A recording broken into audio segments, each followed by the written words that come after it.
EU did not just beat NA today. EU beat Bang, Core JJ, Mo, and Sneaky. Not me.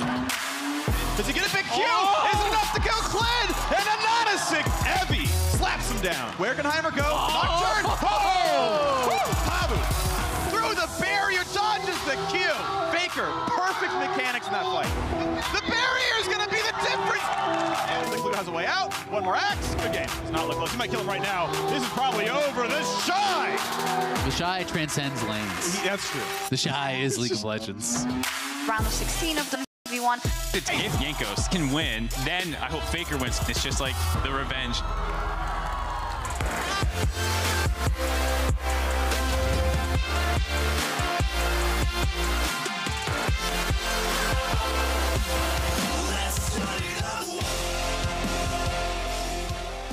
The 2019 All-Star event premiered, the new 1v1 rules, League's newest marksman, and for many of the League pros, their first go-around in TFT, which made day one all that much more memorable. That it did. We get some looks at the arena from yesterday and today. Tyler One, who's always flexing. Rick Fox looking to maybe still alive. Cheeky pick He's up rested into up. shot. Yeah. Look at it. Yeah. So that after the 24-hour stream, he's still alive and kicking. Uzi smiling. Yesterday won his 1v1, of course, and we'll see what's on the docket today. Flashy jacket, Sheepy. I can respect it. I'm shocked to hear, excited to dive into day two with Kobe, Mark, and Dash. That's right, day two. Let's go. I'm a little jealous of that sheep jacket because I'm wearing a black jacket as well. And yesterday he had that sequin, that beautiful sequin. Yeah. You guys had a lot better color coordination. Showing me up. We're all dark, whereas before there was like a blue, red. Because you know what? We got to make sure the shocks pops. Yeah, Right? So exactly. it provides that contrast. It's teamwork. Yeah, It is. Exactly. There was also a secret message if you swept his back, by the way. The sequence Wait, all really? changed colors. Yeah, yeah. I totally missed that. Oh. All right, Sheepy, I'm coming to find you later. We're going to check that out. Also, I heard that there's a certain fashion surprise later in the day, may or may not involve Mark, but we'll see. We'll see. I don't think I even know what you're talking about. No? Oh, well, I do. A ton more signs, too, in the Yeah. crowd today, which I always like to see. So Awesome. I'm sure we'll see more of it. Yes, and yesterday, of course, all the action kicked off, and I want to start by recapping some of the 1v1 tournament. It is always the highlight of All-Star, and there were some pretty standout performances. Uzi is back in that one, and he had a Tristana mirror matchup and just showed off his mechanics. Yeah, that was a super close fight. There was like a couple small optimizations that we were looking at, like maybe they could have done this, but it's Uzi. You can never really outplay him. Probably he's the best Two-time player. champion. That's true. Also, the only two-time champion. I like to see him on form because when it comes to maybe Caps looking to defend his title from last year, the only other two-time champion in Uzi is still in the running, so to see them meet at some point would be awesome. Pabu, of course, is a star, and his hair tops that of last year. Look at that! Ah! It is so, so good. It only took 4 hours, he told me. I need to meet his colorist. Yeah, that is. I don't know where I have to go to get my hair done, but I want to get it in done. Australia, apparently. Yeah, Caps, of course, yesterday also won his opening game. He's in it to defend his crown, and we'll see. We saw a couple of strategies. Pabu won with the Renekton. The Bruisers seem to be quite strong, but as we see, the Tristana and some of the marksmen are also still viable. So what are we thinking? What is the OP strat in a 1v1? I'm just happy that there is a good option for junglers this time around, because junglers usually not that great in the 1v1s, but Olaf Conqueror with Snowball, because the Snowball is a spell and it'll stack 2 stacks each time when you hit him and when you activate it. Happy to see Jankos get that win, go all in. Plus, Olaf is really good in Summoner's Rift right now, so you don't even have to practice a different champion. As long as we stay from turret taking, I was really sad that Caps won through the turret take. It should be kills. Yeah, I don't want to see Tristana if that's what those fights are going to develop. Honestly, I kind of just want to start it with the Ring of Fire. Just have the Ring of Fire there. Just level 11, one full item, Ring of Fire, let's go. Another highlight, though, for me was not only seeing the new champions, but hearing from Aphelios' designer, Riot Stosh, just after the game. Help us understand what, appeared to be a very complex champion at first glance. Kobe, Jat, Dracos, and I were all sitting in a room just reading the, blurb about him over and over again, trying to break it down. Whippo taught us some stuff, but mostly what not to do. I don't think the 4 Doran's Blade opener is quite the was standard enough to start. beat NA. And That's saying something, unfortunately. And he still had moments where you could see the potential, right? There was huge burst damage when he gets to use multiple guns. If one's low on ammo, switching out and getting multiple of those spells. It was interesting indeed. In the EU-NA, that was the first show match, and we saw it there again in the video to start off the show. Tyler, who said, well, no, they didn't beat me. They beat everyone else. He was basically calling us team trash, which is what we come to expect. EU had to try hard because they didn't like what happened last It was a cop-out. He picked Ivern, so he's like, what was I supposed to do? They did really try hard, though. Like, I was really surprised. They banned all of his champions. They like brainstormed. They had the coach. The same thing for the 1v1s. EU is taking this very serious. Something to make up for. And they had Toast coaching, though, so you know they were obviously very try-hard as well. Actually didn't stop there, though. We had the TFT tournament, charity tournament going on as well. First matches yesterday. We've got another couple rounds today. I do want to check in, though, on the standings as each of our players are playing to donate to some very deserving charities. So first we start with the Littles. We already have Sneaky, Klid, Saros, and Levi advancing on to the next round. Yeah, though they were the best players yesterday in the Littles matchup, and then with the pros or the legends, Becca, of course, won that first match, and we have Evangelion with the BM win. Yes, the BM 8-piece win. Sell the Janna. It was actually crazy because she got so many of these 5-cost units 2-starred that by selling, she was 2 units down because her opponent had a Force of Nature, and he was level 9, so he had 10 units on the board, and she only had 8. Yeah, still won. It absolutely crushed him. Good job, Becca. And day 2 of the All-Star event is going to start with 20 competitors taking to the stage. That is not a mistake. No, it is tandem mode, which is always one of the highlights of All-Star. And then we will continue the 1v1s TFT matches. And the show match today is LCK versus LPL. I'm going to jump in here because as we are in Vegas, we felt it was only proper to throw a little wager down on this second regional show match. So Kobe and I are going to put our pride on the line, betting between LPL and LCK. Loser of this bet is going to have to take on Tyler 1 in a push-up contest. Push-up contest? Yeah, and likely lose that push-up contest. I've been hitting the gym. I feel pretty confident, you know. Okay, I feel... I'm not partaking for a very clear reason. I feel a heck of a lot less confident than Kobe, but I'll still give it my best effort. So what are the choices? I also feel pretty confident picking the back-to-back world champions. So I'm going to go with LPL.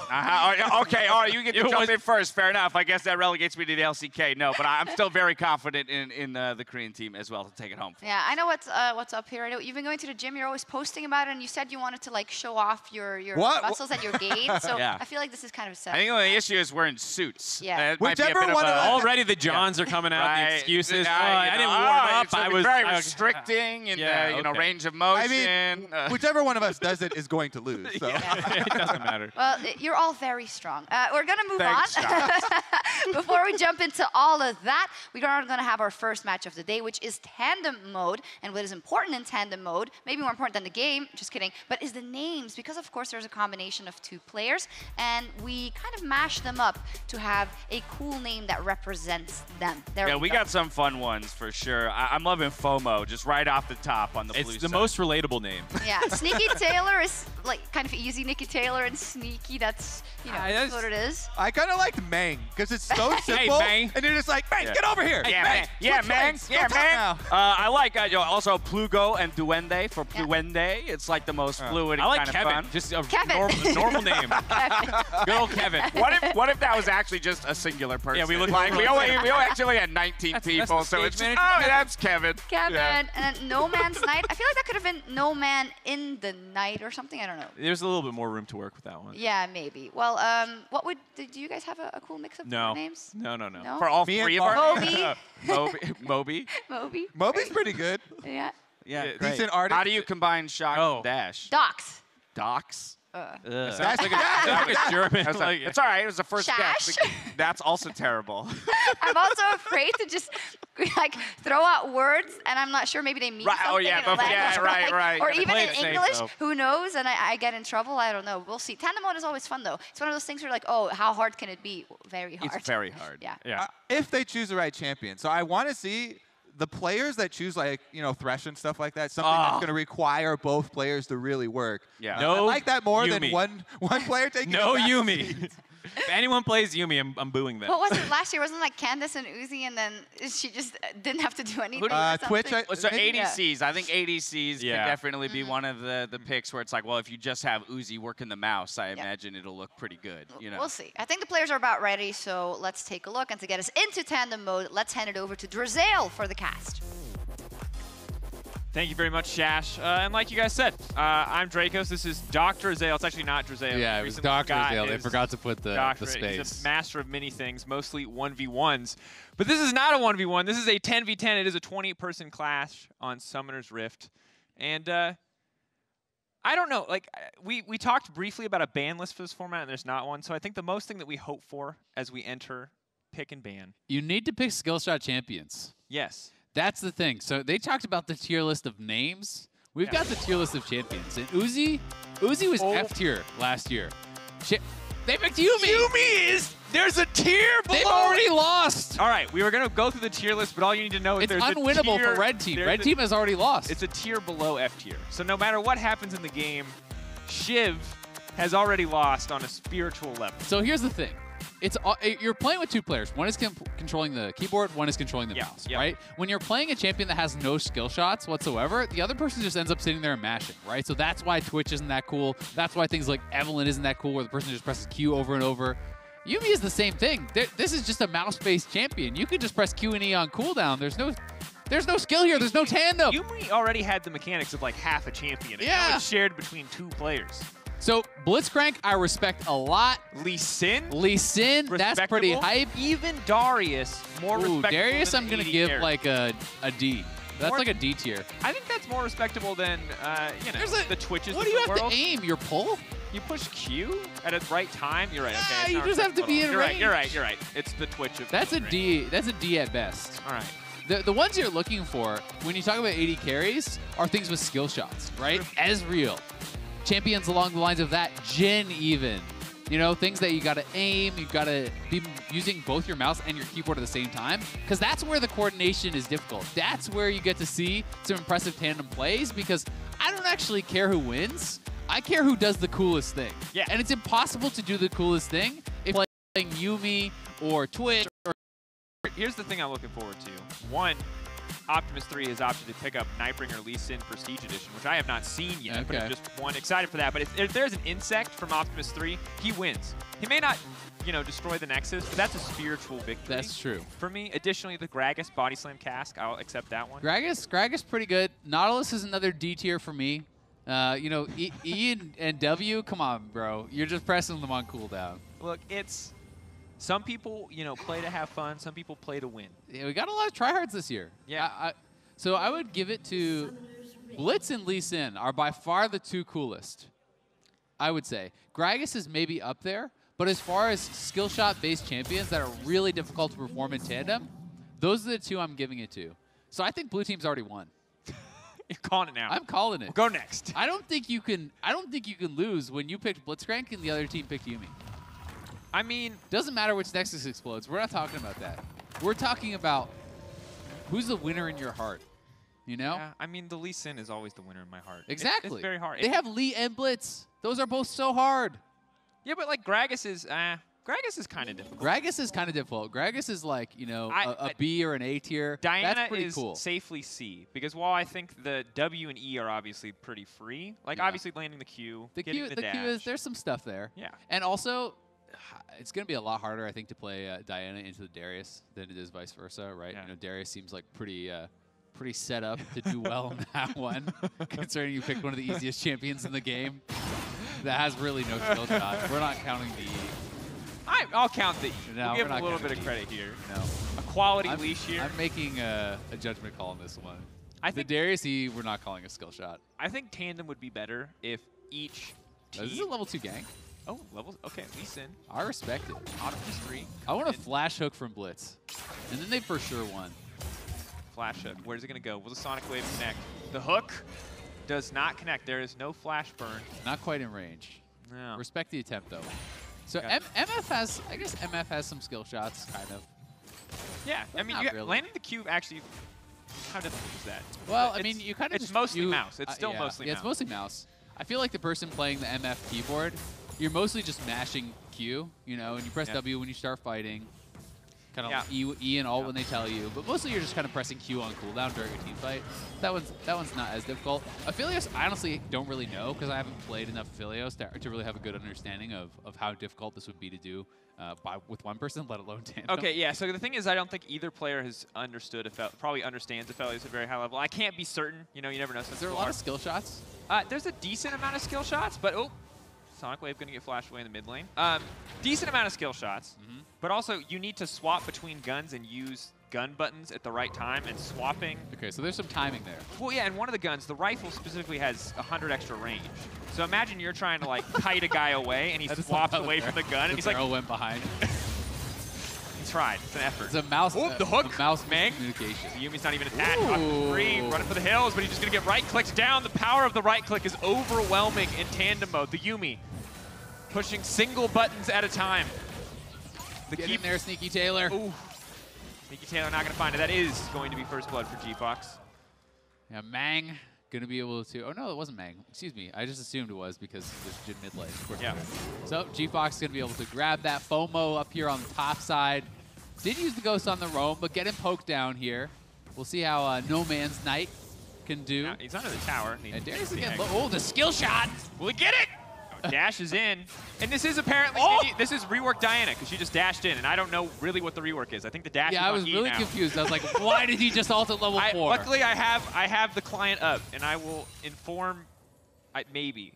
I have not played, I've been actually playing a lot of old Diana on live now, so I was like, oh, I can talk all about it. And then she ulted at level 4, and I was lost. Yeah, so all you guys really need to know, E and Alt are flipped, the same refresh mechanic, and the Alt is, the pull-in now does damage, so they've shifted some of the damage away from... That seems like you'd have a lot more early game power. Yeah, so maybe it's not a bad matchup anymore. Yeah, I was really confused how Diana was winning that one at all, but now that makes a lot more sense. Yeah. All right, let's watch it one more time. Got him down pretty low. Does get a couple tower shots down, but with the E dash available, gonna be able to grab the kill. It's in a trade. But still pretty good. If you have the wave of your opponent's turret, you're going to be feeling pretty good about that dive. Checking in. CS obviously always going to be a bit of a struggle in tandem, I feel like. Shouldn't be, but a lot of people use those abilities. Depends on the character, I guess, right? Yeah. Aphelios starting to build a small lead on the bottom side. I think Yumi's going to make that one even easier. I want to see some body slam flash. Predator active, body slam flash, ultimate from Chippy Ann. Yeah, Chippy Ann. That's really what we're holding out for. Look at that. Bam. That's the skill shot we were waiting for. That other one, though, definitely not quite as much. Missing just a little bit there. Nice side step. You have to wonder, No Man's Knight, a clear top performer so far. That's true. Have they played together in this format before? Chippy Ann. All right, let's go Chippy Body Ann. slam. That wasn't it. That was that ain't it. That was definitively not it. I don't know what that was, but it was definitely not it. The tandem was they were not working together. Look, there's some discord. One player's on 100 ping. I don't know what to tell you. It's a little bit late. All right, the engage is coming out. Oh no, he pulled the ult through his teammate. The click being brought back. Optimus 3 slowly but surely walking him down. Extra movement speed going to come in, but won't matter. The hook is going to go down, and Optimus 3 will grab the kill. It's half respectable. It didn't take a Nautilus, but a Lee Sin was involved. We will say half points to the Lee Sin for that one, and FOMO is getting destroyed. This Diana rework looking strong. Okay, he's out of there. Does barely survive. Oh, we got Kevin TPing up here to the top lane. Let's go, Kevin! Get in there, buddy! Your boy Kevin getting it done. He's not. He's not. The Diana is probably dead. Conqueror trying to walk away, but the Riptide will connect. Vance Joy up in the top lane. Good job by Kevin. Really. Kevin's a real go-getter. You know. I want to pretend. Listen, yeah. It's one guy. It's your boy Kevin. It's your boy Kevin. Yeah. Evie's just there coaching that other guy. That other guy's Kevin. Yeah. For those of you unfamiliar. Exactly. Yeah. My question is, 4 Doran split. Sneaky's doing it too. Yeah. Well, Sneaky actually just does this every game on every champion now. Really? Yeah. If you watch him play, so I think this build actually originated, for MF. That is where I first saw it. Yeah. Had been pretty popular. I think it was in Korean solo queue, and then people started adapting it. And then since people were playing against all this early game power with Doran's blade stacking, people just started doing it on other champions and finding it was pretty strong there too. it is going to like slow down your item progression quite a lot, so you kind of have to be bullying lane with it. Because you see on the other side, there's a BF sword, you're going to complete your Storm Razor or whatever pretty early. But it's a lot of health, it's a lot of lifesteal. It makes you very durable in lane, so you're much less susceptible, especially on low mobility champions, to kind of getting one-tapped by, you know, a gank or like a mage from mid lane or something. Yeah, a lot of sustain adds up. And we're just waiting for that hook to connect with the Blitzcrank. The Nautilus being on the mid lane, Kevin making it happen. The slow the bleed there, not going to be quite enough. Here we go, body slam flash, Chippy in. You're finally going to land it. Nope. But the barrel went in the right direction, and he got the flash. It's slow, so steady Chippy in is scaling. Yeah. Clear example. And Kevin remains a top performer so far. That's true. Which is technically Kane and Evie, I have been informed. I don't believe it. Yeah, and you can see here, the second they stopped being Kevin and started being Kane and Evie, everything fell apart.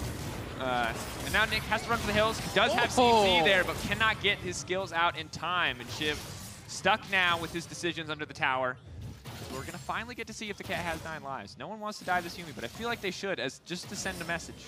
Yeah, you got to send a message. Don't ever pick that cat in my tandem mode again. They're doing pretty well so far, though. Nice plays on the bottom side there. You know, Fuende able to land that hook, and Chippy Ann, they're going to be heading down to the bottom side, looking to make a play here. Does have flash. I could look for a body slam flash play, but might want to try to farm to 6 here first. It's unclear to me how much of the decision-making is really that collaborative when one person controls the mouse, the sole source of movement. So I'm wondering... They could go rogue. They could, yeah. Your teammate can just refuse to use abilities. Go to the jungle now, or I'm not pressing buttons. What can you do? And that's the We're going to have to get a mic check on it, you know? That would be the tandem mic check, I think, is what I'll look forward to the most. We got to see how these teams are working well together. Because it says 10 people talking is way too much. 5 people talking is already way too much. Chippy in. Chapter. Chippy in. Knocks him to the wall. Body slam. No. They're looking for the play on the bottom side. It was a pretty well-placed ult. The next level play would have been, you know, getting that body slam flash in there to get the extra range. But Kevin, they're moving down to the bottom side. Kevin's domination will not be stopped. The knock will come through. Gragas, body slam to escape. Hasn't hit one on the way in, but getting that one on the way out is important. Meanwhile, top side, this is probably going to be it here. Diana going to try to outplay this one. Big bit of damage there coming in from the new Diana ultimate. A switch to Diana ultimate, so it will be a 1-for-1. Yeah, that was really well played there by No Man's Night. They're able to take down Lee Sin. They got the flash out of Lee too. Almost took down FOMO, but do end up going down as Fluende maybe looking for a hook here. Ever since you said like Blitzcrank is here, I'm just waiting for the moment, you know? Yeah. We're in the training arc, I feel like, right now. Like eventually they're gonna pop off. But we're still waiting. Yeah, Lee Sin has the highest potential to look really cool, but also the highest potential to do nothing. So that's a risky pick. That's why I respect Optimus 3 here, you know? If you pull off a perfect insect, the game is just won. Yeah. You've won the game. Imagine watching... There's no way someone else can look cooler than you pulling off a flawless insect. No. I don't know, man. I'm really looking forward to these Yumi prowling projectiles. Really You're the only person. Yeah, the peak of collaborative effort between mouse and keyboard. Between mouse and mouse, I think is what you mean. Yeah. Question is, are they allowed to change the binds? Can they just put skills on the mouse? Just pressing mouse 4. Look, you're in charge of the heal and the ult. I'll take the Q, okay? Yeah. It's fine. It's pretty funny, you know, talking to some of the players in the past who have been playing, especially cross-language, you know, where there's some communication issues. You know, I remember hearing some stories about players just like really aggressively just yelling out the button press. You know, people feeling pretty intimidated, like they don't want to let them down. You know, it's like Q, Q. Greg is nice hooked hook. in. There's the connect. Instantly goes down. Lost after though, a bit more damage. Let's see. Going to be able to do a Belios. Throwing a lot down here. Has Severum, has the lifesteal. Can follow up with a little bit of CC here if they get their button presses down. But will not happen as Lee Sin goes back in. The healing is there. The Yumi damage, however, is not. And Sneaky Taylor will grab the final kill. Sneaky Taylor and Optimus 3. Optimus 3, they're slinking away with just a little bit of health. Barely able to survive. And while we have not seen an insect yet, they are 4-1-2. They're popping off. That's a mouse mistake there. You can't put that one on the keyboard. Keyboard I mean, can't. Keyboard what if can't. what if he had Safeguard available? That's a good question. There you go. Nope. All right. FOMO. Sorry, make it out. One more Whoop. shot. Ooh. Sniper. Nice aim there from G-Fox. Taking down FOMO. I thought that the step back was going to get him. For sure. Yeah. But I didn't think they'd anticipate it. Darius is a chonky boy, you know? He is. Big hitbox, big old hitbox. Doesn't skip leg day, you know? No, no. He's reconsidering it now. Yeah. Is the stamina worth it? It's a tough price to pay, you know? And so far, it's hard to know how much the game state is actually advanced. It doesn't feel like anything super consequential has happened. It is hard to know. It's a good way of putting it. With the Blitzcrank, landed a few more hooks here and there. The Severum active, throwing down a lot of damage and a good amount of lifesteal. Fluende, they're going to grab that kill. Sneaky Taylor fishes for the follow-up. Yeah, another kill there. The Doran's Blade build, you're just kind of outstatting them, running them down here. Sneaky Taylor working in tandem. This is the Axe What's Your Move replay. Fluende, Sneaky Taylor, and Optimus 3 all combining here to take down Mang. And this is a nice little kick. Kicks him in, hits the Q onto Mang, takes him out, and Shiv just did not have enough damage to take down Optimus 3, who's going to be able to slink away, and it looks like it's more action down here on the bottom side. All-in comes out, but that's yet another double kill. Dropping on the opposite side, being traded back and forth here. 13-7 now the kill score. As No Man's Knight is just on a mission. Does not want to land against the Darius any longer. So just continuously going to the bottom side. And it's interesting, I feel like a lot of people are falling behind an XP this game, and now the Lee Sin mechanics. Let's go. Oh, he died. Oh, I thought he, never mind. I was like, is that some interaction I don't know about with Helios where he just, you know, hurts himself when he attacks? That's going to be 4 shot. Kevin. Oh, Kevin. Can't do it. That would be quite the ability. You know, if Helios just takes damage to himself randomly. If you click on your own character, there's an interesting new mechanic where you shoot yourself. You know, shoot yourself in the foot. He trips and falls. Really just the ultimate test. People have said Osu's an important skill, you know, or a game to play if you want to get good at League of Legends. And that just further doubling down on that idea. Yeah.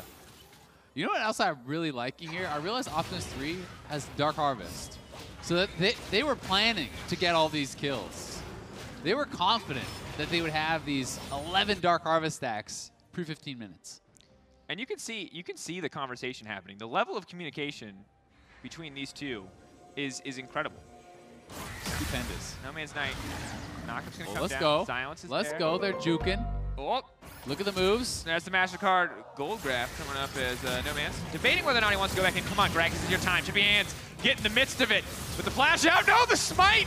Oh, it's embarrassing, but the Diana is strong enough to live a few seconds longer before Darius gets a double kill. That was not It's strong enough to survive. Absolutely slammed by the Darius. Slam a jam. FOMO hitting him with the dunk on the Darius. It looked really good It did. for the No Man's Knight duo at the start of the game with the Diana mini rework. But Darius eventually conquers all, I think is the lesson. Yeah, Darius is a really strong kind of outstat you type champion. So how many kills do we think each kill's worth for Darius in tandem mode? Because it's definitely less than 1. It's definitely less There's than like a one. multiplier. Probably If we in call, tandem mode, right? yeah. So Blitzcrank, or so Lee Sin is 1, if not more, if we can go Lee Sin's above got to one. be above. Lee Sin's above because that's a really cool champion. So like Lee and Blitz are definitely a positive multiplier. Yeah. Some of these champions get a negative multiplier. Darius is probably at 50%. Yumi's like in the gutter along with Twitch. It's actually impossible. It's to go you positive actually JDA. can't get points. You just Points lose can't, like, you can help get your allies assists, but you can't actually earn points for yourself. It's a very support-like mentality. And now, Kevin in trouble. Kevin is Be conky. a big knockup. Maybe going to be able to get one down. The auto's not quite fast enough. No Man's Knight will be able to survive. And sadly for Mang, he's not able to survive against the threat of Fluende Blitzcrank. Fox is here. They're looking for Fluende. Shot. There's a lot of solid standstill ultimates here, and that's going to be yet another kill. FOMO. Oh, that was a good try. I respect it. We would have given him some points for that kill, I think, Yeah. if he landed the E. Didn't think Optimus 3 is actually just Is dominating. he going to get one more? Let's go. Dyna now coming in, fishing for that Lee Sin, wants that shutdown. Oh! That's easy. Woo! Diana bands coming to a game near you. Yeah, No Man's Knight and Shiv wiping them off the map as Sneaky Taylor, Optimus 3, and Pluende were diving deep for that one. You can see G-Fox in the player cams. They were popping off. They were clapping it up. This is the moment they were waiting for. Baiting your opponents into a false sense of confidence so the mini rework Diana can take over. But I mean, that was some shutdowns. Oh. Skill shot. You were battle. right. Here we go. Has the slow available from Aphelios. Tries to use the ultimate, but is not going to get a chance to do so. FOMO's just running them down. They're trying to push buttons. Not about it for FOMO. That's the flash, though. Comes in, lands the Q as well, gets the pullback. We're giving him full points for that one, folks. He hit every button just the way you're supposed to. Triple kill for the Darius. Triple kill there for FOMO as they're knocking him down. No Man's Night, though, but not only did they get a triple kill, No Man's Night got a lot of shutdowns. Got a couple shutdowns. That was the first death for Sneaky Taylor. It was also a shutdown, I think, on Optimus 3, who had a good streak going. So it's a full death cap buy for No Man's Night, who is going to have to put on the carry pants.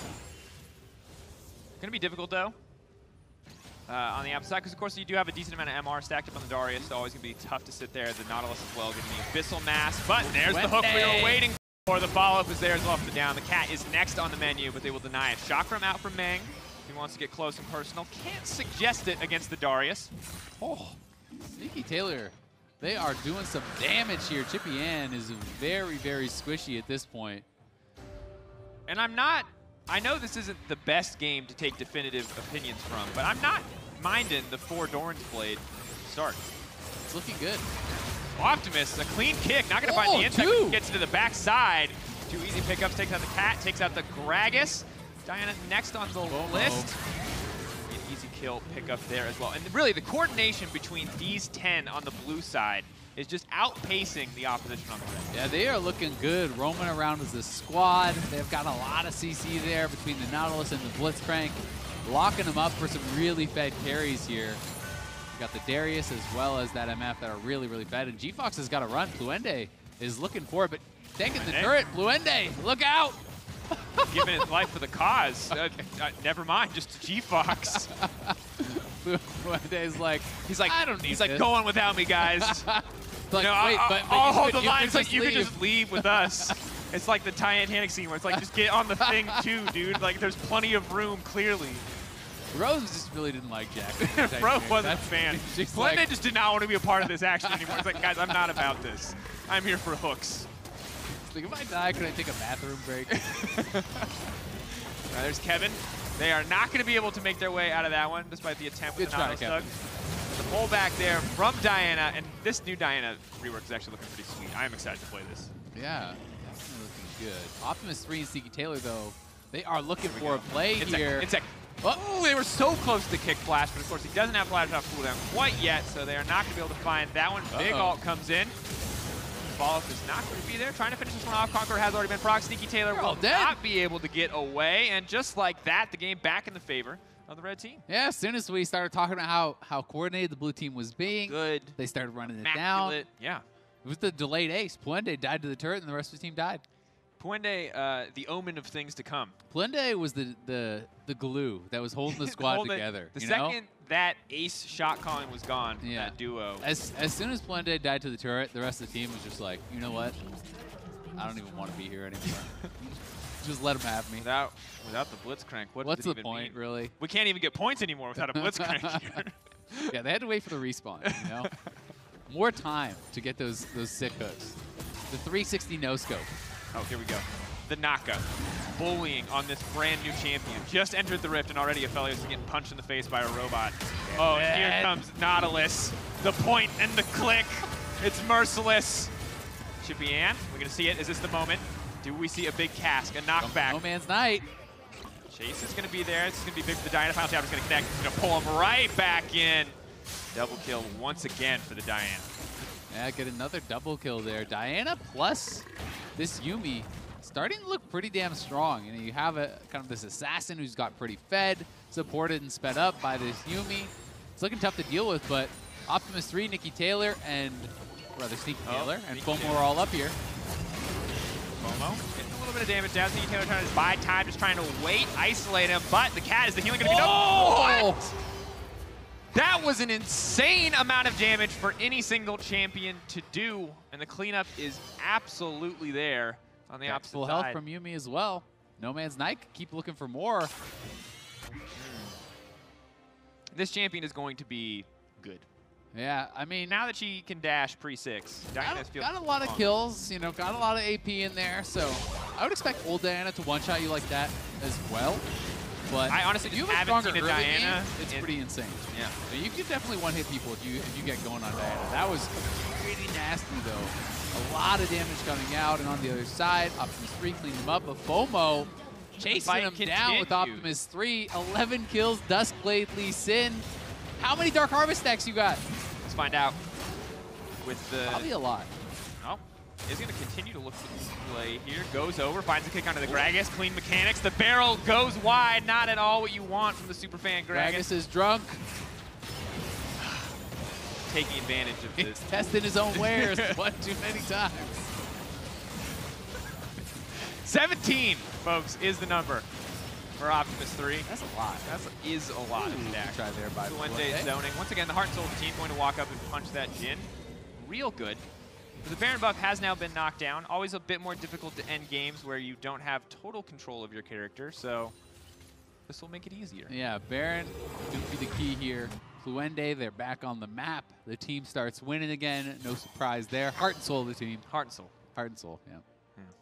Well, I think I'm curious to see what No Man's Night can do to bring this one back. As for Chippy Ann, this has been a struggle. Once again, Chippy Ann in Champ Select, a big victor in picking a champion that... Cool champion. Starts you out with a lot of points. So let's be clear here. Yeah, you get a lot of points initially, and you get Still has more points than Yumi, to be clear. Yeah, the 1-4-15, not as good as the 1-9-7. I know it seems weird, close. but the rules are different here in Team. Yeah. I think it's pretty clear to everyone at home as well, you know? That's an easily to understand one. Yeah. As your boy Kevin coming up here. They're going to look for the kill. Is he going to miss the apprehend there? Not ideal at all. And that damage was sick. And that is justice, honestly. Not for the Diana, but definitely for that Yumi. The instant dunk follow-up. Jin going to W the wrong way. Not quite what he wanted there on the deadly flourish. It's going to be one more kill. And here comes the Lee Sin. One time. Give me the insect. There's not going to be enough life left on the enemy team to make it happen, and that is the ace going down for the blue side. Yeah, they knock him off the map, and this could just be game here as they took over. FOMO, Optimus 3 popping off. 13 kills on the Lee Sin. And once again... That's like a 2x multiplayer. That's 26 kills. That's 26 kills. An immaculate performance from Optimus 3, playing a real tandem champion and being rewarded for doing so. Might not be the end of the game, but in our hearts, this duo is already the MVP. From Champ Select, really. From Champ Select. And now following through in further proved it. Yeah, Dark Harvest stack check-in, 18 is the number. We're going to see how much of a difference that makes. Good hook comes in. Optimus 3, will we see the insect? The moment the fans have been waiting for the entire 25 minutes of this game. Will we see the insect? It's seeming less and less likely as he gets lower and lower. No Man's Night is going to go forward. Stopwatch buys a bit of time. Final chapter will come out, locking out so many members of the team. Aphelios wants to throw down some damage, but I don't think they have enough left to get out of this one. The knockup will find 2, and that should just be the end as Shiv hightails it out, but they're going to get into that fountain. They're going to kill that cat. And they're going to take the game. Sneaky Taylor picking up the triple kill, knocking them down. They'll knock down the Nexus. Was a bloodbath, 45-25. 70 kills in 26 minutes. That's what you love to see. It's everything you could ever want.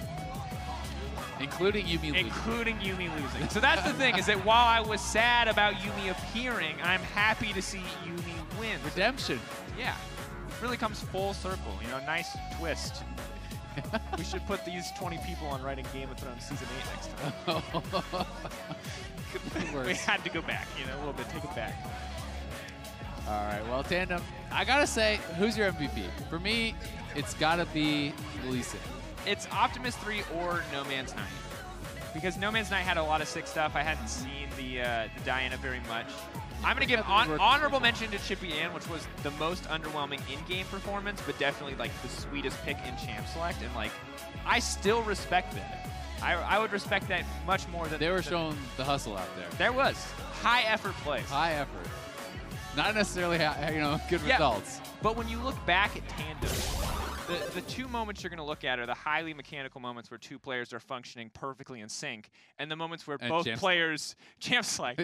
just like at Worlds, to be honest. Really, you know? really, the game and champ select are always the most important. No, the moments where it all falls apart and people are throwing skill shots in random direction, your Gragas is flashing out as they clearly try to throw the cask, and those are my personal favorites. Is where it all falls apart in the old communication structure. Those are the ones that'll stick with you. Yeah, it's relatable, you know?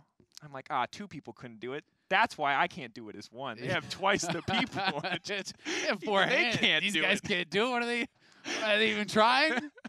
You know what the funny thing is? Every year at tandem mode, there's a tandem that plays Lee Sin, and they always do it better than I can play Lee Sin by myself.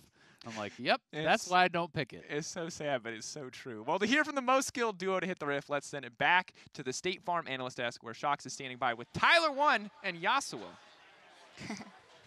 Thank you so much, Dracos. Indeed, I am here to break down the epic clash alongside two of the most epic competitors to grace the Rift ever. What a title. Yasuo and Tyler1. Before we get into the analysis of that game, yesterday there was a bit of animosity, of course. Tyler basically threw you under the bus after the loss. I mean, you can say. You want to go first? Yeah, go ahead. Ivern ADC. Like, what do you want me to do? Cry about Solo it, killed dude. No Way twice. You know, I was on the map. I was doing stuff. He was inting. I don't know who, man. Quit It's saying true. that. I got inted by my team. I picked a hard carry, and you were unable to carry with the assistance I gave you. You had True or false? False. Ivern Rengar, and you still managed to go even in lane. That was honestly. Blame Sneaky, not You me. said Then. me, you threw me under the bus. You know what? Actually, you're right. You honestly played slightly below average, which is good for you. The rest of the team just inted, except for me. All right, cool. Is that, did you agree to disagree? That's good enough. Is That's that good enough for you? Yeah, I'll take that. Okay, I'll take cool. that. Well, I'm not performance- complimenting you. Correct. Be clear. This is one for the books. About this game, tandem mode, it's not easy. It's actually very, very difficult, especially with someone you don't know that well. I wanted to kind of talk about what the hardest champions are to play in a mode like this. Who are you impressed by? Which picks? Outside, I was impressed by the Gragas pick, but not by the play. You know, it's a lot harder than it looks, but how you gonna go 1-11 on stage, man? Yeah, What are you doing? Absolutely true. I was going to flame the same player, honestly. Yeah. They were lagging. I don't know if there's computer malfunction or what, Maybe. but probably one of the most skilled champions is obviously the Lee Sin. Yeah. It's fun, man. Yeah, it's fun. But usually people don't do that well, even though better than Azale always. But yeah, Kevin was also very good on Nautilus, but then with the point-and-click ult, I mean, like, it isn't Listen, the highest skill cap. You don't need to flame it. See, No, we're not flaming. here's the hard part in it. Yeah. You got to learn who takes control. Uh-huh. So one player has to drop the ego and just play it out. Uh-huh. I think the player with the mouse is the player with the brain. With the brain. And can he have ego as well or not? I mean, yeah, he's in control. He's the person that's supposed to do better. Yeah, we'll see. Diana was also absolutely popping off. And I believe that you guys played earlier as well. How did that go? See, you know, like the show match, I had to carry Tyler1, but, you know, I think they're going to show some highlights of it. Later, yeah. I don't want to spoil it yet, but, you know, that's why he's talking about the whole mouse thing.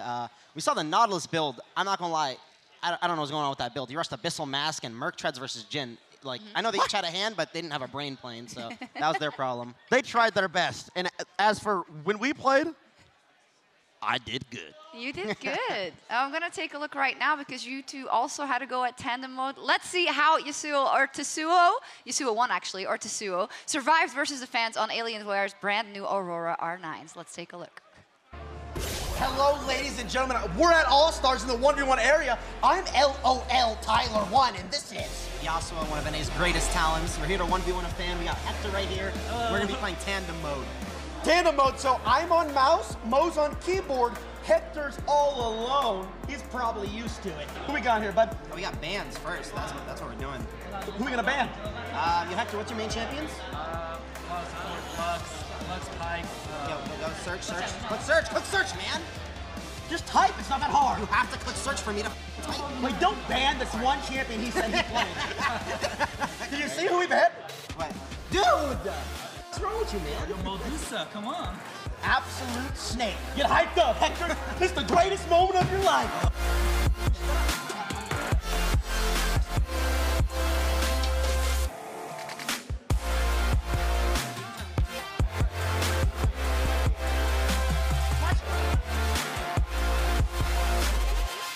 I just got a kill, that's all that matters. I beat Tyler1 once, that's all that matters. Yeah. on Tyler 1 as he just said. Hey, notice how he said Tyler 1 because you're irrelevant. No, he said Tyler 1 because he on you. Irrelevant.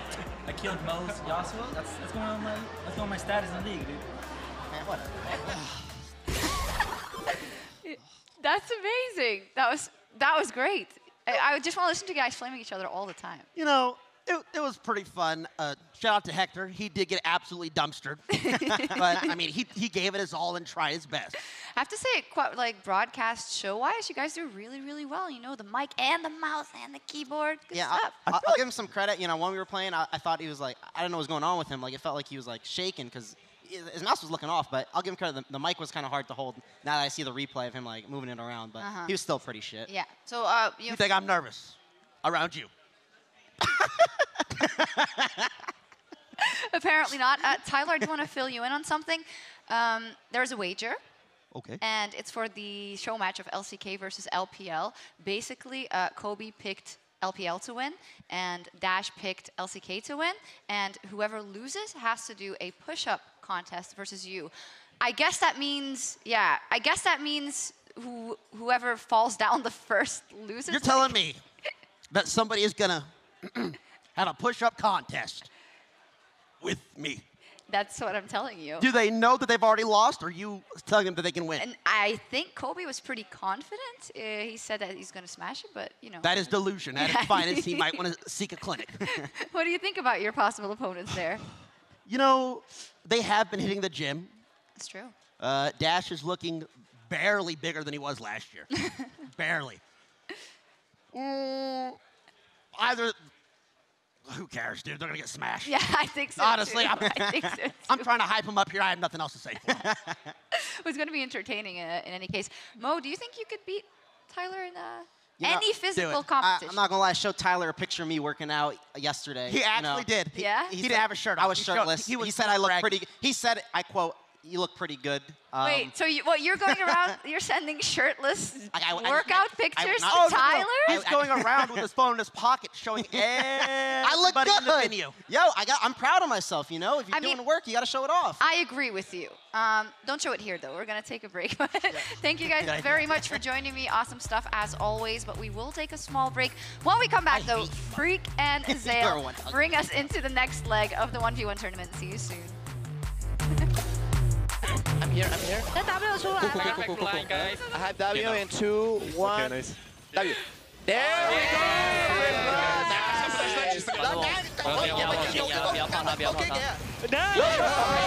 Let's go!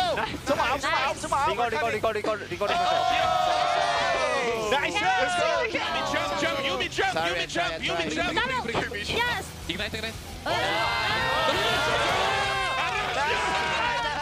Good job! Tenemos para comprar uno, ¿no?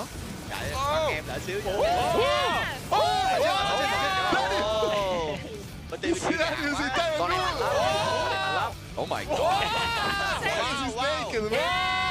Getting there. I have that 2, 1. W. Nice, well played. Ya top ka.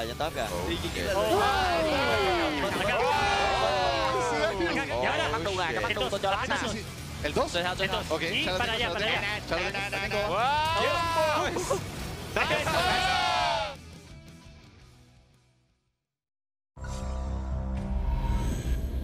Every click,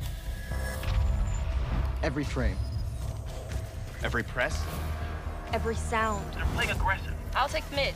Every advantage. When the difference Between winning and losing is measured in milliseconds. Everything. Everything counts. The Alienware Legendary Battle Station.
back here for the 2019 All-Star event, where we're jumping into the next leg of the 1v1 tournament. I am David Freak Turley, joined once again by my 1v1 cohort, Isaac Azale Cummings Bentley. You know, you're always thanking everyone else for joining you, but I Yeah. want to thank you for joining me. Oh, thanks so much. I think you're underappreciated. I don't think that's true, but I And- still appreciate your appreciation. You know, he had some sick dance moves going on earlier, and everyone else missed out. Yeah, if there was like some fat beats going on right now, I'd be dancing again. Oh! I love how this is this was unprompted. Production on point. Nailed it. All right, let's get into our first set of matchups to start the day. A rematch between superstar junglers as Tien faces off against Jankos, followed up by FLICKR versus Levi, with 5 more matches before we close this leg of the 1v1 tournament with Uzi versus Bang. Gonna be exciting. A lot of really good games here. We haven't had a ton of upsets overall. I think in most matches, the favorite has won, which so in 5v5 Summoner's Rift, I enjoy the upsets. Yeah. In the 1v1s, I want to get to the hype matchups. Like, I actually want the favorites to win because I want to see the Shy versus Caps. I want to see Pabu. To me, he's a favorite as well, silver medalist from last year. Wasn't last year, though. No. Was it hype last year when he won? It was. Because he made the run, right? If he, like, beat FLICKR then dropped, it was like, okay, well, that's nice, whatever, but, you know, on goes Rookie. But the fact that he made it all the way up was actually pretty hype. So now I've got the expectations. Yeah, I mean, and we've had some really close ones. Yeah. I mean, Uzi was 1 auto away from actually getting knocked out in the first round, so it was pretty crazy. Jankos going to be looking for a little bit of a revenge against Tien, who, let's just say, got the better of him at Worlds. Yeah, it's kind of recently. Yeah. You might have seen it, World Finals. Not a very close matchup. No, it wasn't. Seconded only by G2 versus TL. But, you know, Tien has been monstering everyone. In the first round, he already played against another jungler. He slammed Peanut in the Lee Sin mirror. That was not close whatsoever. He was way up in farm. He got 2 kills to 0. So we'll see if Jankos can do any better. And I'm interested to see if it's going to be another kind of agreed upon mirror match like we have between Tien and Peanut, or if Jankos will try to get the better of him, maybe with a more clever pick. Pike mirror. Pike mirror would be pretty hype. Braum mirror. Oof, don't want to see that. I don't want to see the zillion 1v1 no spells farm to 100. That was a couple years ago at All-Star. That was a disgrace. What about the Olaf mirror matchup? I think that would be I'd be hype with Olaf. You know, actually be really hype. What? I think is Kiana mirror matchup, because that would be fun. You know, that would be impressive for Jankos to want to run that back, because they played kind of both sides of that. And, you know, Tien's Kiana was looking pretty beastly. Jankos wasn't having as strong games on Kiana at Worlds, so it'd be pretty cool to see him kind of flexing on it, bring out the Kiana and take down Tien. That'd be exciting. I wonder if, probably not is the answer, but I wonder if Kale's not bad in this mode, just because once you go to the final all in, you just self-ult and, you know, sit there hoping. It's probably not good. Probably not. I feel like you still just lose most of the all-ins. Until you have like a lot of items. Usually Kale, you're looking at like 2, 3 full items, right? Bad choice. I don't think you'll get enough gold. Perhaps in specific matchups it could work out, but the kind of meta is still developing. I've heard about some secret picks that have been workshopped that we haven't seen pop out yet. So interested to see if we're going to kind of find some new tech coming out as we get further into the tournament. You probably see some. To me, if I'm playing this tournament to win the whole thing, and I know I'm like one of the better players, and I feel like pretty safe in my first matchup or two, I pick like my 4th best champion, and I don't ban like the number 1 and 2 if I think it's hidden. And I'm just like, all right, well, I showed you Nocturne, but that's not really the champ that I want. I showed you Echo, but that's not really the champ. And then you get the finals, and you're like, by the way, it was Kale after all, or whatever, right? I don't think it's actually Kale, but yeah, I would hold off on the picks. That requires a lot of confidence. Yes, though. it does. You have to be really confident that you're going to win no matter what, because we have seen some people just be kind of straight up trumped by what felt like the pick, right? When we watched Ornn versus Rumble, that felt so impossible for Rumble. When we watched Olaf versus Vel'Koz, it didn't feel like there was any way Jankos was going to lose. Jankos back on a bruiser here. His Olaf was banned out. Tien's Lee Sin from the first matchup was banned out. So a lot of junglers banned. This is going to be Snowloft Ignite on the Darius, playing Conqueror. I think if you hit that snowball, you should be winning these all-ins. You just take the first fight right away. Yeah. Auto W, auto. Exactly. Snowball also reveals stealth, so it should reveal through the Shroud. I believe so. I'm quite certain it does. Great. Unless this is programmed differently. So that is going to make it even more tough for Tien.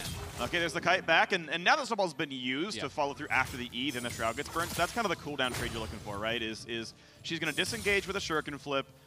Mark is going to follow through with the dash, and that means now she can turn invisible and only get hit by a Q anymore. Yeah, you would have to kind of leave it on and not actually activate it, because that does remove the kind of detection that is attached to it. Yep. At least as far as I understand that spell. Something that we did get to learn about yesterday, we were talking to Sheepy, we got to see it in action when Jankos did play the Conqueror Olaf, is with Snowball. When you throw the Snowball and you hit someone, you get 2 stacks of Conqueror, and then when you activate it, you get another 2. Yep. So auto plus W after that, you're 8-stack Conqueror for your Q.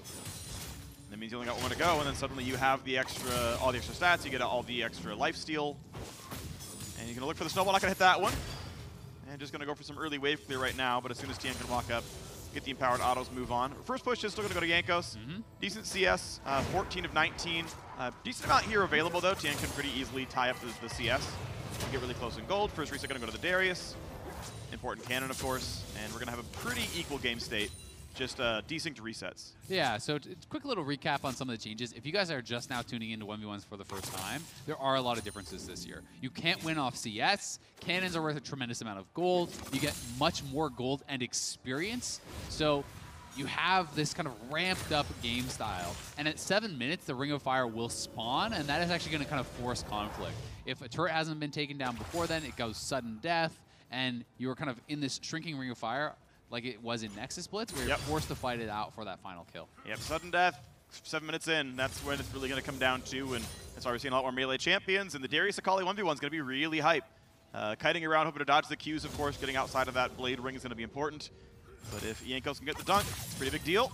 Yeah, so much of it is going to be about the maneuverability here that Tien does have available on the Akali. You know, as you said, you really want to make sure that you're either completely dodging the Darius Q, or that you're getting on the inside, so just the handle hits you. It does less damage. You don't get that heal coming out.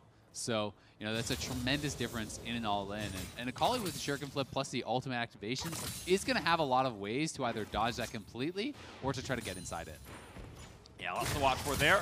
Nice Q and gets out of turret range as well. It's always really important to look for is, can you time your harass in between turret shots such that it can't acquire and fire where you drop back out of range? Well done there by Jankos. Does still have the CS lead. That's going to be really good damage there as well. Actually forcing the barrier out of Tien. Missing the Snowball. It wasn't really going to matter. He wasn't going to follow under the turret or anything, but that's still a good chunk of damage. Yeah. Oh, Tien missed the cannon. That's actually a pretty big deal. Ooh, oh, he's looking for the all-in. But there's no barrier on the Akali. Keep in mind. So the dunk is, oh my! Yeah, not even going to burn down? No, he's got it. I think he's got it. Yeah, he's alive. He's going to survive it just barely. Tien finding the opportunity. Picks up the first kill, and remember, it is 2 kills to actually win pre-sudden death. So Tien does need 1 more. Jankos is still going to have an opportunity here.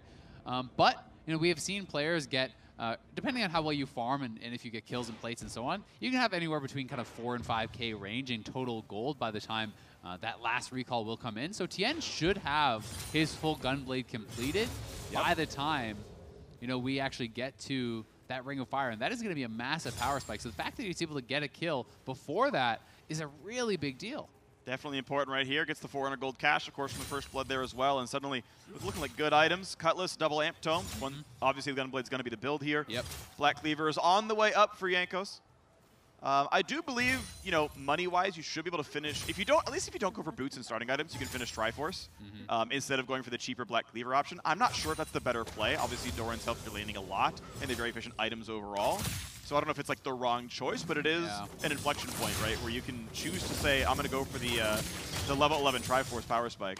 I feel like in a matchup like this, you know, I would honestly rather see even a more defensive build. Like, I think Hex Drinker and things like that are so important because as Darius, you want to extend the fight, right? You want to be able to last long enough to get 5 stacks and then dunk. If you are forced to use the ultimate before you get that 5 stacks and the true damage on your ultimate, it is so much weaker. Whereas Akali is trying to have this quick fight where she's bursting you down and knocking you out immediately. Right, so really front-loaded. Yeah, Darius is not quite that. You're right. I wonder if full tank Darius is just I you know, feel like a it would be checkmate better matchup. in this 1v1. And I don't know if it is like that full-on checkmate. Sure. It would guarantee it. But the better matchup. I think it would give you a better shot at actually winning that. You know, something like even just Cowl, Hex Drinker, these types of builds where you go very, very tanky to just be able to survive long enough to full stack, get your Conqueror up, get 5 stacks, and try to knock him down. One about Tien actually picked up the blue trinket here. I don't think Jankos actually picked up one. Okay. I think back to one of the 1v1s a while ago where Pablo had to like flash into the brush to chase down Heimer. And it's like, oh, actually blue trinket would help you, you know, chase that one out. So yeah, that's worth really noting. interesting. A lot of players are going trinkets. In the previous 1v1 for All-Stars, it was always you could only go sweeper. There was no blue trinket, if I'm recalling correctly. So maybe players aren't just even knowing. And it's actually pretty smart. We see a potion of wrath picked up there. So that elixir is very, very gold efficient. It's much more than 500 gold worth of stats, generally speaking. So should be pretty powerful for the potential 1v1. And players will have one final chance to recall here if they want to. The Ring of Fire are going to spawn in about 20 seconds. Once that countdown ends, it's not best of 3 kills anymore. It's simply first kill wins. And so the lead that Tien got was simply one of XP and gold. That kill itself won't mean anything for the end game state. And as 10 seconds tick down, no longer time to reset. And we'll get into the final battle. Ranked world puts available. Gunblade done. Black Cleaver and the red elixir. This is why you pop the elixir, by the way, because it will last longer than sudden death itself. So pop the elixir, Yankos. Elixir finally puts it down, missing some damage, but goes for the snowball. This is the fight that's going to end it all, and it's he got it! It's enough for Yankos. The dunk was heavy enough. I can't believe he actually won that. It looked like Tien had killed him. It looked like he had won it, but Yankos just barely finishing him off with the dunk, the ignite. Tien not able to survive long enough, and Yankos found that window of opportunity to just force the fight immediately. I think Tien wanted to kind of slow play it a little bit more and wait till he had the proper setup, but Yankos able to find it here. Tien was just looking to kind of push in, looking for a bit of harass. But as he stepped forward here, he's got no energy. Lands the outside of the queue, and then notice how he saved the snowball till after Shroud was down. The snowball revealed Tien in stealth there, so he had to back up, and despite the fact that the Q did not hit on the outside, Yankos started the fight with a Q, so he was able to stack up to 5 stacks before that dunk went down, and that is why he was able to turn it around so heavily. That's a 5-stack true damage dunk. And Yankos playing the start of that fight perfectly, landing the outside of the queue, snowball save for the Shroud to reveal him, chases him down, finishes him off. Really well played. There's a minor point I want to bring up, which is if you buy the elixir, just chug it immediately. It lasts 3 minutes. The game state does not go for 3 more minutes. And so the beginning of that trade was without Could have elixir been on. even better. So he's missing 15 attack damage. He's missing 10% physical damage to champion Vamp for spells as well. So it's like, okay, in a world where he loses that fight by 50 health, which is totally possible, that difference would have been made by the elixir. I want to point out, though, the elixir that he bought in and of itself is probably the reason that he won the fight. So still credit where it's due for buying the item. It was incredibly close, and he did pop it before the fight ended, of course. Tien, got to be a bit annoyed with that one. He killed him early. He had the gold advantage, but, got caught by the outside of that queue, not expecting it to come down. And as we said earlier on, that's often what decides whether Darius wins a 1v1 or not. Can you hit with the outside of the queue? He did to start it.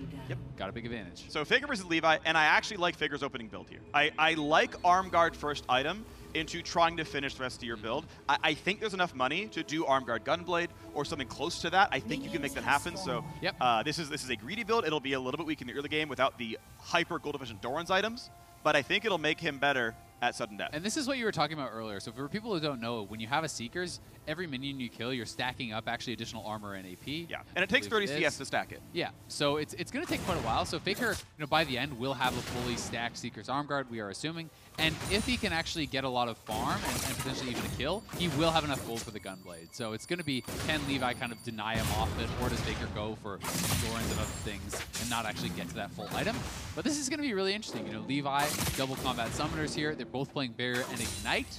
And it's going to be up to him largely, I think, to kind of press his advantage in the early game, because I think it's going to become incredibly hard to 1v1 FLICKR later on in the game as this marksman into assassin matchup, especially if he gets a Ring of Fire and there's not a lot of area to kite. Yeah, a lot of damage up there. The big thing I'm going to watch for is, can Buster's shot actually force FLICKR far enough back that he has to walk through the ring? But if FLICKR lands a Shuriken, E2 puts you right back in range no matter how far away you went, and that's going to be, I think, a really important sort of part to watch. Early push, of course, is going to Trist. But depending on how well FLICKR plays the matchup, you don't always have a ton of pressure. Goes into stealth, lands a bunch of the attacks here. And you can see that, only 2 charge E doesn't do all that much damage, and FLICKR is pretty healthy. And there's no snowball to reveal, so there's no actual way for Levi to fully reveal FLICKR. Yes, you can hit him with some sort of AoE damage from Explosive Shot or your W to actually see where he is, but you can't target him, right? And that was such a big difference maker in the last one for Yankos, having that snowball in the final all-in to actually reveal. And this is an early Ignite here, plus explosive shot there from Levi. I actually like it because you have to remember how low the cooldown is. Yes. So if you can actually force a pretty bad recall or a barrier as he did in this case, and that can be worthwhile, right? You know, very likely Ignite will be back up before they actually go for any sort of a fight again. Yeah, it's a roughly a minute for the cooldowns here. It's basically the same as your old cooldown. Just something that this is something that a lot of top laners do. This, especially when Shiv top was popular, you would just ult as soon as you had it, just like force a fight, force your health bar down, and then just TP back to lane. And Levi should get at least one plate here. So he pushed FLICKR back to base. He gets a plate. FLICKR is going to miss the cannon, which is actually... Gets the cannon, barely. Though. I thought that was going to die to the previous turret shot. It lived with a couple health. So that is actually really big because the cannons were so much gold in this mode. But still, I think a really well-played early couple levels and nice trade there for Levi. He's going towards the Hex Shrinker. I think that's the right choice. FLICKR picks up boots as well as the Amp Tome. So the fact that he has boots as well as are available outside of that, he's going to need a lot of gold to complete the Seekers, plus Gunblade combo. So we'll see if he can farm well enough or even get some plates or a kill to make sure he gets there before Ring of Fire. Could be tough. Yeah, it will be interesting if he goes for some kind of secondary build instead, if it is a bit too expensive to get all of them. Trust me, can have really good CS, but as we saw from the beginning of the matchup, you can't get all of them in this matchup. So we'll see what the gold ends up being. That's, I think, a really big part of this mode is kind of identifying what your end game build is going to be. Yeah, and I mean, if you can't get access to plates because of the matchup, and if you can't get an early kill, then you may just not actually get that much gold, right? Because Seekers is 1,100 now, I do believe. Gunblade, I think, is 3,100.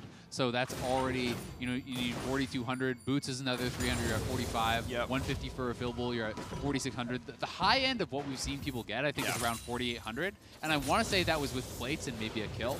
I'm not exactly sure on how their CS was, but that's the high end of gold you can achieve. Yes. Of course, it's FLICKR. He could do it. Yeah. But it's not guaranteed. 3,400 gold earned right now. He's level 8. Again, final death pretty much happens at level 11 or 12 if you got perfect XP. Yeah. So a bit of time to go, but you can see how the build is progressing. He's 2/3 the way to the money needed.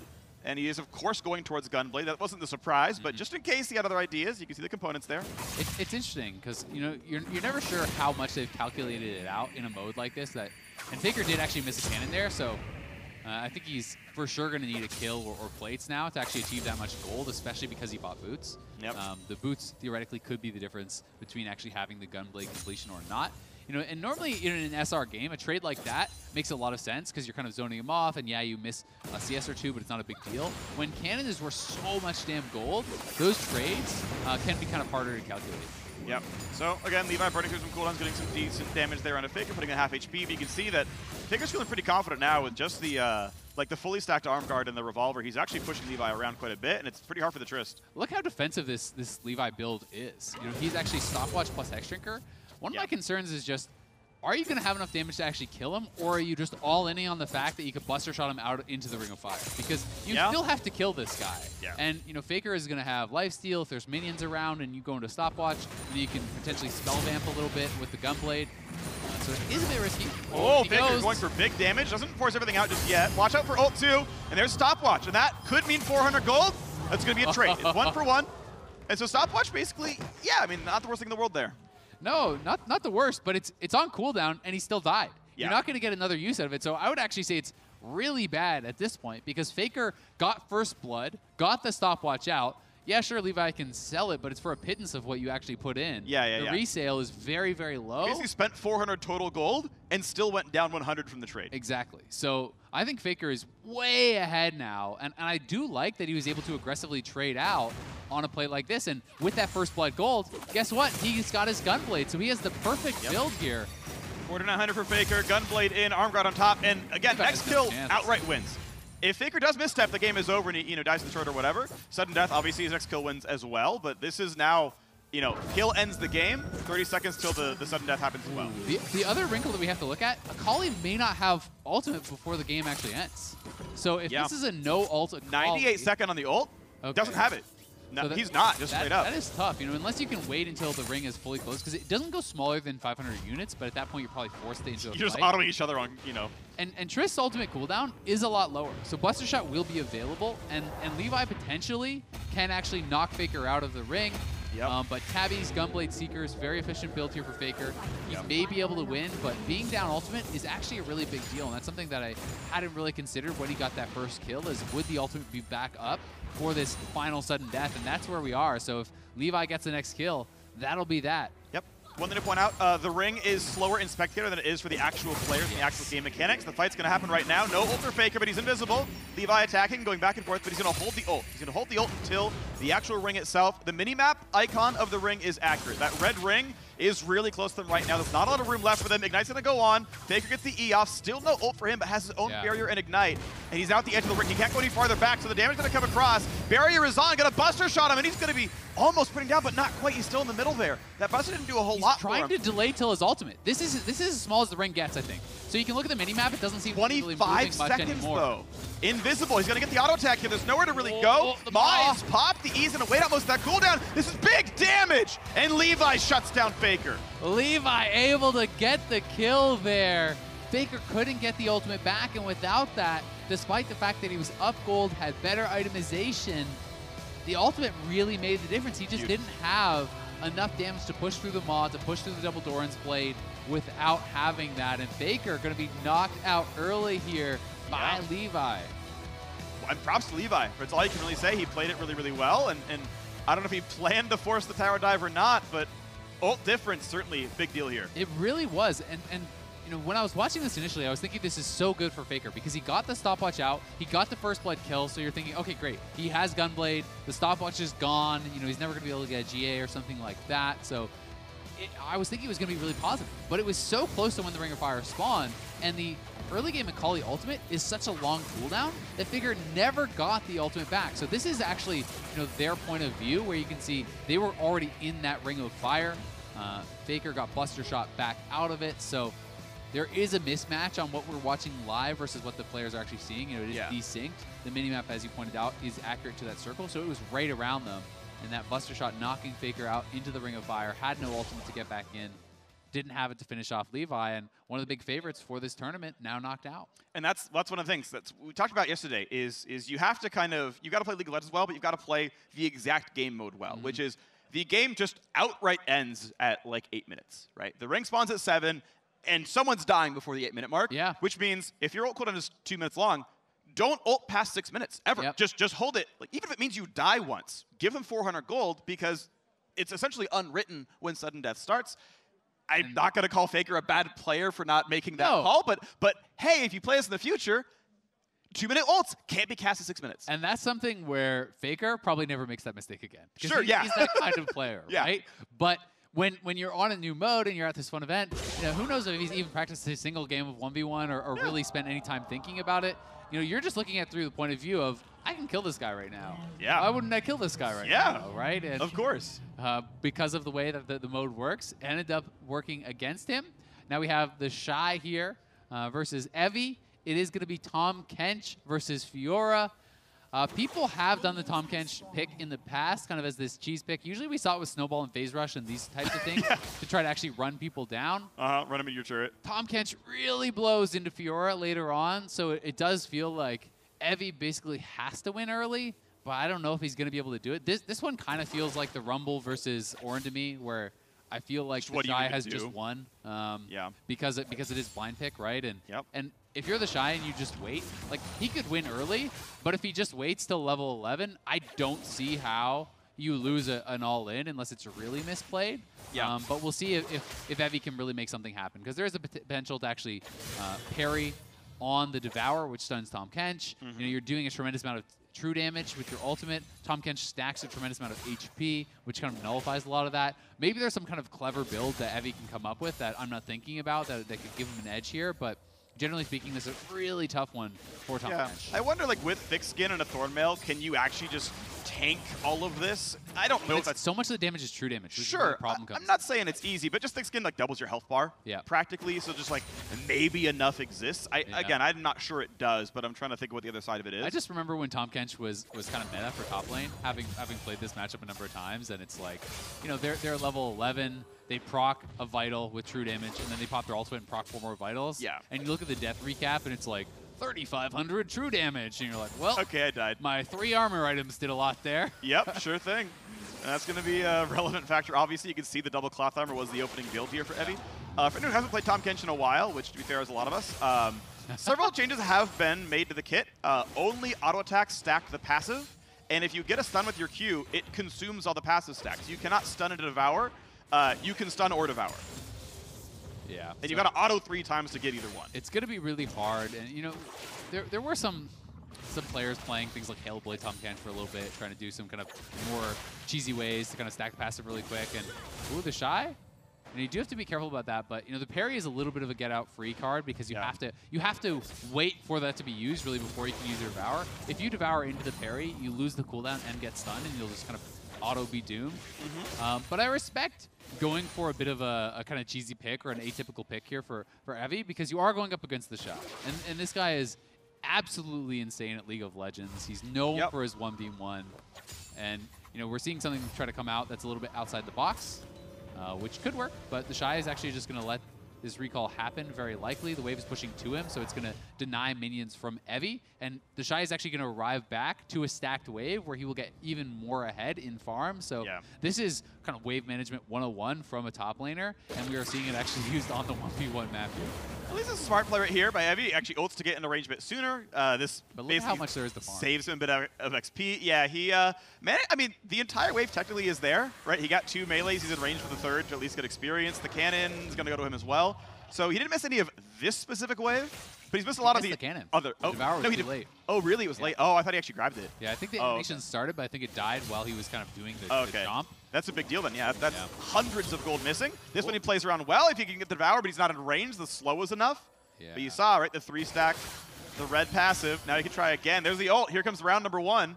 This is smart. You just sit against the wall. Don't allow the Shy to actually proc that last passive, and the Shy is going to have to kind of wait to ult when you're more out in the open because you can just put your back to a wall and deny that ultimate heal from being procced, and you have to hit all 4 vitals to actually get that down or kill the person, which you know isn't going to really happen in this before you need it. But the Shy is going to be able to pick up a lot of this farm. He does actually have Executioners here to help deal with some of the potential thick-skin healing that could come out. But we'll see where he goes. He could go towards like just Ravenous or something along those lines, or even a BT if he wanted. Sure, yeah. All would be pretty good options here. There's a lot of ways you could go with it. I also think you could just go Hex Shrink. Like, so much of Tahm Kench's damage is actually magic with the Devour and the Q and whatnot. Like, I feel like you can't really lose a really long fight, but maybe I'm incorrect in that. And the item completions are pretty efficient, so you could just go full lifesteal item and be happy with that. In my mind, the ideal fight for Fiora is sort of medium duration, right? It's long enough that you get 5 and maybe 6 vitals off, but well, that's kind of what I mean, right? As long as you don't die before that, you really shouldn't ever live. Yeah, I don't think Tahm Kench kills you on any kind of a basic build too heavily. I just, to me, it's like I don't want to sacrifice so much AD that I'm not getting the absurd % health 3 damage, because that has the AD ratio on it. So you want to make sure those vitals are good. And thus far, we are not seeing it actually turn into a Bramble Vest or anything like that. And maybe Evie wants to make sure that the Shy is going to kind of commit to like, oh, he's going Bloodthirster, now I'll get a Bramble Vest or something like that. But Fiora, regardless, has a ton of healing in the kit. You do have double Dorans, you have Vamp, you have all of the healing coming out from the Vital procs here too. Yep. And it is going to be Conqueror, which is even more healing. Becomes very difficult for tanks to kind of deal with the amount of sustain that Fiora just has throughout the kit. Yep. That cannon, by the way, being worth 300 gold means that Evie is down about 1,500. If you're getting, 150-ish from the cannon itself, and then 10% of missing is another 150, it's like, yep, that's how much you're down right now. You can see 3,700 gold onto him. He's, so after the catch-up gold, down around 1K still. Yeah, but yeah, that's kind of how the math works out for you. He shows part of the wave there as well, and we wait to continue as it's... I don't think I'm just going to die really before sudden death here. Yeah. And I mean, if I'm the Shy, why would I fight before sudden death? I think if you're playing to win, the matchup just gets better and better for you as you get higher level. Right? Yeah. This is actually just a matchup that Fiora wants to go later and later and later. So if I'm the Shy, I think I'm just happy to just chill, farm, get a good buy, and look to win 1-1v1. 70 CS recall, and this is the final purchase. One thing I want to bring up is that when you play against Fiora, you want to hide against a wall. Hide against the flame wall. I think it can prevent 4 vitals every time. And keep in mind, like, a vital will spawn on the bottom or left, and then it'll spawn on the top or right. And it'll alternate, which means half those vitals will be essentially untouchable during sudden death if you're holding your back to the ring. If you can outplay Riposte, Devour, Spit Out, That's true. You know, like, there are some elements that will help Evie here. I agree with you that I think it's a Shy favorite. I think there are outplay components. Yeah, I agree with that. I think he's going to have to be pretty clever about it. Neither player ends up, you know, with too crazy of a build. We do have an actually completed item over on the side of Evie. Merc Treads were preferred buy here from the Shy. He doesn't want to get CC'd up. He knows probably if he's going to lose, it is going to be from some sort of CC lock, stunt, and whatnot coming through. Evie wants to get the gray health heal back in. There we go, 76 health per tick, but he's at 2/3, and the Shy's back to full, so that first trade was good. Ring is accurate this time around. That's good. And as he pushes forward, there's not a lot of places to go. He's hugging the left side of the wall. It does block one of the vitals. He's not getting that. Ult is on. Vital 1 is popped. Get ready for the gray health. He puts it in. But look at the health difference. Turn around. Barrier flashing. He's got nowhere to go. The Shy's just going to wait. Oh, there's no way through this. He's just BMing him. Good job, the Shy. Yeah, that damage difference is so absurdly high. I've played tanks in Fiora enough times to just be like, yeah, you know, maybe you can do some stuff, but more often than not, the Fiora just like dives in, parries nothing, and you're like, I could win this, and then he pops the ult, and you're like, I can't win this. I can't win. Never mind, I take it back. Well, goodbye. Thank you for playing, Evie. The Shy has moved on. It's exciting. The funny thing about that is, it takes some confidence. Remember, assuming this is the same way it worked in the practice tournament, this is a blind pick tournament. So he blind picked Fiora. Yeah. I think that's pretty scary when you're potentially going up against some sort of range matchup that could really abuse you early on. You know, if you're going Fiora and, oh God, you're against a Quinn or something, that could be pretty rough. But the Shy able to play it out, able to get some BM in as well. I like how he pressed tab. He still has the scoreboard habit. Yeah. So we rated some BM yesterday. Whippo, I think, was the only one to get on the BM scoreboard. Yeah. You know, he had like above 0. An auto attack cancel. He got like a 3 out of 10 for that. Yeah. What would you rate this? Making your opponent wallow in misery as he waits to die. I actually don't even think it was BM. I think it was actually optimal play because he was 2 stacks in the passive, which means 1 auto into Devour is like the only way you could possibly lose. So he sits in the brush, lets minion aggro whittle the guy down. Yeah. The passive goes back down to 1 stack. He's like, all right, I'll hit you now. So I think he actually played it correct. Yeah, well, he definitely played it correct, but it's just I was even looking at that his part. player cam and he's kind of just smiling while he's sitting in the bush. Yeah, it's just like you've lost and we both know it. Yes, they do. It was beautiful stuff. Anonasik had a great win yesterday. Mickey Skarner, where's Captain Flowers? Oh my God, bring him over here, Flowers. I know you're here today. If you want to hop on by and tell us why this is amazing. Tell us about the butt twist. You know where the caster room is. You know how to get here. Please feel free to show up. We've got a 3rd headset as well. I don't know if it's plugged in, but you can have What mine. if he butt twists Ananasik into the fire? That'd be hype. Captain Flowers would be so happy. That's true. That would be the peak of his life. Well, they're fighting right now. Conqueror, by the way, actually pretty decent on Skarner. He has a lot of AD ratios. You know what's something I didn't initially think about? The Spire is basically going to cover the whole Ring of Fire at the end. Yeah. So if you have lane control. Yeah, so as long as you can actually control the bush, which I think you can, the other guy can't just keep warding it, right? Like, if you're just chilling in the brush, if you don't get slammed before that, then when the Ring of Fire comes out, if you have that, Skarner's so much stronger on a Spire, and you're going to have to fight him on that Spire. And now he's got it. Now he's a real champion. This is going to be a really good fight for Skarner, by the way. Gets the stun, ignites on. They're just battling to the death right now. But Skarner, he moves fast. He's got mana. He's got damage output, and he's gonna get the fight as well. I never doubted him. Oh my God, that one came down to the very wire. Mickey taken down Anonasik.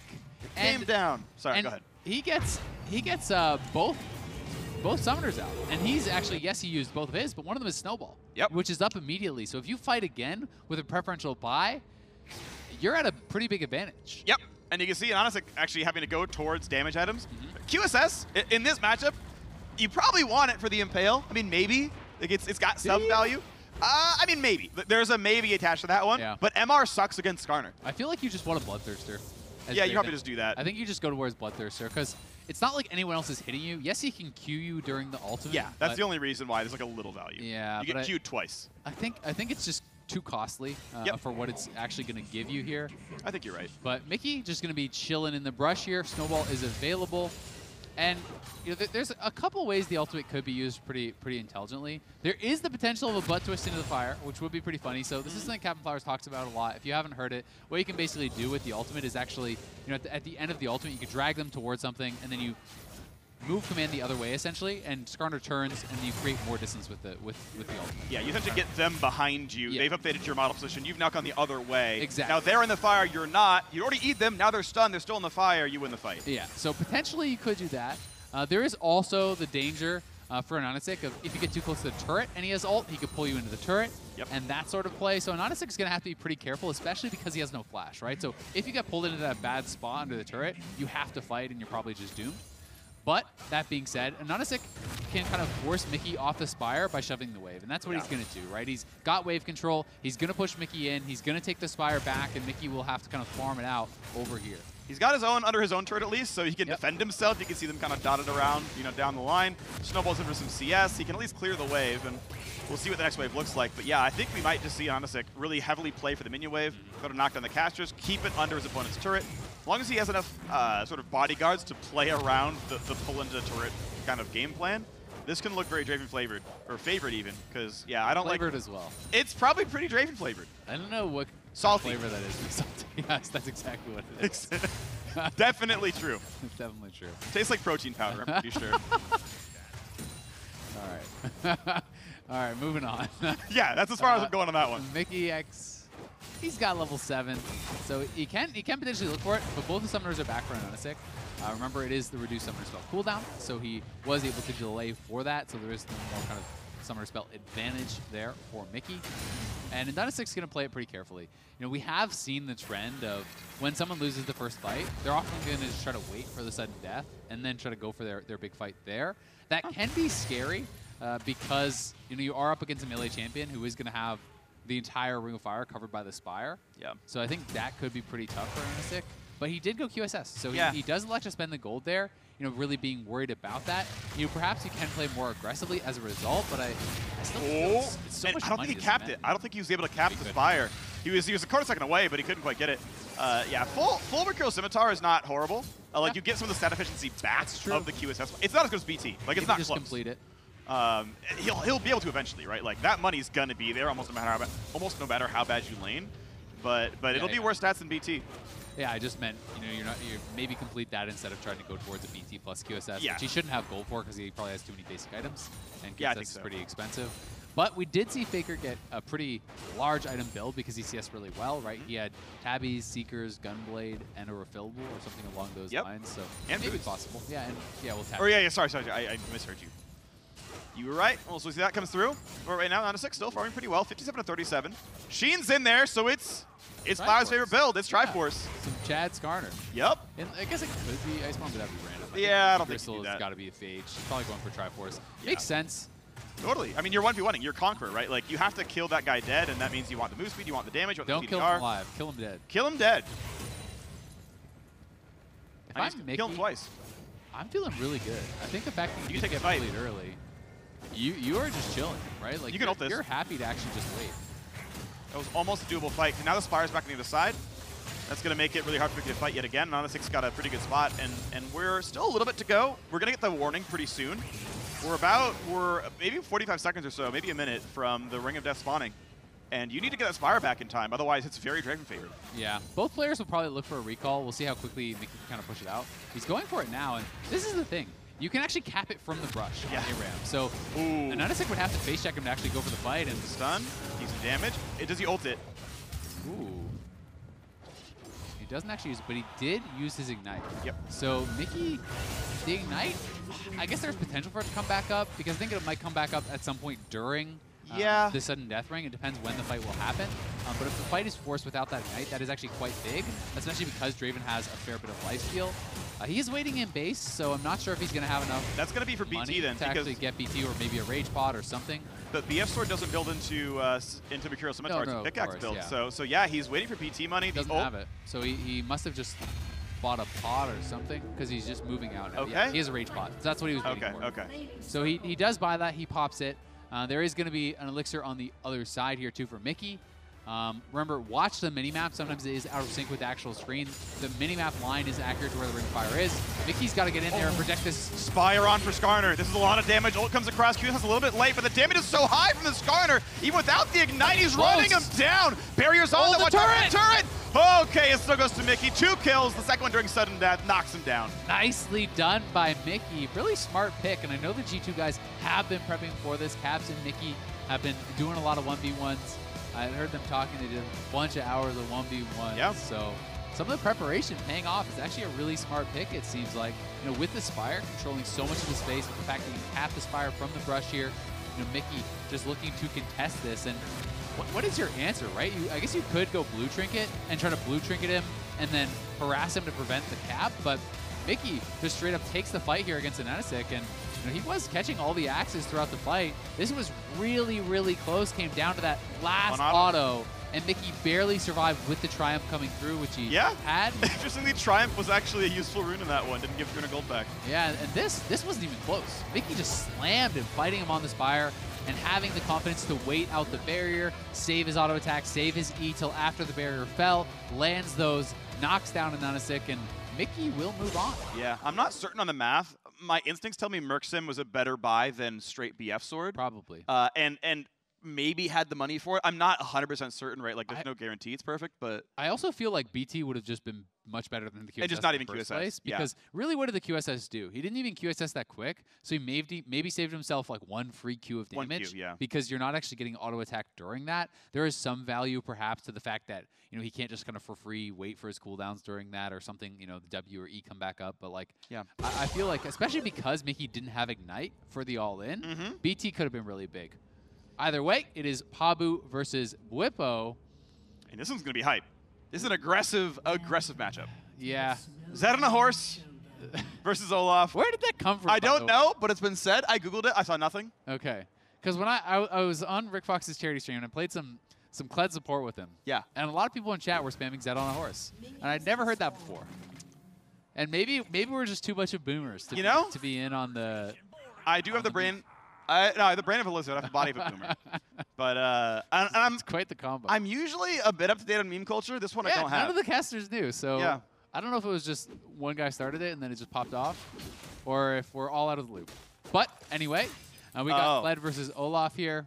I've been informed. Okay. By our boomer producer, Arthur, the mayor, that Rick Fox was calling the champion Zed. Just outright, just mispronouncing the name. And they're like, well, it's Zed on a horse then. Okay. I like it. Yeah, I dig it. Thanks, Rick. All right. So that is where that started. Makes a lot of sense now. So this one I think is going to be pretty tough for Pabu. I think this is actually a really, really difficult matchup for Kled. We'll see how he can actually play it out. Most Kled matchups depend on, can you actually live long enough to get the remount, right? And Olaf is someone that has a pretty high amount of burst. So if you actually have your Q and E, then there's a good chance that Bwipo can actually burst him down before the remount comes out, and then Kled really just can't win. I think also with Flash and Snowball, I can't say I really understand that pick unless it was against a range matchup, because at the end of the day, you're both just going to be meleeing each other here, right? Yep. And Olaf has Barrier Ignite. You have Flash and Snowball. I honestly just can't see how Kled wins this. Yeah, Barrier's really good during the dismount because you have enough. You get like the extra 2 autos, the extra time to get the damage across to come back up.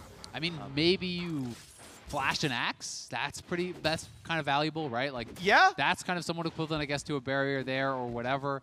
The Snowball is going to help you to kind of like close the gap maybe, but I mean, Olaf wants to be melee range too, so I'm not really seeing the Snowball, unless you can use the Snowball to also dodge an axe, because there is a timing window where you can reactivate and dodge skill shots. So there's potential for outplay, and that's like always what it is when you have Flash versus Barrier and these types of things, is you have to use it really cleverly, you have to use it really well. You go forward, when the axe is like that, he can't put the second axe down, you put the chain down, you get dismounted, but now the Ignite is on, but there's no barrier for Pabu, he's running out the remount! In time, no, it's not! First Blood already comes through. That would look different with Barrier.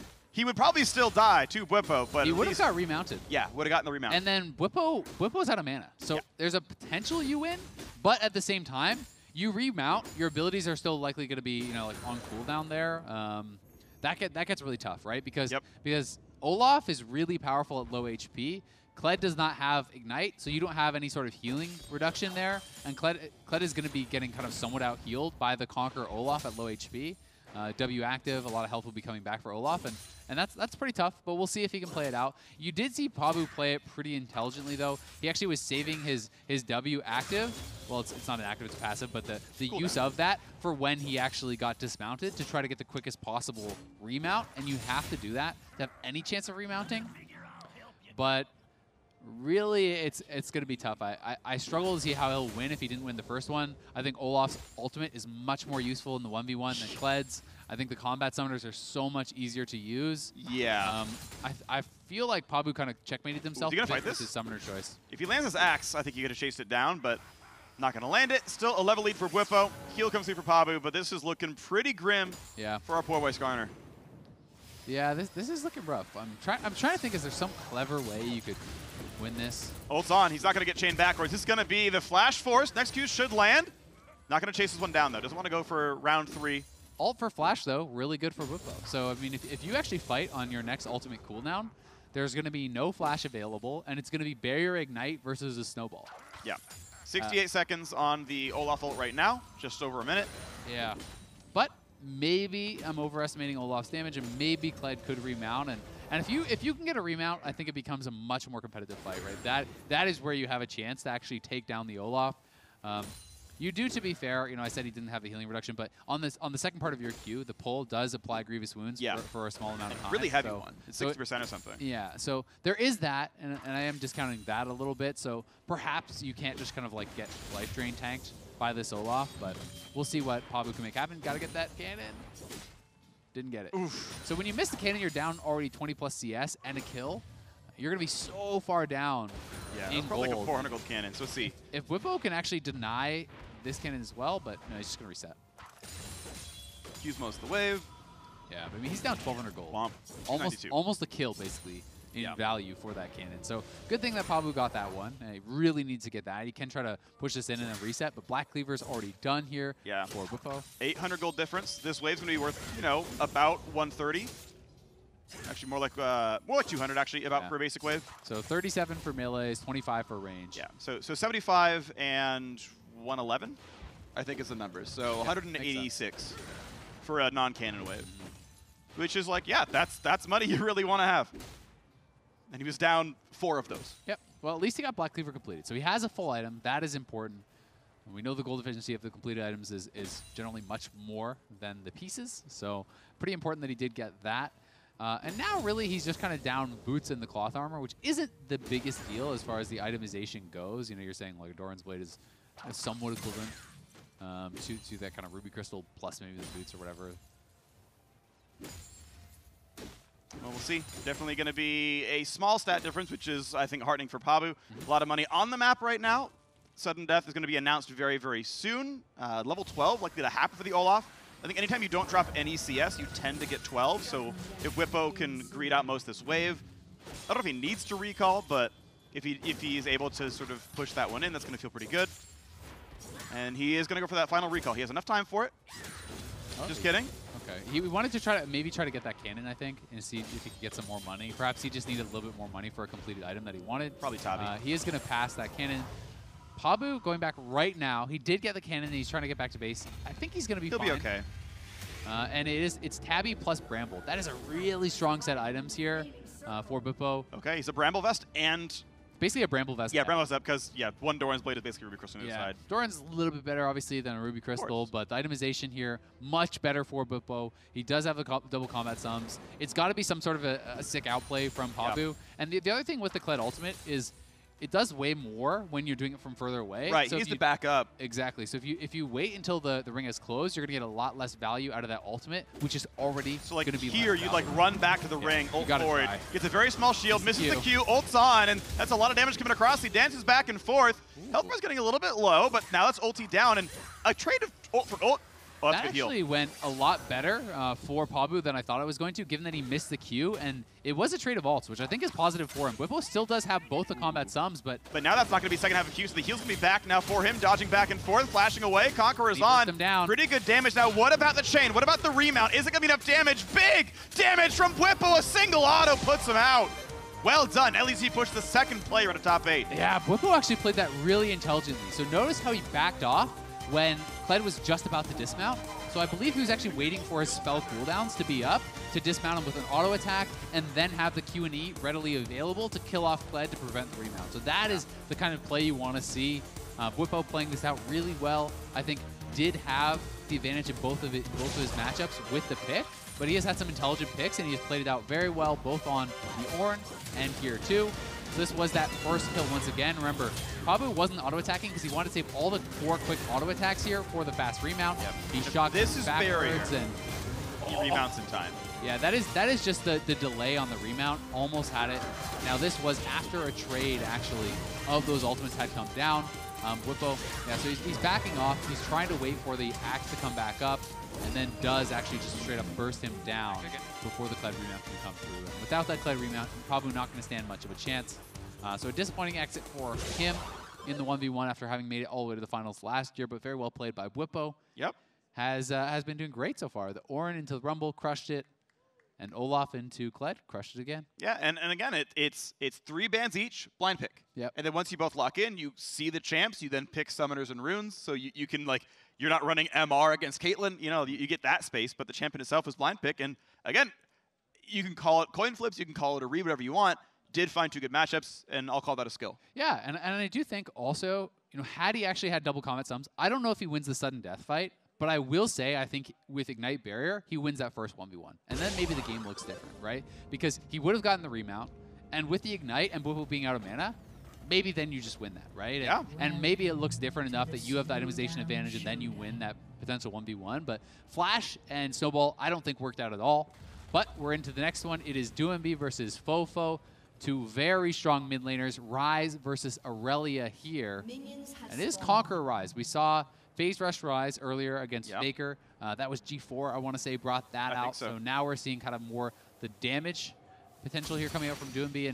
And I think it's going to be another Frozen Heart Ryze. This is something that, you know, I talked about before because I'd actually played against this when we did the playtest. And it is a lot of damage coming out just from the flat mana that you have actually on Frozen Heart for Ryze. And Ryze, while it's not the strongest champion in the really early game, you get levels, you get those rank ups in your spells, and you know, by the time the 1v1 happens, you are really strong.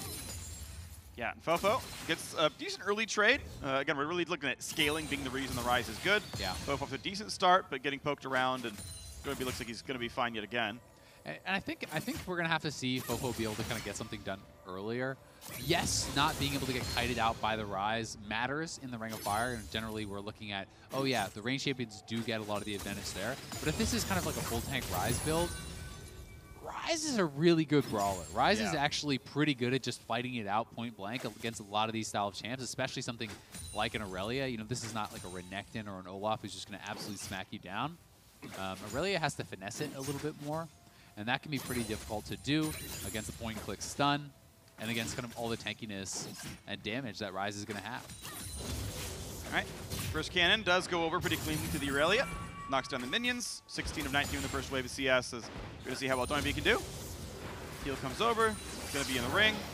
And doesn't yet land the auto. Also worth mentioning, Ryze, very much a signature pick here for Doumbé, right? Yeah. This is one of his picks that he kind of got famous with. He was one of the guys who I think really popularized the Righteous Glory, as well as kind of the Rylai's style build. He had done that quite a bit in the LPL and pro play. Known for some of his kind of dark nectology, his atypical builds and atypical picks with the Nautilus AP mid, the Malphite and Kled and various things like that. So I've been pretty excited to watch him in the 1v1 and see kind of what clever strategies he can come up with. Definitely a strong performer. We'll see what this one looks like now. He's going to shove the wave. He was taking a while at the beginning, but now he's actually putting all the cooldowns in, shoves the wave out. He's okay, that's enough time for me. I want to push the next wave. Now I'm going to reset. So kind of planning his recall timings. Gets matched pretty easily by the Aurelia, spams her cooldowns, and they'll only be like 3 seconds apart. Yeah, the wave is in parity in the middle, too, so neither side is going to really kind of get much of a disadvantage there. And equal CS. So it's thank you for the zoom in. Oh, the mid, oh, went down. Melee minions dropping left and right. Caspian drops on the right side as well. Looks like blue team is winning the minion fight right now, but the melee minion in the 1v3 getting focus fired, and that was going to drop, and it doesn't knock down the back half minion. The caster staying alive. Oh, and Doumbé misses the CS. It's a tragedy. He's going for the full take Ryze. I'm just going to breeze on past that. So that's going to be Frozen Heart. plus tabbies here. This is that full tank style build. He could even go to Bramble if he wants. There's not that much healing that's going to be coming out of Aurelia. Yes, there is some in the kit, but this is not even a Conquer Aurelia. It is PTA, so PTA, I think, generally less effective in kind of the really long extended fights. It's more about that initial burst style of play. And yeah, Dombey does go towards the Bramble. So will it be a completed Frozen Heart? I think that's going to be the build path. I think it's just going to be purely full tank and look to kind of scrap it out once it comes down to it. I actually wonder if Frozen Heart Glacial is actually the optimal build. Again, he has mana ratios and it's 10 more CDR. Yeah. I'm not sure that's true, but it's a build that you would otherwise never see, but the builds cap out at 5K, so you don't need it to be another item. Yeah, it's true, right? Bramble, I don't think Bramble is getting a tremendous amount of value here. It does have on-hit damage, which scales on armors, like there is some direct value, like even just beyond the healing reduction. Ooh, maybe he's not even going for that. Maybe he's going to go towards something else now. Huh. It could be going towards like a Lost Chapter or something, but he has double mana crystal, so maybe he's going Iceborne. I mean, there is still an extra mana crystal. There's nothing that needs a double mana crystal. Yeah. But like, maybe he's going to go Iceborne or something, build one of those into a Sheen. I'm curious to see what it is. I'm excited either way. Because he would have got double cloth armor, obviously, if he wanted to right. that Frozen Heart. And if you're, okay, another trade coming in right now, though. Good route, walks back, stays alive, gets the move speed. Now right back in is the Aurelia, and Dombey pretty low, and Fofo never goes for the ult engage, right? Doesn't press R into Q, and there's no flash, there's no way to dodge that. That would have hit, but he didn't go for the play. That felt like a pretty big game of chicken. Both sides trying to hold onto their cooldowns. You know, it felt like Fofo was trying to get out a barrier, trying to get out some sort of reaction, and I think Dombey just wasn't willing to actually blow a cooldown until Fofo used one of his, right? Had the ultimate come down, I think we would have seen a barrier reaction. But both sides holding on to those cooldowns, and as a result, we are going to just be sitting at parity here. Yep.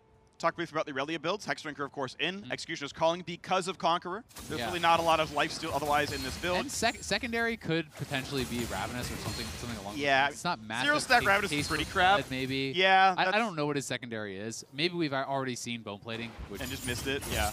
Which I haven't really been thinking about. I would expect either way, that. I think it's not a bad buy. Having the Merc Treads for the tenacity there makes quite a bit of sense, as you don't want to be getting locked down by the Rise. But with this type of a build, you're not actually going to complete a full item. So I would actually expect Sorcerer Secondary for Transcendence and... So it is Lost Chapter. Okay. So he's going to have Lost Chapter. He's not going to complete an item then. It's just going to be kind of these pieces of items that are pretty strong. Unless he can get Sheen done. I also think he had to sell his refillable, because he was sitting on a refillable before. I think so. Yeah. I mean, you can get Sheen done, but like, you're not going to complete the full Iceborne. Yeah, so you're not going to have a fully completed item. He has components only. Yeah. Okay, so that's going to be the build. We're going to see similar stuff. Jorum's Fist, again, I want to point out, these stacked items are coming in late. Jorum's Fist is not going to have the full 150 bonus HP on it because it was bought late in the build. That is still an improvement point these players can make, is why the stacking items early. Yeah. Shout out FLICKR. FLICKR with the big brain, no surprise. Yep. Lost anyway. That's true. Big brain answered by the small brain of wasting the ult. Sometimes unlucky. Our brain works against us. Unlucky. It happens once in a while. You think you're brilliant, but you're actually not. So he adds a Ruby Crystal. Dombey's ready to go onto this one. Has some extra HP on the top of it. Final builds are in. And neither side building an Elixir. That's another thing that we've seen some people adapting to, and I think the Elixirs are really smart. You know, if you can actually afford that, it's a lot of power there, and that ring is closing in, as you said.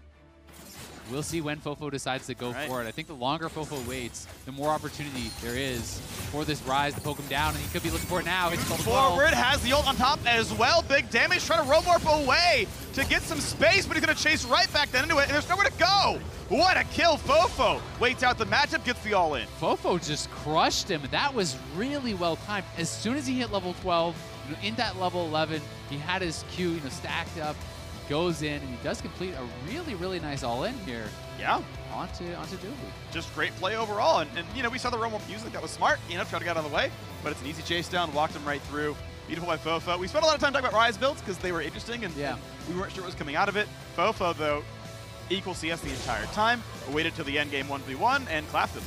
Yep, he has the E landed. This is level 12. This combo is very, very well done. Gets the double Q reset with the E stun and then the ult. Notice how when the ult is channeled, he actually saved the activation of his Q till after DoMB went through because he wanted to use the Q as a gap closer there and not just spam it out and then not be able to get back on top of the rise. This is honestly perfect. You know, he got 3 Q resets. First one with the stun, second one with the ult here, third one with the kill after the barrier. That again, he saves to burst him down. That was perfect from Fofo. Yeah, really, really keen play.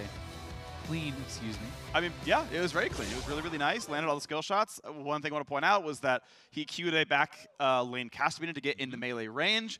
Never had to burn his Q to gap close without the reset being available, so really liked it a lot. Perfect stuff. And now we are going to be moving on to Caps versus Closer, who did take down Sneaky yesterday. And who did Caps play? I'm trying to think. Caps played against, I want to say, Chippies. Probably. It was the Heimerdinger versus Poppy. Oh, yeah, that was not a close I think it was matchup. Chippies. Yeah, I think you're absolutely right. That was the only turret play victory we saw, the turret kill victory, right? We saw that Heimerdinger come down, and he was able to actually just knock down the turret. This is going to be Darius versus Renekton. A lot of Darius has been coming through. We've seen a handful of games of Renekton. Double rejuve beat. That is something that I have seen from some of the kind of really big Darius players, even on Summoner's Rift. BMD, who is actually at Scouting Grounds recently. That's a build I've seen him do a lot. Triple rejuve beat start, even on SR. And Caps going to be coming out in this matchup. And again, so much of it is in the all-in about can you hit the outside of the Q. I know I've talked about that a lot with Darius, but really it is the most important thing, being able to actually make sure you hit the outside edge so you get the stack, you get the additional damage. Q missed though, which means it's time for Renekton to go in, gets the Conqueror stacked up all the way, big damage here.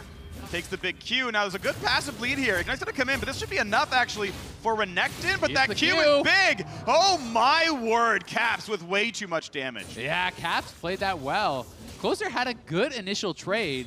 As soon as the Q got used, he goes in for it, but you're allowing Darius to get a 5-stack. And then when Caps gets that 5-stack, has the barrier still available, he hits the outside edge of the Q, heals back up. It's an incredible amount of damage, and Darius gets so much AD and also the true damage dot when you are at that 5-stack. So it's really hard to beat Darius in a fight where he gets to 5 stacks.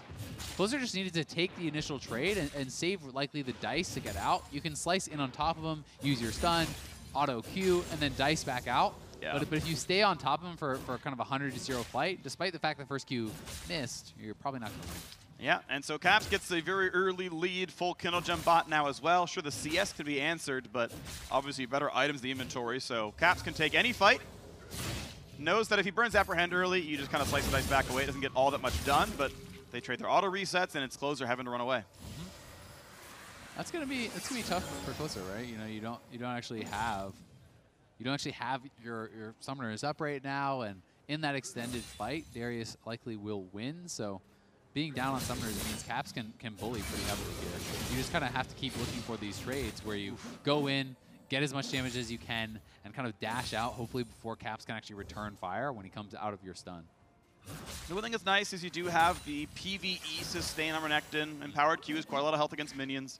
Obviously a lot more against champions, but that's just kind of what it is. Ooh, 6. Yep. And that means you have to respect that up until this comes through. Now, in general, the amount of damage dealt by Darius ult is higher than the amount of health gained by Renekton ult. So you have to basically say, okay, well, in terms of health versus health, that's better. Then the burn and the Fury generation, you hope can make up the difference, and it's not always going to do that. So I think Shojin is available on this map, and I had heard some players talking about building it on this map. So if Shojin is in there, it would be interesting to see if Closer wants to go towards that, because that can really help you a lot in the all-ins, getting potential stun resets. Yeah. Not sure if he's going to elect to go towards it, and he hasn't been getting too much CS. He's kind of just getting zoned off the wave now, and Caps is looking like he's sitting in a pretty dominating position because, you know, if Renekton is quite a bit behind, you're not going to have a lot of a chance to actually burst down the Darius, and I think Caps can afford to go a fairly defensive build to just survive till you get that 5-stack and make sure you're getting that true damage done. Decent damage in, and again, it's Q into jump away and not get hit by the Darius axe. It's very one-sided here, 30-15 in the CS mark right now.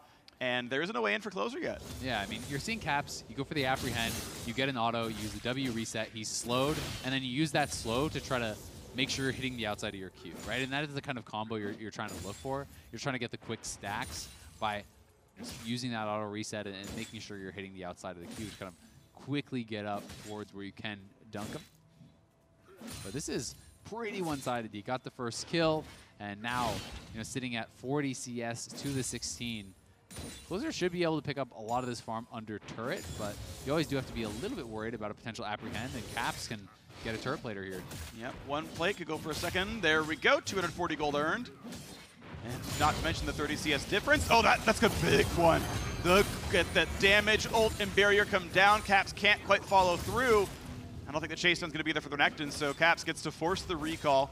Most of that CS is not answered. It's going to be close to 50 CS to 23. Yeah, Caps goes for the early dunk there, thinking he might have had enough damage, but the ultimate from Closer plus the barrier does help him survive through the ignite as well as that bleed. And the pre-fully stacked dunk really doesn't do that much damage. No. It's so much less. So he was able to survive, but that's a close one. And it is now full Black Cleaver to just pieces here from Closer. He is so far behind. Yeah, it's Caps, really rough. Caps feeling like he's just in full control off of kind of that misplay at the start from Closer. It's a 2,000 gold lead. Like, you start with 1,350, yeah. So he's earned 3K to earning 1,500. He's actually doubled the income of the guy. Yeah, that's tough. Maybe you can catch up a little bit, picking up some of these cannons, but... Sure. Again, big damage coming across, and it's just very easy. Gets the hit. There's the pullback in. This could be enough damage. Oh, he doesn't have dunk, but the bleed. That's going to be enough with the Q. There's the kill. Caps taking names. Yeah, Caps just destroyed that 1v1. That is 2 back-to-back dominant performances from him, playing this out very, very well, punishing so heavily on a mistake from Closer. You could tell, not as comfortable in these types of matchups. Of course, he is a jungler. He's going up against Caps. A G2 member, which means he plays everything. Exactly. You have to play it all to be able to be on that squad. And this was the initial fight. And the start of the trade was great from Closer, but as we saw in the last all-in, again, he kind of stays a little bit too long, right? Yeah. And you're kind of getting baited. You're feeling like, oh, I'm winning this. But the fact is, if Darius is going to get to 5 stacks, the fight turns so heavily. And when Caps is able to hit 5 stacks and then the outside of the Q turnaround there is so big. And again, Closer is looking for these sorts of trades, and when he doesn't use the dice and slice to actually get out, you've got to actually use one of them to go in and get the reset when you're hitting Darius, stun, get your auto trade out, and then use the second activation to get out before the apprehend can grab you. And that is the sort of play you're looking for, where you're trying to get these quick trades, rot down Darius a little bit, and then potentially go for an all-in. But he's overstaying a bit, greeding out for a bit more damage, and Darius hits 5 stacks, and it's going to punish that every time. Well done by him. So now we get a battle of the AD carries. So the bot laners is Uzi versus Bang. And, I mean, 2 years ago, these were, like, the 2 players on the top of their roles in the world. Undisputed, right? It was Uzi and Bang.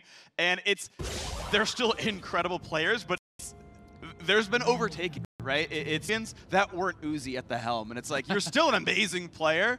But like as the league moves on and as players get better. They did win MSI. Yeah, I mean, again, incredible players. Bang's got 2 world championships still. Like, you can't discount that stuff. We actually but it's interesting to note. Yeah, it is. We talked about this a little bit yesterday, kind of in the caster room. And Bang is probably, if you're just looking at straight up achievements, still probably the most successful AD carry of all time. Yes. Right? The LCK championships, I believe he won MSI, he won 2 world championships. And then Uzi on the other side is the guy that most people would look at as the highest level performance of all time. Maybe the best AD carry of all time. Exactly, right? Yeah. Doesn't have as many achievements, but when you look at his individual performances over the years, he's been so incredibly dominant, so famous for his laning phase. People always giving credit to how difficult it is to actually play against this guy in lane. And we are getting to see Varus, which was a real popular pick in the previous format, because Varus could have pressure, could CS well, could pressure the turret. Yep. And, I'll be interested to see how Uzi can actually play this out. I don't know how comfortable Bang is on the Yasuo, but Yasuo bot is not something that is that rare these days, so I would assume Bang has a fair bit of comfort on the pick. And, if it goes later on, I think it's going to be pretty damn hard for Uzi, in a full-on all-in, in a small space where you also have to deal with win wall. But that being said, Uzi is so great at punishing, so maybe he can create enough of an advantage or just close out the game before it even gets there. The one nice thing for Varus is the Q is so fast that you can usually get it out before your opponent, no matter how good you are, can win wall on reflex. Yeah. So there's, the E can be done, the R can be done. Like, that's not that hard to do when you're a player of Bang's level. But the actual piercing arrow, you can actually land that fairly reliably in short range fights. Yeah, that is very true. But even just when players are kind of almost like self-win-walling and playing back and forth through it, that can be really, really difficult, you know, as we've all seen those players do in jungle corridors. And the Ring of Fire is kind of creating a pseudo little corridor because you're kind of stuck in this small space where Wind Wall is going to be very, very effective. Bang, though, getting poked down, bullied out, as we are expecting in this range versus melee matchup. And honestly, as we're expecting from Uzi, this guy is just so good at pressing advantages and so good at punishing any little mistake from his opponents in laning phase. Whew. Sadly missed the cannon, but not the end of the world. He's still got way better CS. A lot of that wave's going to get lost. Well, maybe the cannon gets lost. He'll get XP, but probably not gold here. Oh, yeah. Yeah, all right. Oh, they both missed cannon. I wouldn't have blamed him if he flashed for it. I actually think it would have been correct to. As funny as it is, it's like a kill of gold when you're down. Yeah. You know? Like, I would flash for 200 gold every time. yeah, unless you think that Uzi can actually kill you during that kind of disadvantage. I'll bet you Uzi wasn't watching at that point in time. He was like I'm shopping not gonna bet for on that. This is a really good player. I'm just thinking it was as he recalled. You know, there's a chance he's grabbing the cutlass. Uzi sees all. He just has the senses, you know. Exactly. He's got the 5-head. He can, see everything. All right. He's got the map downloaded. You're probably right. Yeah. He just plays so zoomed out that it's just the entire rifted every time. Just has like that a tiny speck on the map. Yeah. Kiting back that's and what forth. players are to him, are just tiny specks. Like, That's they're not even true. humans. It's Uzi and just little little specks. pieces of sand. Yeah. His feet. And they're coarse. They get everywhere. He hates them. All right. Well, we'll see if Uzi can continue to bully this. Working towards the Blade of the Rune King. It is going to be Zerkers as the start for Bang. I do think, going for something like Zerkers plus PD is going to be a pretty damn nice little set of items, and that shouldn't be that hard to get here for Bang as long as he can pick up a decent amount of farm, get most of the cannons. He should be able to work towards that sort of a completed set, which I think is going to be pretty damn effective for a potential all-in 1v1. Definitely agree. I think PD is a really, really good item in this overall map. The shield is just great, right? Yeah. And we all know how much Yasuo loves the stats on that item anyway, so. Yep. I think it's good, by the way, that Varus is not going Rage Blade. This is not the game state where you really get the time to stack it up. I'm glad we haven't seen any of that. We've seen a few marksmen, but none of them have been going for that item, which is good. Little knock-up lands right there. The CS getting a bit closer. Within 10 is not too bad, and the wave's fairly close to equal. I mean, this is something we have also kind of talked about and heard some pros talk about, is the fact that the worst parts of the range versus melee matchups and these marksman matchups is actually the first couple levels, right? And people start at level 3 now, so you're skipping the whole 1 to 3 basically entirely, and there's more experience injected in. So we're a couple minutes in, and it's a level 9 Yasuo, which all of a sudden is very scary. So you don't just get the ability now as Uzi to kind of just step up in his face and auto-attack, right? Yep. Like, he can actually just go in on you and mess you up if you're not careful. And so. Bang has landed like 5 knockups in a row. Like, he's actually landed 5 straight tornadoes. Everyone's aimed at Uzi is hitting. Now, when the all-ins actually happen during the Ring of Fire, he'll probably flash that, but we're going to see, the tornado flash game, right? EQ flash, and Uzi may or may not flash that. Yeah, especially if you're able to kind of do it a little bit tricky. You maybe dash out from the bush with the EQ and then flash it on top of him. Yeah. Those sorts of plays are possible. But Bang looking like he's in a pretty damn good spot now. Blade of the Ring King was completed, so this is a strong point here for Uzi because he didn't go for boots. He's going to have a lot of combat stats right now. We'll see how much gold Bang has in his pocket, if he can get towards that full PD or if it's just going to be pieces. Only 300 gold down now, so honestly not too bad. And when we get a look at that buy, we'll get a better idea of how close. Yep. So full PD, PD Doran. This is great. Bang is honestly in a really strong spot, I think, at this point.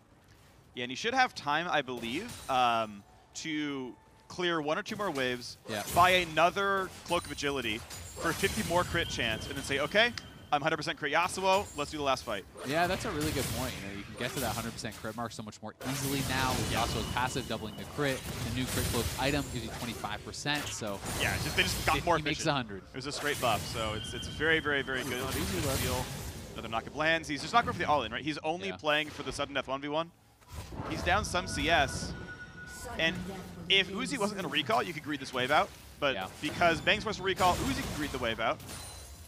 Get a slightly heftier recall. Okay, couldn't afford the cloak, so I like this. Right, get the red elixir. Yeah, if you can't afford the cloak, the red elixir is definitely going to be Uzi should more back. effective. Uzi's going to get a turret play. Is he going to go for 2 and then base? I don't know if he has time to. Bang could potentially stop your recall. Yeah, I think Uzi How much is gold not does getting. Uzi have? 900. Probably a lot. Maybe over 1,000. I feel like you're going to be, your items are so much more efficient on the side of Bang now. Yeah. He did take a bad trade there. He did it for plates when he couldn't recall. It's definitely a misplay. Yeah, because he killed a full wave with a cannon, plus got 2 plates. What if he wins on turret? Recall. Because he's stuck on a turret here and he autos it 18 times. I don't think it's going to happen, but like, what if? Bang will look for the all-in, right? Yeah, like, yeah. There's no way you just let him auto your turret to death. You will 1v1 and lose before that'll happen. Yeah. But wind wall down, tornado down. So this is an opening potentially here. 20 seconds on the wind wall cooldown. So Uzi, if you're going to go for it, you got to go now. There's the ult. He can't get away from it. Look at the damage up, but how do you win this? Uzi waits out the wind wall, lands the point blank ult, doesn't get dodged, and Uzi takes down the Yasuo. Yeah, Bang unable to flash that. The wind wall was down. The tornado was missed. Bang didn't find that opportunity, and despite the fact that Uzi had a lot of gold in his pocket, he finds the way to win it. And Uzi looking good, moving on. I was thinking that could have been pretty Bang favored when we came to the potential 1v1. Yep. He could have found the ult. He had the elixir. He had everything available, good to go. But as soon as that wind wall got used, Uzi knows there's an opening here. So he just walks past the mini wave. Bang tries to step up, but I mean, that is a point blank ultimate, sidesteps the Q, and you just get roasted 100 to 0 pretty much during that ultimate. That was perfectly played by Uzi, and Bang, one small mistake really cost him the entire game here.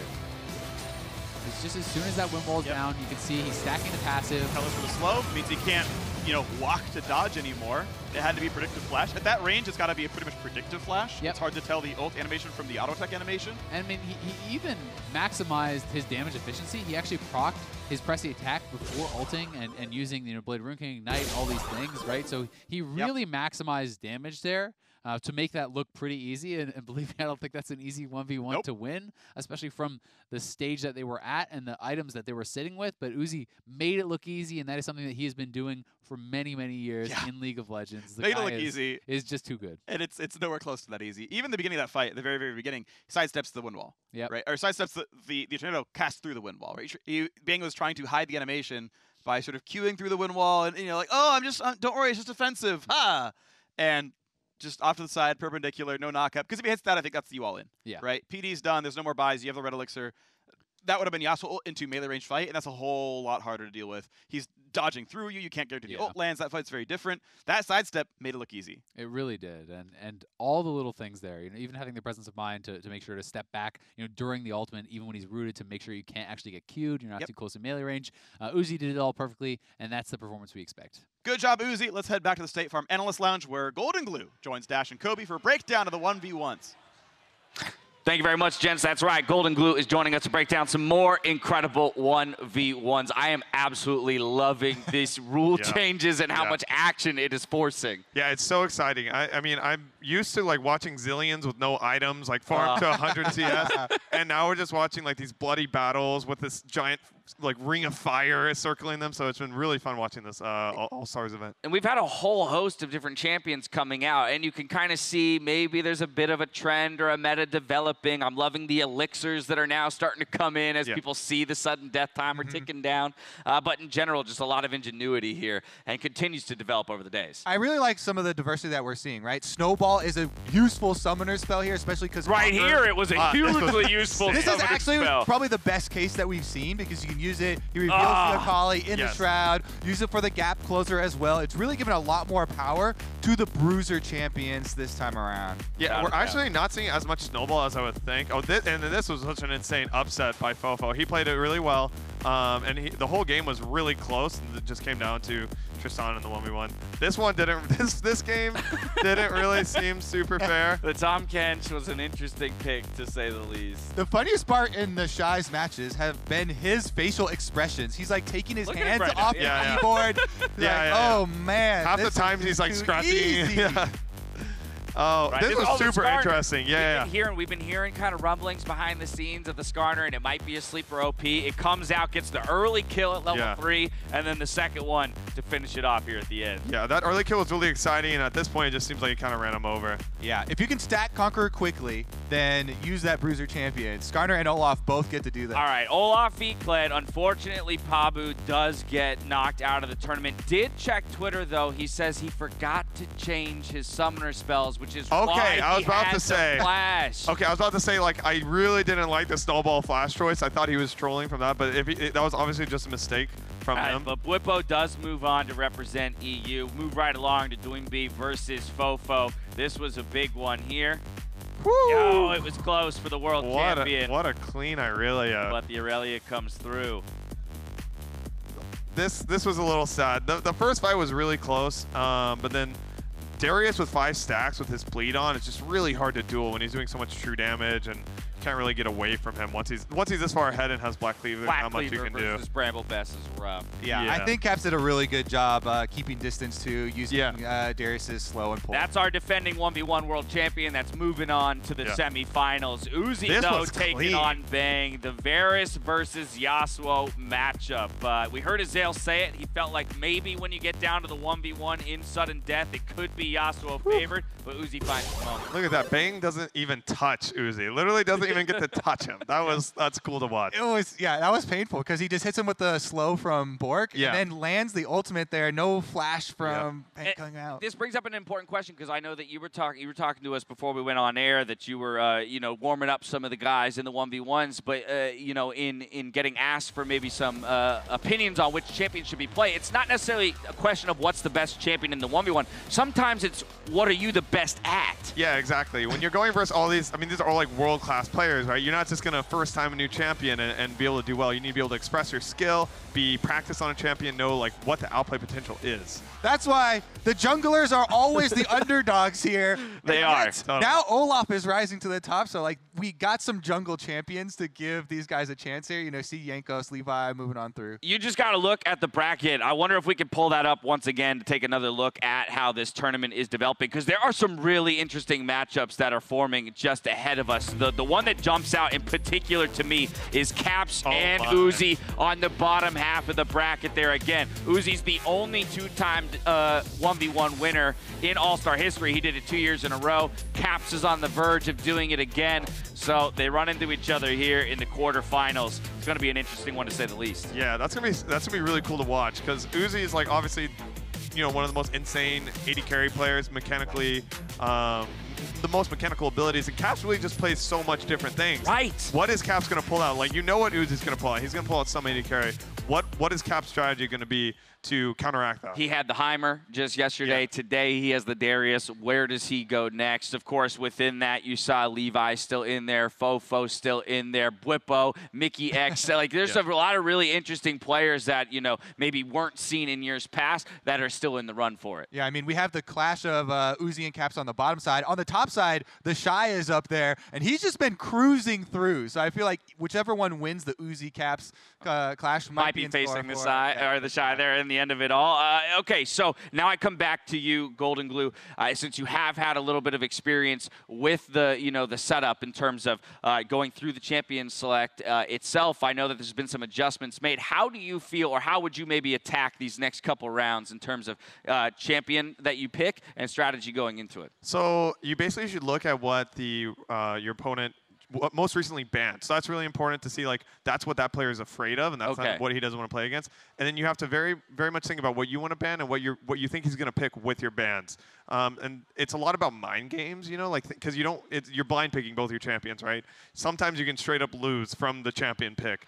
So I'm imagining they're probably going to try to pick something that's safe, something they're comfortable on, and it'll be good versus multiple matchups. But for each player, it's different, right? So Uzi's safeness is an AD carry, right? Where Bwipo, he wants to pick Olaf, he wants to pick some kind of bruiser. Now, there's one pick that we've already seen, but I think both of us are aligned that we'd like to see it again and maybe use to a little bit more success, and that's Poppy. Yes. Yes. I want to see the Poppy. Yes. I want to see someone just get, like, shot out of the ring of fire. That pick only gives you the one moment at the very end, though. But it is the best highlight moment you could absolutely ask for. Golden Glue, thank you so much for helping us out to break down some of these 1v1s. We're going to step away before we jump into our next TFT match, but let's tune into this edition of Mic Check, which recaps the day one action. Take a look. So usually I go lethal tempo on Ivern. Should I not do that this game? Let's do lane caps. All right, great. So if you go Lee, should I go something? What's good with Lee? Oh, Akali. I will go Akali, I think. Oh, Akali's great. So we fight level 1? Hell yeah. They will face it, They are? Oh. Oh, here. Yeah. Oh, wow. Oh, no. No. Help him. Oh, no. Oh. Oh. Caps. Oh my god, Caps, so good. Oh! Good job, man. Good job, guys. You know how I play, man. Never seen me play solo queue before?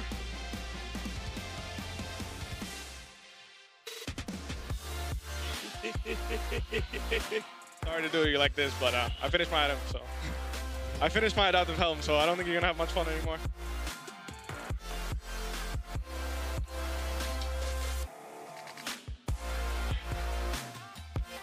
Okay, I didn't see what happened, but by the fan reactions and your reaction, I assume you just used ult, didn't you? Oh, that's not good news, my friend! I kind of want to keep Soraka in over Jonna. Well, Jonna just keeps dying. Becca, as an entertainer, you gotta go 8 out of 9. I'm here for the win, dude. No. You're gonna win, but it's way better to win in style. Sayajana. I have no Becca, style. Sayajana. Trust me. Everyone's gonna remember this as the ultimate BM. Oh god. No, I'm scared, no. Okay, and use your items. Use your items on the side. Yeah. Oh, that flex! What the? That flex! Is this Super Beyond? Okay, you told me to do it. You're gonna win. There's no way you can lose No. Yep, here comes the Skarner, slowly walking up. Sad face. Good Skarner. All right, so usually I go lethal tempo on Ivern. Should I not do that this game? Okay. What is he this? can't- he He's can't a get flash. away. No, let's go. He's dead. He's dead. Let's kill him. He's dead. Give it to me. Give it to me. Nice. Whoa! Hey! Listen, guys. Nice, guys. Good job. Good job. Yeah, kill him too. Kill him. Oh, get him. Good job. Let's go, dude. Good shit. Dude, we got Ocean Dragon, Rengar, Ivern. This is you, Sneaky. It's actually perfect, yeah. The perfect map. This is actually you. I got a really big ult, Okay, let's go. Nice. Let's go, boys. You want to BN them or what? Yeah. Minions though. My turret might kill it. Nexus. One hit. No, let me kill it. Caps control. Caps. Oh, that was GG.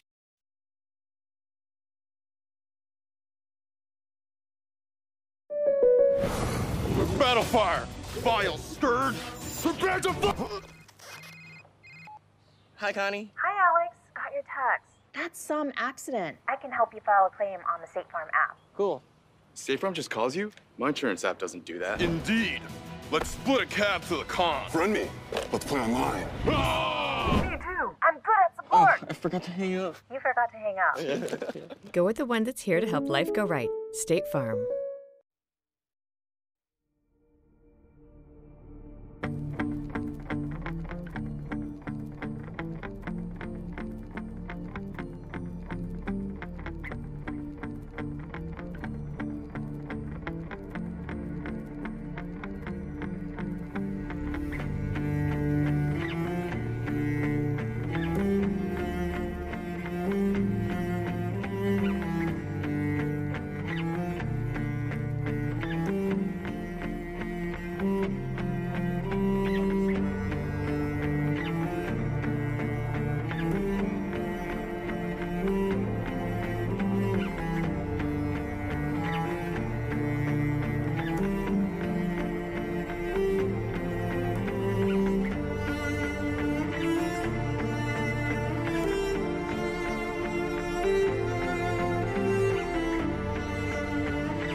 Welcome back to the beautiful esports arena as we jump back into the TFT tournament for the 2019 All-Stars event. I am Kobe, joined by Mark Zimmerman and Joshua Jatleesman. He's a guest, though. I'm a caster. But we are joined by him. Yeah, you have the host, the co-caster, and the guest. Yeah, just want to make sure he's not the same Because level. you've played the least recently. Especially set 2. I and played a lot overall. of set 1. I have to throw you as much under the bus as much as possible. I played a good amount of set 1. If you at home, though, have questions for us about TFT, then hit us up on Twitter at LOL Esports, and we'll see if we can help you in your climb as well. Yeah. Shall we get into the game? I hear some. I have a question. Noises. Not yet. Who is the favorite? Who is the favorite? Yeah. I feel like maybe Hafu. I'm not familiar with all the Eastern players. Like I know J-Shred actually is pretty good as well. All right, so that was just a shot in the dark. Yeah. I was just saying. First question, swing and a miss. I know 4 of the names. Okay, we got an Inferno map here for the extra attack speed. I like it. Looking at Hafu herself, she's got the Brawler's Glove. Thief's Glove and Frozen Gauntlet are probably the 2 best items out of that. So what's the format of the Legends tournament then? So these are the Legends. These are all Challenger. Yeah, there were 8 players. different challengers that played yesterday. Becca won that one. These are more challengers. What does that mean? These are more challengers. What does winning do for you? Not as much. You just need to make top 4. Okay. And the top 4 from that group and the top 4 and from then this the group. top 4 go to the finals, and that's what matters the most. Yes. So winning actually gives nothing more than 4th place. For the purpose of this, like aside Yeah, from way to hype it up, Jat. Nice. Thank you. Well, no, it means to draw attention towards the top 4. Yeah. I feel like that should change your strategy a little bit. Well, yeah, so... Because you should play differently if you're going for top 4s versus if you're trying to win. There's different formats for a lot of TFT tournaments. So, like the Rise of the Elements Invitational, the last day really heavily prioritized first places. You saw people go for more volatile hyper roll strategies. This is one where top 4 is the most important. So things like Ocean Mage and some of the more consistent ones should definitely be a priority. Yeah, so the good early game starts that we should be looking for. It's Woodland Druid and Ocean Mages. What else is there? Predators are super contested as well. Usually, in the TFT lobbies, at least the higher rated ones, you'll have at least 2 people typing me pred after the first few rounds. Really? Whoever got some Predator. So there's like cooperative Predator It's a taking. joke. It's a meme. Oh, it actually is a meme. Yeah, because so many people do them early. Well, and you're trying to scare people off. And there's actually some variations on Predator. Like you can hyper roll early before you level up to 5. And Try what 3-star. round is the best round to hyper roll if you're going before Krugs, so you don't spend any money on leveling up. Well, it's 3 ones. It's the one right after Yeah. Krugs. Yeah, right. Because they've added a lot to the UI since like early set 1, where I feel like most people were jumping into TFT. So like now we're on round 1-4. But you also don't have to hyper roll them. You Yeah. go later and you can transition into poison stuff. Most people have been focusing on just getting your right items for stuff like Singed and Zed. All right, so this is looking like some pieces for the Woodlands Assassins. Yeah, off you have to the a pretty good options. start. This is actually even better start. I like having the oh, I thought that was a 2-star LeBlanc. Excuse me, it's not. And the reason why Woodland Druids is such a good start is because the region that you get for them is insane early. It's flat, so it doesn't scale very well. Yeah. But early on, it's incredibly powerful. Plus, obviously, you get the duplicate champion if you get the full 3. And they have a lot of defensive things built in. Maokai's passive, when he auto attacks after spellcast heals, Ivern gives the shield, and so if you don't have like the DPS check to actually punch through and finish something off, they'll usually whittle you down. In this instance, though, having a 2-star Diana is plenty to actually get some kills. What's the meta in terms of sitting on 10 gold early versus having a full bench? Because I see a lot of full benches here with not many people trying to get early econ. So I would say the higher skill, the more open you should leave yourself. You have a lot of players. Even if it means you get less money. Yeah, you buy a whole bunch of stuff. As you can see, you get a big board here so that you have more options. Because the damage early doesn't mean that much. A little bit of damage early, you don't take that much. Plus, you can just have earlier carousel picks for items. And pretty much everybody will be able to scale decently. But having those options is way more important. Scar's got a lot of money. He's got a lot of money. He's been in a bit of an awkward spot. Yeah. He's kind of got Woodland Druid, but then he's also got a 2-star Nasus. I mean, you say awkward. I feel like that's not awkward at all because the more 2-stars, the better. Man, it's so awkward how rich I am. Exactly. It's a first world problem. Like, oh, I got all these random 2-stars. Well, I have a bunch of 2-stars. I just mean that what's the likelihood it actually ends up getting play in? Having a Light Warden.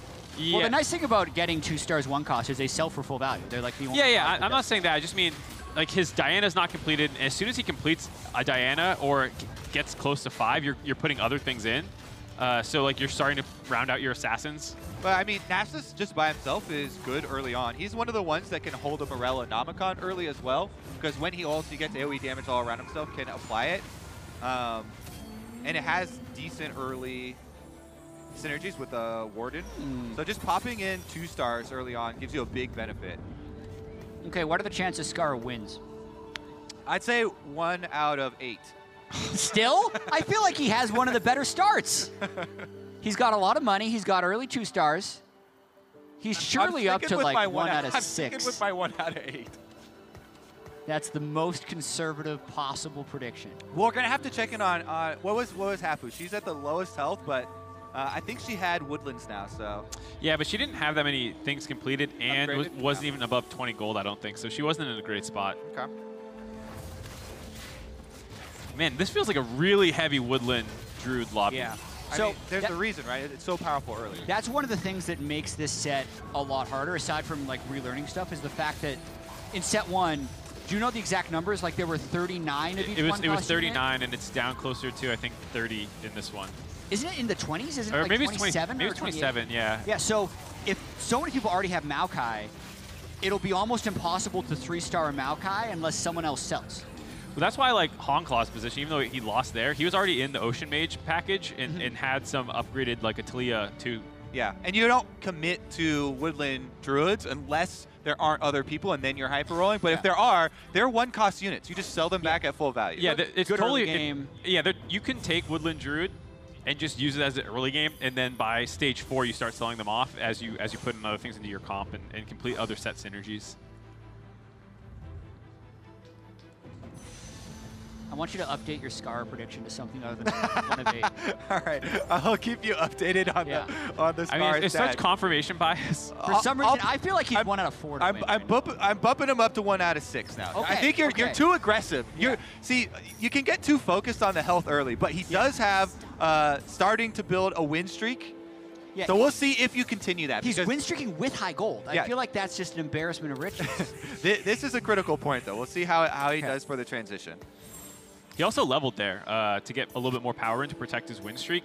He knows he's not in the hyper roll game plan, and he's focusing more on keeping a win streak alive. Yeah, so that also means that he's never going to try max out his woodlands because since he's leveled, he's going to be going for a higher cost comp, but we just don't know what that's going to be yet. And you can have really big swings in your chances to win later, depending on if you get an early cinch, if you get something early at 5 cost. The game Becca won, someone else had a 16-game win streak in it, and then she just managed to hit all the right things. She really good decisions. Singed. Tarek as got well. a Crystal Lux, had a 3-star Skarner, 3-star Kog'Maw. You know, she was able to really rally hard. So that's why I kind of agree with Kobe. Where we're like, yeah, Scarra's in a really happy, great spot to be, but you still need to actually find that late game. Yeah. All right. 1 out of 4 is still only 25% chance. Come on. I know. Jet stats, my friend. Ugh. I think 3 people is the perfect number for a TFT cast, by the way. Yeah, you're really into some numbers right now. Yeah. This is a slightly different lobby than what we were seeing. There's a lot more levels to 5 here. I think because no one seemed to go hard on Predator. I think we have a bit of an interview here with Scar, so the optimal number is now going to increase to 4. All right, yes, that's right. I'm here with Scar. We're going to check in. Sitting in first position currently, tied up with Jinsoul. I see Woodland Druids at the moment and the makings of Assassins. This is the composition that Virus ran all the way to top 2 just yesterday before getting taken down by Becca. But explain to me the strategy, kind of the power curve, and how you're feeling about your position right now. It's called the egg roll comp, but I'm not doing it because Hafu said she needed to do it, so I'm giving it up to her so that she would get top 4. Oh, this is teamwork. I don't know if I'll be able to win though from this position, but it should be fine. Well, so what's the concern then? Because you gave up some crucial pieces. Does that mean you might be forced to pivot at some point? I'm forced to pivot out right now because I gave it up. All right, so with that in consideration, 36 gold sitting at, what are you, level 5 right now. What are you looking for? What are the crucial pieces that could show themselves to you that might indicate a pivot? I'm definitely going to go 100% Foreshadow from this position. 100% Foreshadow. So which are the pieces that we just saw picked up? Scion, Veigar. These 4 right here. All right, so the 4 on the left side of the screen. Is there eco involved that's necessary for this? You're gonna have what's the level that you need to be in order to make this happen? Probably 7. But I'm going for top 4. I don't think I can get first unless some really lucky stuff happens. All right, so top 4 to move on to tomorrow. We're gonna look to Force Shadow. Gentlemen, you heard it here first. That's what Scar's strategy is. We're gonna toss it back to you now. I'm almost positive that Scar did not say 1 and 4. He said he didn't think he was gonna win. Yeah, he said he's looking at top 4.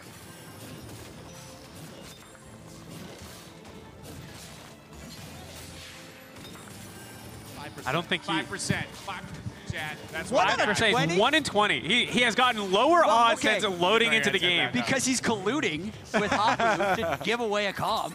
But honestly, if Hafu's not going to back down and she keeps the pieces, right, then it's true. It's mutually assured destruction. Only one of them can roll for those 3 stars. Yeah, well, and she's actually doing it right now. Scarra and a lot of other people actually leveled. I'm not sure how many people are going for the hyper roll, but they call it the egg roll comp. Is that what he said? So yeah, I've heard a lot of the higher ranked players calling it egg roll. I have no idea where egg roll comes from with those units. How is that? How do you get egg roll? Like I have no idea. Legends are eggs. There's been a lot of variations of names of like donkey roll or hyper roll, and you're like, okay, so that's just rolling a lot. But what's the egg part of this? It beats me. I have no idea. She's needs 3 more Renekton's to actually complete this, and she already has a lot of good Renekton items. So. Yeah. Renekton is certainly a big part. A lot of people are talking about how hard it is to take him down because you get so much healing. She's got the 2 big defensive items, Phantom Dancer and Dragon Claw. Just 1 more. Yeah, and she needs to do everything now because next round she'll automatically level to 5, which will reduce her odds to get the 1 cost unit. Yep. Yep. I mean, she didn't get. She had 5 more potential rolls, I guess. Yeah. She just wants something auto-completes to get onto the board to free up bench space, so she didn't need to sell any of her units, because you basically want all of those. All right, back in with Scar, the Shadow player. We talked with Lothar a little bit about Shadow yesterday, because since not that many people go for it, you can transition like Scar is doing a little bit later into it, and the units probably won't be contested. Yeah, I mean, this was a weird lobby where I didn't see that many Predators. I didn't see that many Ocean Mages. I saw a ton of Woodland Druid, and what that does is, like, make everyone scared to hyper roll. So other than Hafu, I'm not sure how many people actually went for that strat. And a lot of people just ended up kind of econing. Yeah. It seemed like. Some Ocean Mages in action, though. Wow, he's already got Brand in Gara. It is a level 6, already has a Brand. That's pretty crazy. Brand Annie already completed at level 6 and didn't have to spend too much econ. He still got 20 left for Hongklane. And look at the items. Those are amazing items for Brand. Those are like top tier. Having Morella Namicon to bounce around, as well as the Spear of Sojin, and he put them on the attack speed hex from the Flame, so you can attack faster and charge up your Sojin mana autos even faster. Big part of that is Ocean gives you the mana early for your first cast, so then you can get your Sojin auto attacks off as well. My biggest issue with set 2 is I get the good starts, and then I really suck at transitioning. Why? Because you haven't played enough and you don't know what all the I was like, my issue with set 2. That's the point that I'm bringing this up. I thought you were going to should criticize tell me- something about set 2 itself. That's Okay, you. That's a you problem. It's a me problem. Let me tell you, there are a lot of... And I'm working on it. Yeah, there's a lot more options. So a lot of the players that talked about, they like the beginning, at least, of this set because there are a lot more endgame comps that you can go for.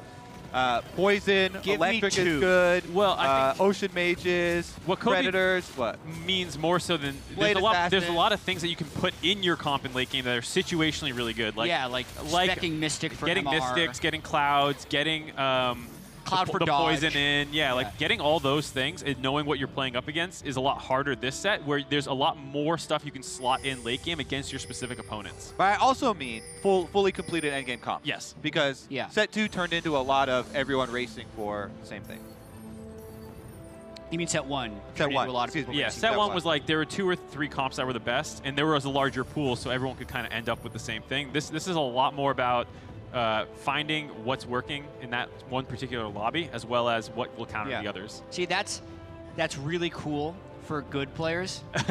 For me right now, you're not giving me... For flow charters, it's not that You're easy. not giving me the thing I should do to go win a TFT set 2. And we've been talking about coaching a lot because these legends that are on stage are supposed to help coach their littles. Ooh. And generally, my idea of what's best for that is to give 2 options to your little so they don't have to think about too much. Give me the 2 things. And like you're saying, Scar is going Shadow, so is that one. So here's what I would give you. I wouldn't give Shadow, even though that is decent since not a lot of people are going to go for it, so you probably could get it most of your games. But my first 2 that I would give to people are either Predators or Ocean Mages. Wow, that was such a clean transition by Zarzay there. He actually went all the way from Woodland Druidish Assassin thing into Blade Master Desert transition, and I think this is relatively uncontested. Off that carousel, he also did manage to get the assassin, or excuse me, the Blade Master item on the Nocturne. Exactly. That's a key part of this build because you don't really want the Aatrox in there, so you want to turn Nocturne into the Blade Master. It's a very, very good carry. So that's the exact thing passive Jat is bad at in this set, was that transition. Identifying when you should transition and how you can do it. Yeah, he might have gotten a little bit weaker there, but it did free up a lot of his board space and kept him above 50 pretty easily. Oh, Hafu never got the 3-star 4 Renekton. Oish. I think she's sitting on 8 different... Is it still uncontested? It's an expensive too? board. It looks like she's still the only one going for it. Well, she started econing a little bit because she's back up to 33. Yep. So she's setting up for a potential another roll later on. Yeah, probably wait till the end of 5. Yep. Because that's what a lot of people do, right? They'll roll really hard right before it auto levels them to 5. Then they'll kind of re-econ and then roll again once they've hit what, like 40 or 50 gold? You will never die in stage 3 as long as you're not completely like inting. Yeah. And so you go for the hyper roll strat and then you re-econ back up until after wolves usually, as opposed to just keep mashing D because you'll get more rolls in the end. And especially for you, Jat, I know you're talking about having trouble with transitions already. You need to be able to do this type of thing very quickly. Yeah. So when you're looking at your life total, anytime you get like below 30, I think you should really start spending your money because you'll see a lot of people have decision paralysis. That was actually my jam in dying. set 1. I would usually ride, I would play very greedy econ, and then kind of grind up afterwards, like once I Once hit you the start stuff to I get wanted. around the 20s, you get very nervous. 20 is too low. You should you should never really econ below 40 before it's trying to roll. Because at that point, it's like one unlucky draw, especially in this set when you can tech against stuff. So like if you hard roll and hit 6 mages and then play someone that's MR stacking mystics, you just get really salty. I spy a singed. All ready for G3. Okay, that's quick. But he is Ocean Mage, and that's one of the harder ones, I think, to get a full poison package in, because you need the Ocean Warden setup as well as the Summoner Inferno, which he has all that stuff. So he's in a really great spot. It's just getting the Singed in can be hard. I mean, Singed is fine just putting him in by himself. Yeah, if you have the Morel Nomicon not on your brand yet, absolutely just stick it on the Singed. But the Morel Nomicon is already on the Zyra. I wonder if he would give up Inferno Zyra to get those items on the Singed. Phantom Dancer popping out of the Wolves for him there. That's definitely one of the best items as well. He can go either one. All right, Sky, he's got a lot to do. Shadow. Look at all these items. He has so many items. He should use those got a items. Z too as well. He also got Hafu rolling down. Not a Z2, but a Z also. All right, let's see if Hafu can actually hit these Renekton's or Maokai's or Ivern. Or Kha'Zix. So full. He wants all these things combined. She wants the Maokai, but she can't. Did she have to level so she could get bench space for the Maokai purchase? Yes. That is tragic. Well, yeah, she also has to make moves now, too, because you can't keep waiting on this Renekton forever. Yeah. She wants to upgrade Kha'Zix as well. She needs one more Renekton. She's there. And she has no Nico's help. Would you... That's something that is always a bit of decision paralysis when you have a Nico's help. Like, would you ever use it on a 1-cost just to get the bench space? Or do you almost always want to save that for an endgame unit? You would only ever use it for the 1-cost if you're, like, literally about to die and it gets you over the edge. Otherwise... But if you're also in this scenario and you're about to level as well, like, the chances of getting 1-costs drop off so heavily. Really quick. Yeah. Even at 6, it's pretty hard. If you go to 7, you're not. It's really, really rare to... Okay. I'm going to be so sad if she doesn't get this stuff after Skara colluded to let this happen. All right, let's go. Renekton. There it is. All right. Okay. And it's already got the items. Yeah, so it's a super strong Renekton. Yeah. She also has the Kha'Zix in now, so the Assassin... Like, this is a pretty good position to be in from the mid-game. Not quite as strong or as healthy, because this is normally a little bit snowballier of a comp. Yeah, and she doesn't have the Diana. Oftentimes when you're rolling early, you'll find a lot of Dianas because nobody else goes for them. So it doesn't have the 3-star Diana, but Kiana in there is going to fill that role. And Kiana's a very good unit by itself as well, and does give you that assassin bonus. I just heard we have an interview with Hafu. I'm curious what she thinks of the roles she just got, or if that took too long. All right, let's get it. On-stage interview, please. All right, thank you very much, Jat. That's right. I'm here with Hafu, who just 3-starred the Renekton. We heard that Skara had to int away the composition so that you would have an opportunity at it. Did you feel good about hitting it there, or do you feel like you had to invest too much? I'm definitely behind. I mean, I took like 25 damage, I don't know. I was at like 78 in 3 rounds. And I was like, I need to hyper roll, otherwise I don't think I can catch up this game. So what do you still need to make this come together and ultimately top 4? Everything. I need everything. So what is everything? Is everything a certain, like, level 7, level 8? What are the pieces that still bring this all together? I mean, I'm 2 off Maokai, 3, 1 off Kha'Zix. If I get Kiana to 2, I mean, I have a lot of upgrades left, and I feel really fragile. All right, so upgrade sounds like the name of the game. Item-wise, I see that the Renekton is stacked, but in general, with this kind of composition, are these the items you're looking for, or something else? I'm a little scared without a Morello, and I also haven't done this without Diana. I had like 1 Diana after I rolled it down, so I'm going Kiana instead, but I still only have a Kiana 1. So we'll have to see how this goes, but oh my god!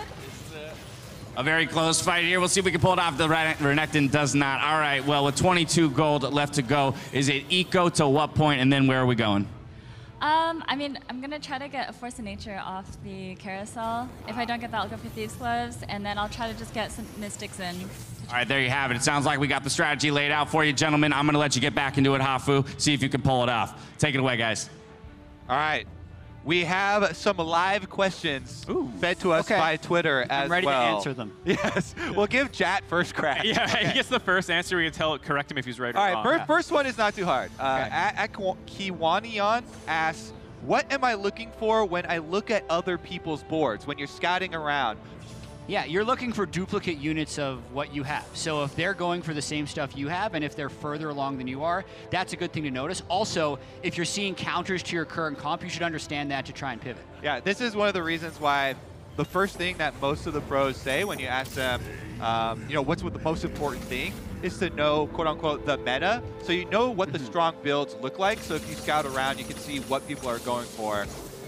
The other thing worth noting is if you hadn't played in a while, the left side that shows your synergies, when you hop to another person's perspective now, it gets updated to their board. So That's so helpful. Some people actually scout super quick now just by glancing at the left side, and you can just tab through and see how many people were in Woodland Druid early game or something like that. Yeah, but then like the higher skill test will also be check their bench, because sometimes they'll be sitting on the stuff that you need to complete some unit if they're actually scouting themselves as well. So if you're going for Zed, they'll just hold the Zed to be jerks.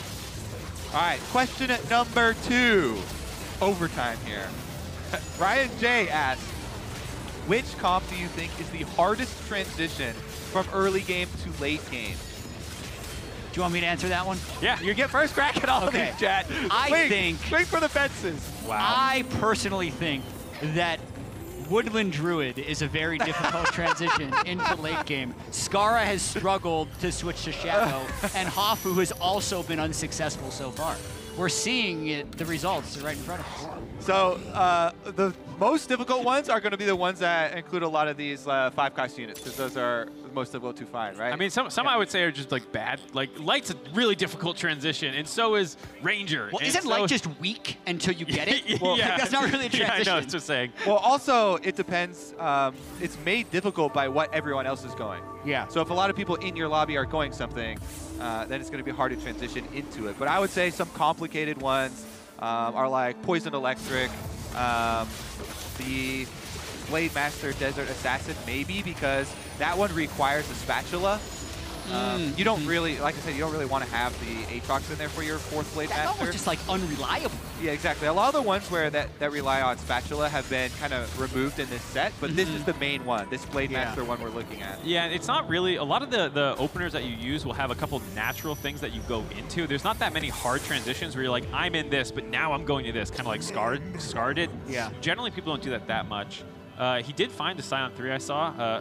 Hafu is not far from the Maokai 3. Yeah, but he's 15 health. Really close to dead. I'd say a big thing, too, about transitioning and in the late game is looking around scouting boards. Do you need to put in Mystics for lots of magic damage? Generally, Mystics are just good in general because a lot of magic damage is in the game from Champions Ultimates, but those types of things, or how valuable it is stuff like Cloud. All right, well, you dodge. I have to see if Narcus is going to be the first one to drop here. He's only at 3 health. Oh! I'm going to say yes. Big brain, Jet. I'm going to say there's a 7 out of 8 chance he's the first to drop. Well, we'll have to see. I always love the feeling of like, well, I don't love the feeling, but the bit of relief that you get at the PvE rounds feels so good. You get all the items back, you get to get that little bit of extra gold that you can then roll down on. Okay, one Maokai, you got it! All right, two LeBlancs. I do this also. Do you move your mouse over the pieces? I do it to check mentally so I don't pass over something that... Yeah, but she already completed her Kiana. And she's never going to go for Kha'Zix 3, so she passed on Kha'Zix. Yep. Yeah. That's definitely a trap that you can fall into as well, just hoarding pieces that you're never going to... Narcus is in the 4 Cloud Glacial Berserker comp. Really interesting. Well, he's playing up against the Ocean Mage guy as well, though, so the dodge doesn't help him that much, right? Yeah, it's not great. You still get the mana regen even when they dodge. Olaf might be able to... His Ezreal's going off, too. Yeah. And having the 2-star Olaf, he might clutch... Oh, what's that Lux? Is that a Glacial Lux? I think it's a... It is Glacial. It's not a Cloud. That's pretty big. Wait, is it a Cloud? It's Cloud, because he has 4 Cloud. Yeah, you have 4 Cloud Clouds. Lux. Yeah, exactly. Cloud scales really well. It's also really good to just buy the Cloud Lux because it denies it from everyone else. Cloud as a 2-cost synergy is one of the best in the game. I didn't see that he had Cloud Lux. That's actually big. Yeah, because like I'm saying, it's not only good my prediction for you, but it also is good for slowing everyone else down. You think he's not going to die first anymore? It is no longer 7 out of 8. It is pretty hard now to pull off Berserker and Olaf-based compositions because Berserkers have a hard time getting to an enemy's backline. If they just put frontline units in front, separate their DPS backline, then it's hard for Olaf to actually get back there, and they increase the mana on his ultimate. Someone's getting knocked out in this fight. Yep. All right. Hafu at 15, Levo at 6. The Nami 2 is going down in the silence. Here's the Brand ult, though. Only got a single cast. Kiana's going to pop off, too. Yeah. The Spear of Sojin ults are coming through. It is a big wipe. There we go. Narcus actually got knocked out too, so you managed to be correct still, but... He could have just ran a little bit further to the corner. Scar's smiling. He's got his 3-star Scion there. Yeah, but he's still no Yees for super endgame Shadow. It doesn't seem like anyone's really playing around the Inferno Square that hard in this game. It's not one of the ones that you can play around the hardest. Just generic attack speed. Yeah, you basically just put it on one of your carries until it gets 3 items, and then you move it off and put your secondary carry on there. Like you see. Yeah, it's not like the Cloud one where you just put an Iceborne Gauntlet tank and that's what you need to compete. Ooh, still sitting on the brand 1 here. He's got 1 brand on bench. Has never been able to get to the brand 2. That really boosts your DPS when you're running your Ocean does have a Mages like 3-star, or excuse me, 2-star Thieves Gloves Yorick though. Yeah, but against Assassins too, it's just so brutal. Like Ocean Mage does have a couple of tough matchups in the late game. Yeah, I mean if you don't hit your 2-star brand, it's going to be real rough. Yeah. This is a close one. Yeah. No one's really running away with it. Yeah, Zhao was on a really big win streak, but he started dropping off a little bit too. Is there any Force of Nature? No. No, I think best thing to look at might be Titanic or Giant Slayer, depending on. Also, in these ones where the items, even though you often look at items and these are completed ones, you can go for the 5 cost. If you're slotting in something like upgrading to a Yi 2 or Singe or something like that, it could be one of the changes where usually you're looking at items, but now you're looking at the units. Because 5 cost upgrades make the world go round. Yeah.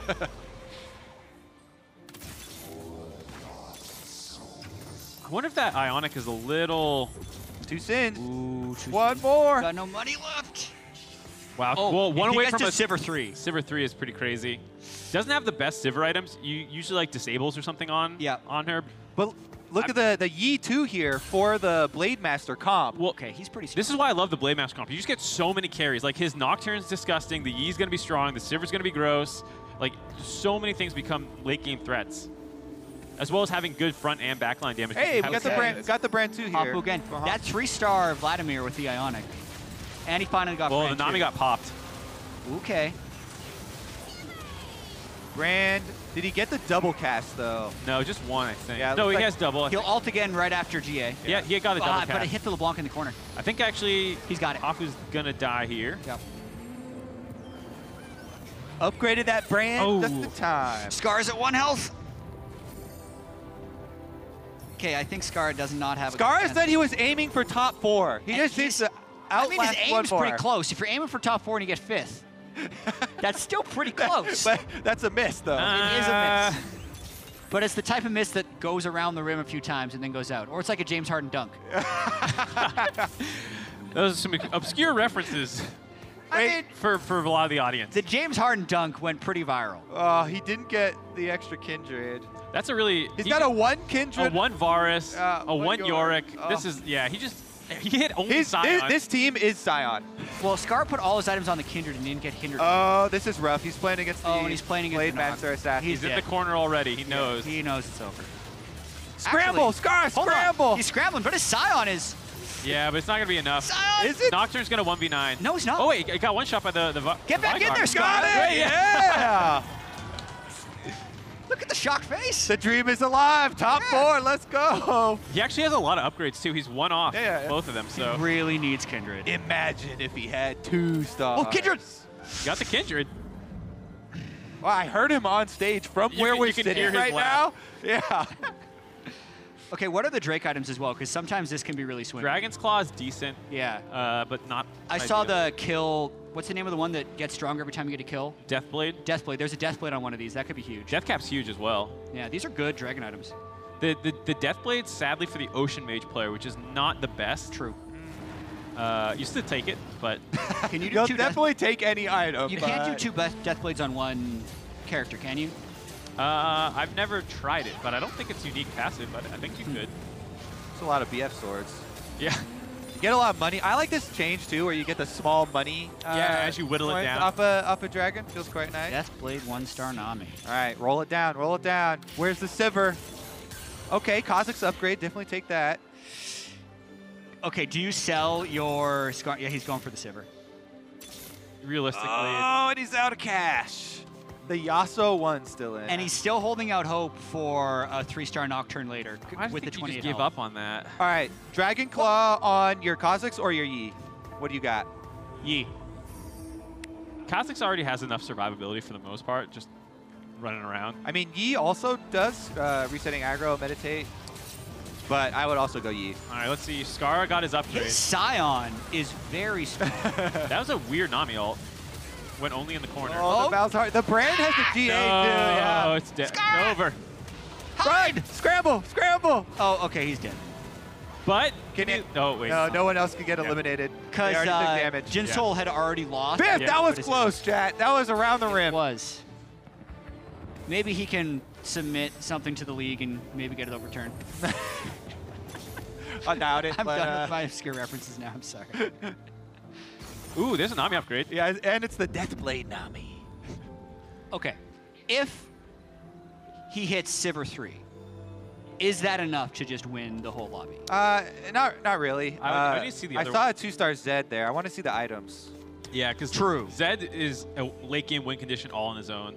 But Blade Master Desert Assassins has a really high peak. Oh, wait. There was at least a Redemption. I think I saw GA and a Phantom Dancer. Yeah, if that's Redemption, GA, Phantom Dancer, Zed, that is... it's Dragon's Claw. Okay, so it's not quite as crazy, but that's still pretty gross. That's really, What are good. the best Zed items? Wouldn't Ionic Spark be pretty troll as well, or does it come online too late? It works for all. It works for... It would be more like a third item. The best, I think, by itself is GA, and then I think second best is Redemption. Because you get a billion of them. Yeah, I mean, if your Zed doesn't die early, the Redemption's look at better. him go! This is goofy. Yeah. If your Zed's gonna die early, GA's better. If it's not gonna die early, Redemption's better. But they're really close. 3-star Vladimir, actually. These are the most annoying games when you really just want to get Sivir 3 and you sit on it for 5 rounds in a row. You have 20 gold basically just chilling there. I want to see it. There's a Tibbers upgrade. He's got to give up on his... Do it. Yeah. You're at 8 health. Really I mean, big. he's top 4 already, so we know who's moving on to the final. Actually, yeah, that is the goal. Yeah. Now it's just down to... Pride. Honor. All right, the Blade Masters, can they take down the Zed? Zed 2, great items. Hasn't been hit yet. Does he get off the first shadows? They start chaining. He's actually getting pretty low. Yeah, it was the first Redemption, though. He got the Nocturne down, though. Up to Zed, baby. He's got too many Zeds up. You see, chat, there are full compositions, and then there are And there's Zeds with items. 2-star Zeds and What's the 2-star easiest late game transition? Oh yeah, the 2-star Zed with Redemption. I mean, GA. this is also good because Ocean Mages has summoners in it, and it's very easy to put Zed in there, giving your shadows And it more pumps mana longevity. into him. And exactly, it pops mana into him, so you can get those casts as well. Yeah. So it's, there is it's a actually a Sivir in really this good Zed carousel. comp. I've seen a couple people take the I know it's not called Quicksilver, I just called Quicksilver. The CC break thing? Yeah, the CC break. It is, isn't it? Is it called Quicksilver? Yeah. Okay. I doubted myself because there's an item called Quicksilver in the league as well. I doubted you, Mark. Ever?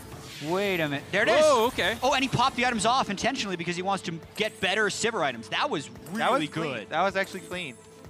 Just gotta move him over one. Get everything now. onto the Yi here. Okay, is the 3-star Sivir enough to take down the 2-star Zed? Well, we have to see who gets the main board. Okay, he's got the clone board, which means Hongolian's taking down Jay Shrite, who's on the win streak with the crazy Zed. So I think this is going to give us our top. Classic brand fight here. Oh, Nami Wave actually going only halfway. Doesn't hit the other brand. Got the double brand cast, but Nami Wave out to the side there again. Here comes the Zeds, yeah. Zed with Dragon Claw is just so brutal for another Ocean Mage player. Look at... don't you love seeing the call downs of all the redemption? It was funny because there was like 2 Zeds almost dead, and then suddenly there was like 5 more. It's actually one of the most hilarious units because of the item multiplying effect. So I want to test your TFT knowledge. You've seen both the comps. Right now, which one do you think will win? So I always bet on Zed. 2-star Zeds and 2-star Singes comps. So there's only one of those. If his Sivir had disable items, I would maybe consider it. Because if you Swordbreaker is that, it can be pretty brutal. But he doesn't have any way of actually locking anything down. That's the one problem with the Blade Master comps. It's pretty much all damage. I mean, yeah, silence, Hushes are very good. Yeah, Hushes can be really good too. Like any of those disables on your Sivir can help, but he doesn't have anything actually. And does he even have healing reduction for the Zed? All right, look it out. You can see in the back. It's Zed versus Sivir. He pops the first shadow. Redemption comes down. Oh, we killed it. Sivver's done it. Hey, the 3-star, baby. Oh. He's got it. It's Brand versus So the that's what, world. now you can reposition. And that was actually pretty good, getting Zed onto the... Oh, he got a sword. Oh, he can't get it on anything great, though. He's already maxed out his Sivver. Yeah, even on a Nocturne, it can be super good. And you put it on Kha'Zix, I guess? Prob. Or do you put it on the Rex side because the steel will make him live longer? I just put it on the Kha'Zix. Yeah, I think Kha'Zix jumping around. What's the other one? Is it... I think it's Rek'Sai or Kha'Zix. You put it No, on. I mean, what's the other item? What's the other item? Oh, that's a Hurricane. Okay. That's not gonna help a... Yeah, you don't think so? That's not gonna help a mage player. I guess you would put it on... I mean, I don't know. I just give it to Annie. Yeah. Did he have the Nami in here? Was he the Nami mage player? No. No. So he didn't get the 2-star Nami for him yet. All right. I mean, Jay Stride actually did really well in a lot of the Twitch tournaments that we were doing for TFT too. All right, let's see. There we go. He gets a Nami, but... Yeah, I mean, you'll take Warden out for that. Yeah. Thing is, his Janna was acting as bait for Zhao Ze here. So I wonder if Jay Stride wants to... What was that? I vote Kha'Zix. What are you voting? I think you should go on the Rex side, but... Okay. He's actually going to... Is he going to wait to see who goes on Zed? And then he's going to put that'd it on be him? kind of smart. Oh, no, he's not. All right, yeah, okay. All right. He's disarmed. This Sivver is... Wow, yeah. Yeah. Actually, the 3-cost Sivver bait. Oh, wait, here's some Dead Shadows, though, with Redemptions coming down. But the AoE. No. They Okay. Zed, okay. That's it. Shadow Blow Jutsu! Wait, is it going to be enough? It's 13 damage. It's enough. Look how many there are. Yeah, but those they don't count. Okay. Yeah, only one. Yeah. That's the funniest thing with Zed late game in a really close fight is you actually have to lose to it like 3 or 4 times because you do only like 10 damage around. Because usually the real Zed is not left. Yeah, so you're just doing little legend damage. This is likely the final bout. Yes. So the Sivir needs some help to kill the Zed, it looked like. Because last time there were multiple units that turned onto the Zed. When it was just Sivir there, it wasn't quite enough. Well, really, you need to get the disarm item onto Zed early, somehow. Yeah, but... You can't, because you put it on an assassin, so he can just... He's going to bait it with Nami every time, and the Zed's going to be gone. All right, where's he going? Yeah, back to can't get Janna. Zed. Sivver's unharassed at the moment. He's on Zed. Her Rage Blade's really stacking up, though. No, but there's too much mage damage, it feels like. Real Zed is dead. There's a bunch of high health clones. No, I think the Sivver's got it. I can't tell. Wait, no, it's over. It's over. Yeah, my money on Zed is safe. Yeah, it looked scary for a second, but... the Sivver's still untouched. Oh, wait a minute. Know, man. The ults, Wait, the healing reduction's going to come in. Overtime! Wait, what happened? Oh my Sivver God! not taking damage? She has Hand of Justice healing. She has the she procced it. She got the healing. Oh my God. That's it. No, it's not. Wait. 4 health. Oh, okay. Hand of Justice is 50-50, whether you get auto attack damage or you get the health on hit. And the health on it in overtime is just in too overtime much. with the Blade Master reset. Yeah. On all those clones. Holy. Oh, that was an man. exciting TFT. Now we're down to betting on Hand of Justice. What's it gonna be this time? I can't even tell from spectator. If you have the glowy thing under the healing. Yeah. He keeps moving his Sivir around as well, because the fact that Sivir was full health early. Yeah. And he's moved the Kiana as well. I want to see where Kiana jumps. I think it's healing again? Question mark? You wouldn't know till now. I can't tell. All right, let's see. Ooh, Nocturne just one-shot. Yeah, he's gaining lives. Yeah, he's gaining I saw the lives. plus 50. Look, she's got the plus 50. Yeah. And Nocturne's popping off. Oh, yeah, he's got this one for sure. Yeah. He's quick this time. Jay Strike. There you go. GG. The 3-star Sivir finally delivers.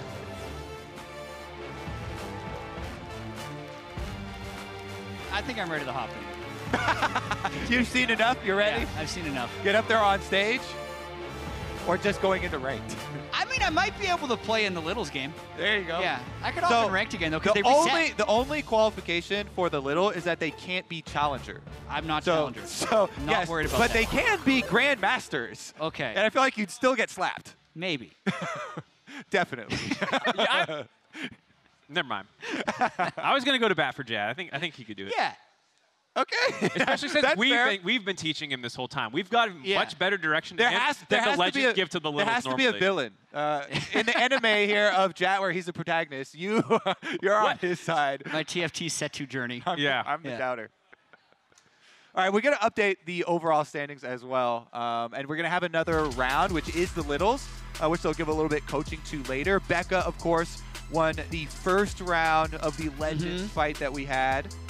She's still on top. Yep, Jazze, the other winner. J-Strike getting second, Hungolian third, Jinsel fourth. All right, so Jat, what you said you're ready. What are you going to aim for then? You lay out your plan? Yeah, so... Or are you going to remain flexible and try your hand at the mid-game transitions? I'm going to remain flexible. Oh. I'm going to start with Woodland Druids. Okay, that's I'm good going to type in chat to scare other people off of Woodland Druids. I'll tell them I'm crazy. I don't have Elo anyway. I'm going to roll. Don't mess with me. Yeah. And then I'm going to get luckier than Hafu did, actually get to the end of the roll comp, and then I'm good. Okay, so you're just going to hyper roll. Yeah. Okay, yeah. Just go that's Predators simple. then. No one Predators this lobby. It's really weird. Yeah. The Woodland Assassin. No one started with Predators, right? Like if you don't get it, it's kind of hard. But even then, I think, Or I'm just going to econ to 8 and try and get Sinjin Zed. Yeah. Those are the alternate. Just remember to look for Morella Nomicon parts early so you can make one for Singed, and then all the dead items. Yeah. And the Redemption. Yeah. I'm ready to go. He's got the full kit. Yeah. Easy. Look either for hyper rolling on and I have TFT mechanics. Like I know how to sell and do all the hotkeys and stuff. But okay, what I will say is like recognition is the most important thing, I think, more than the mechanics for like making the fast plays and decisions. And if you haven't played too much Set 2 before and you're not used to looking at all the icons in the shop and stuff like that, that will slow you down more than your mechanics. Ooh. Yeah. Also, something I learned when I was playing on my laptop, turn off Flux because it messes with all the colors. Can't really tell the difference. Because you grinded TFT in preparation for this event, right? Like you went from unranked to diamond before you started this. I did, because I quit. All right, that's enough about Kobe's credit. Let's.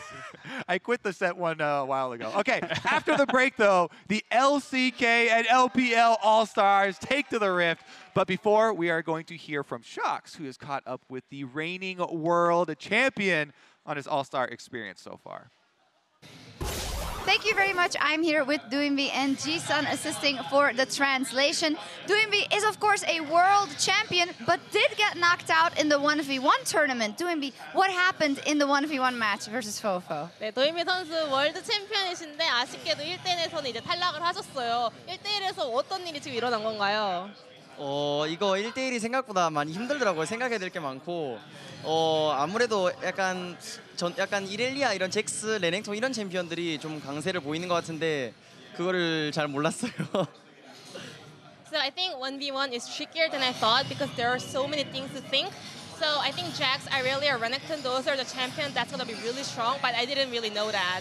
Okay, well, that is unfortunate, but you can still play the other modes, and there is a big clash of LPL versus LCK coming up. First, I want to know, what role are you playing? Are you playing mid, or are you playing something else? And what are your fighting words for the LCK?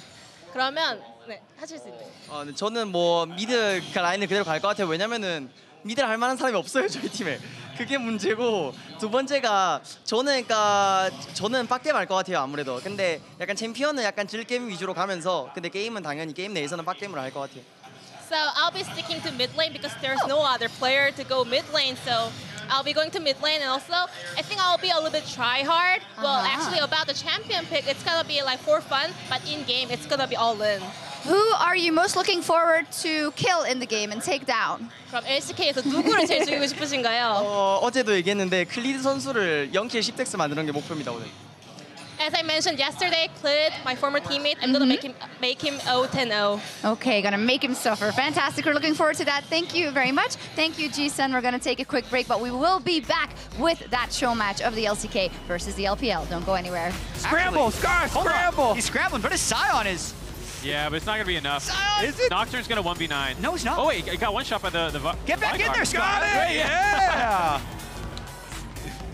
Zimmer's still untouched. Oh, wait a minute. Know, man. The ults! The healing reduction's going to come in. Overtime! Wait, what happened? Oh my Still God! not taking damage. She has hand of justice healing. She has the Yeah, she procced it. She got the heal. Oh my God. That's it. No, it's not. Wait. 4 health. Oh. Okay. J-Strike. There you go. GG. So it's our 6-month anniversary today. Got you these. I'm pollen intolerant.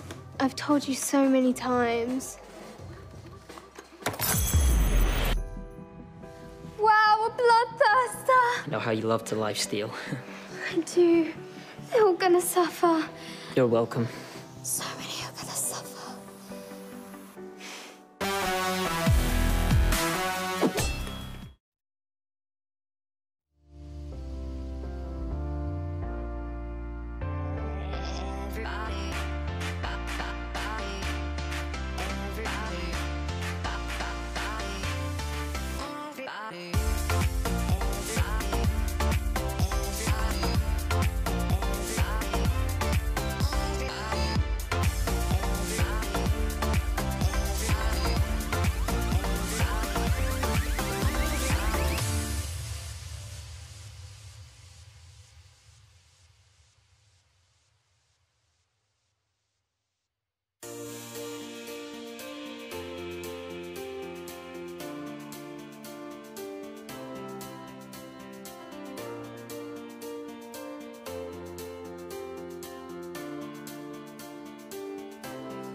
with Jankos, who is well on his way to maybe win the 1v1 tournament. I don't want to jinx it, but you just beat Tian as well. What's going on? How did you become a 1v1 god all of a sudden? Well, I mean, I played 1v1 only once before, and I didn't really like try to win back then. But now, since I was with Mickey and Caps, they like really sweat to win. They really try. They practice 1v1s before as well. So I got motivated more to like kind of try my best as well. And I would say I was pretty lucky with Tian, but it was really close, but I won, and I'm on my way to Levi now. Yeah, very good. Also, all the EU players are doing good in the 1v1 bracket. What do European players have that they are so good in 1v1s? Well, I think that LAC is very skilled, as we can see. True. And clearly in G2, everyone else except for me was the issue, because, well, I won my 1v1 against Tian. But yeah, I just think that we as LAC prepared really well. Like, we actually discussed picks that are strong, and we did play some 1v1. So I feel like we treated like kind of seriously, because Caps like really wants to take the trophy again. So all of us are trying to stop him, and he's just trying to win. Oh, okay. Yesterday, Tyler1 said, you know, why are they tryharding so hard? Like, why are they banning our champions? People think that EU is tryharding a lot this tournament, but is that really a bad thing? No, I mean, I think you know, like a loser would say that, you know? Like, if you lose because, like, enemy team was better and you don't accept it, then you say, yeah, they were tryharding, and, they banned my champion and I can't play anything else. So I feel like, yes, we are trying to win, but that's because we treat winning as having fun, you know? Yeah. Like, sure, you can have fun and play something troll and then lose, but is it really fun after all then? So since we are having fun when winning, then we are just winning. Yeah, finally, the biggest news, you got your picture with FLICKR. Now, if you guys don't know, this has been a journey. Jankos has been wanting a picture with FLICKR forever. How did it happen? Well, I wanted the picture with FLICKR like throughout the whole year, but I never got a good chance because we always played against FLICKR, so it would be like kind of awkward to take a picture with him. But today I kind of like manned up at some point, and I saw he was sitting alone on the couch. So I thought this is like the best time because he wasn't really doing anything in particular. So I just like took my chances and walked up and asked. And he was, you know, FLICKR is a super nice guy, so obviously he said yes. And then like, I was so happy. And yeah, I have my picture now, so I'm really happy. Wonderful. It's on Jankos' Twitter. It's a great picture. Thank you very much. Good luck in the rest of the tournament. Thank you very much. The real victory for all of EU. Jankos finally getting that FLICKR. It took him like a half an hour to work up the courage to go in that room and ask FLICKR for a picture, for the record. And of course, great interview shocks. FLICKR's very personable. Yeah, he's really nice. He's like super polite. If you walk into a room, he'll just like make eye contact with you and say hello. Yeah. Doesn't matter. And it's time now. This is my favorite part of the day because it's a regional grudge match where I have no immediate personal stakes, and neither do you, Jet. It is LCK versus LPL. And first up, let's take a look at that LCK lineup as they load onto the Rift. In the top lane, it will be Clid. In the jungle, it will be FLICKR, flexing on his two jungle compatriots in the mid lane, Narakyle in the bot lane, and Madlife on support. Madlife back. That makes me so happy. I do like how we have two jungle pros, and it's FLICKR jungling. The LPL team that we have is the Shy in top lane. That seems a little stacked. With Doonby in mid, Uzi in bot lane, Cat support, and Fireloli in the jungle, who also was a pro jungler for a long time. Yeah. This team looks really strong. Look, the thing is, though, if you're LCK now, and you win with FLICKR in the jungle and two junglers in your respective solo lane, your bragging rights have shot through the roof. And as we heard from Jankos, you have a cop-out excuse, too. It won't be try-hard pick, but it will be, you know, we were playing off-roll. I'm actually on Jankos' side here. You know how calling someone a try-hard is like loser's mentality? You know what they call try-hards in real life? What? Successful. Oh, wow. So I am totally fine. Are you telling me the path to success is not paved with, you know, half-assing it your entire life? Weird, right? Oh, also, after EU so shamelessly banned out NA's top influencer, Tyler1. Yeah. There's no bans in this one. It's blind pick. So everyone's going to be able to pick what they want in this LPL LCK show match. I'm all for it. I'm also for it because EU has already won. Yeah. Just get it in there, and then they make the rule change. I'm sure it was EU who called it in. Well, and this is the thing. This would have been my fear going into this one, right? Is that I think that, like, while there are certainly a number of signature picks, there's a lot of big champion pools here on the stage. But if they had banned out, say, Madlife in this match, and he just didn't get to play a hook champion, there's enough bans to take him off of a hook champion, I would be extremely sad. Now, the other additional fun fact is if for some reason Mad Life chooses on his own in blind pick not to play a Hook champion, I will also be. Then it's fine. No, I'll be real sad. Like, on the one hand, yes, I want Mad Life to have a good time. On the other hand, I want Mad Life to play Thresher Blitzcrank. Yeah. We could also have an Aphelios mirror matchup. Or no Aphelios whatsoever. So Also, after you and I had the passed Aphelios Aphelios podcast. yesterday, we learned what all of the symbols mean. Because that's the important thing when casting Aphelios is you know he has 5 guns. You know what all the guns do, but I didn't know the symbols. That's true. So we're going to explain that in game if it's picked.